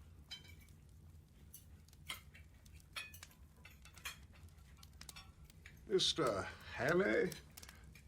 Did you wish to see me? I think we have met before, and I guess you know my business. The light in the room was dim, but so far as I could see their faces, they played part of the investigation very well. Maybe. I haven't a very good memory, but I'm afraid you must tell me your errand, sir, for I really don't know it. Well then, I have come to tell you that the game's up. All the time I seemed to myself be taking careful. I have a warrant for the arrest of you three gentlemen. Arrest? Arrest? Good God, what for? He looked really For the murder of Franklin Scudder in London on the 23rd day of last month. I never heard the name before. And that was the Portland Place murder. I read about it. Good heavens. You must be mad, sir. Where do you come from? Scotland Yard. Though I hadn't an ounce of confidence in me, I forced myself to play the game. Don't get flustered, Uncle. It's all a ridiculous mistake. But these things happen sometimes, and we can easily set it right. It won't be hard to prove our innocence. I can show you that I was out the country on the 23rd of May and Bob was in a nursing home. You were in London, but you can explain what you were doing. Right, Percy. Of course, that's easy enough. The 23rd. That was the day after Agatha's wedding. Let me see, what was I doing? Came up in the morning from Woking and lunched at the club with Charlie Simons. Then, oh yes, I dined with the fishmongers. I remember, for the punch didn't agree with me and I was seedy next morning.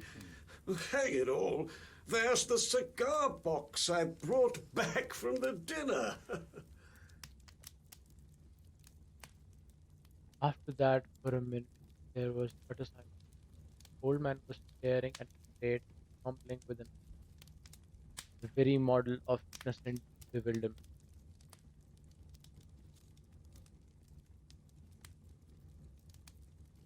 I think, sir, you will see you are mistaken. We want to assist the law like all Englishmen, and we don't want Scotland Yard to be making fools of themselves. That so, Uncle? Certainly, Bob. The old fellow seemed to be recovering. Certainly. We'll do anything in our power to assist the authorities, but this is a bit too much. I can't get over it. How Nellie will chuckle. She always said you would die of boredom because nothing ever happened to you. Now you've got it thick and strong. It couldn't be acting. It was too confounding. Oh, yes, just think of it. What a story to tell at the club. Really, Mr. Hannay, I suppose I should be angry to show my innocence, but it's too funny. I almost forgive you the fright you gave me. You looked so glum. I thought I might have been walking in my sleep and killing people.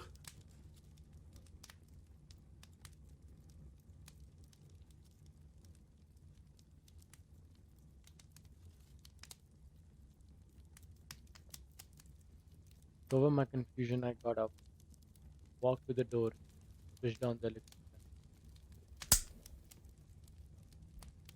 The sudden glare made them, and I stood scanning the three faces. I made nothing of it. One was old and bald, one was stout, one was dark and thin. They seemed exactly what they professed to be, and I could not have sworn to one of them. I could see nothing to connect them with the old and distant desperados. Well, are you reassured by your scrutiny, sir?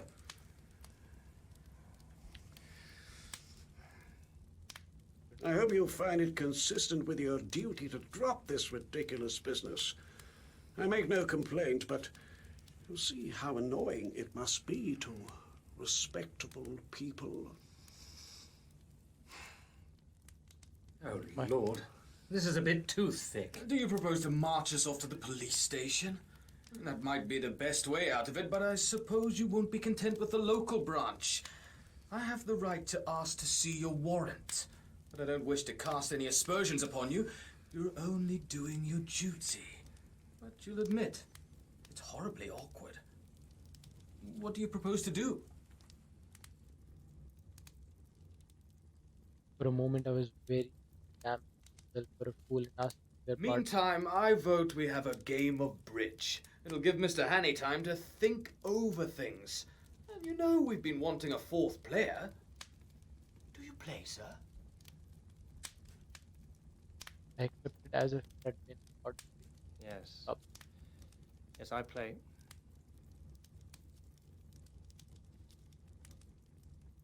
I felt mesmerized by the whole place, by the air of obviousness, not innocence merely, but frank, honest bewilderment and concern.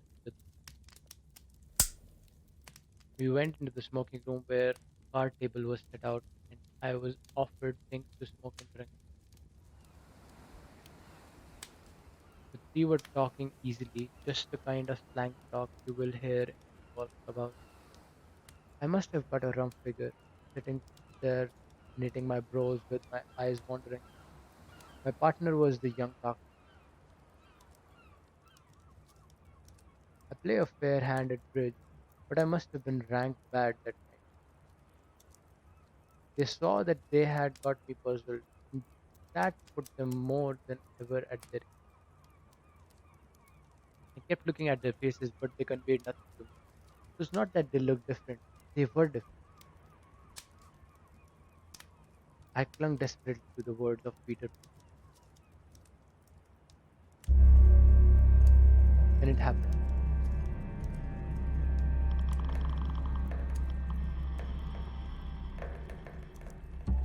It was the moment I remembered, when I had stood before him in the moorland farm, with the pistols of his servants behind me. Some shadow lifted from my brain, and I was looking at the three men with full, absolute recognition. The dark, lean man, he was the murderer. Now I saw cruelty and ruthlessness where before I had only seen good humor. His knife had skewered Scudder to the floor, and his kind had put the bullet in Carolides.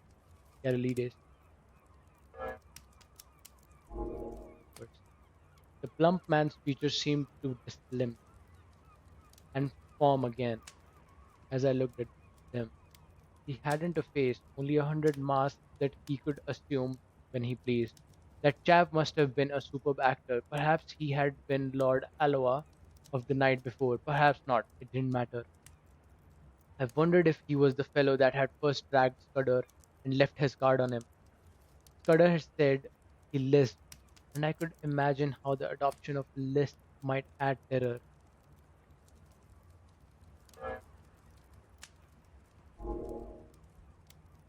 He was the pick of the lot. He was the sheer brain, icy, cool, calculating, as ruthless as a steam hammer. Now that my eyes were open, I wondered where I had seen the benevolence. His jaw was like chilled steel, and his eyes had the inhuman luminosity of a bird.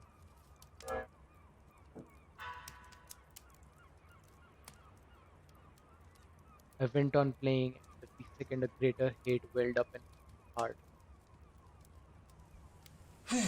Bob, look at the time. You better think about catching your train. Bob's got to go to town tonight. The voice rang now as false as hell. I looked at the clock and it was nearly half I'm past afraid 10. he must put off his journey. Oh, damn. I thought you had dropped that rot. I simply got to go. You can have my address, and I'll give you any security you like. No, you must stay. I'll go bail for my nephew. That ought to content you, Mr. Hannay. As I glanced at him, his eyelids fell in that hawk-like hood which fear had stamped on my memory.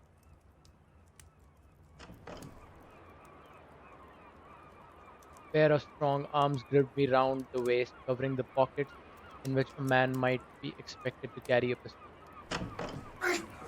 Get your hands off me! Schnell, Franz! Das Boot! Das Boot! I grappled the old chap, and the room seemed to fill with figures. I saw the plump one collared, but my eyes were all but out of doors, where Franz sped on over the road towards the railed entrance to the beachside. I saw the plump one collared. My eyes were all for the out of doors, where Franz sped on over the road toward the rail entrance. One man followed him, but he had no chance. I stood staring, with my hand on the old boy's throat, for such a time as a man might take to descend those steps to the sea.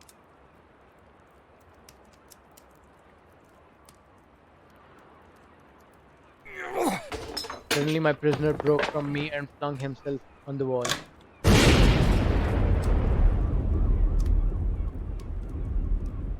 The stairway had been completely destroyed.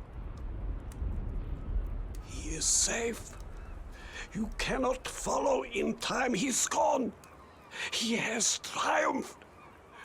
Der schwarze Stein ist in der Siegeskrone. There was more in those eyes than any common triumph. They had been hooded like a bird of prey, and now they flamed with a hawk's pride. This man was more than a spy. In his foul way, he had been a traitor.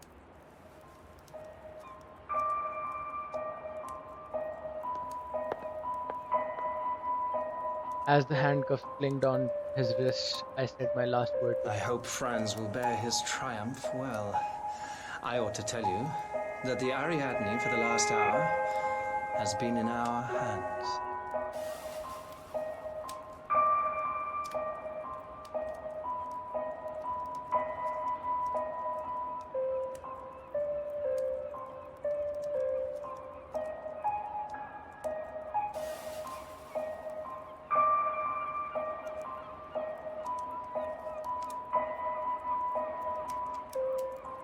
Bravo.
Music was next level. Music and all the sounds in the game.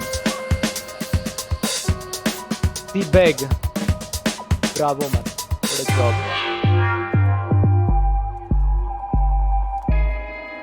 The sound team on this game. Steps.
Wednesday, 4 July.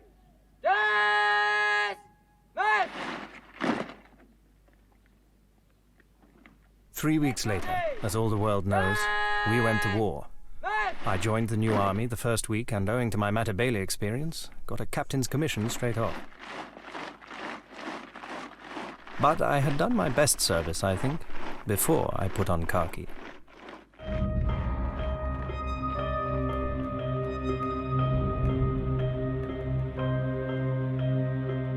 Congratulations, you've completed the 39 steps. We hope you enjoyed playing this story as much as we did making it. Hopefully, see you for our next digital adaptation.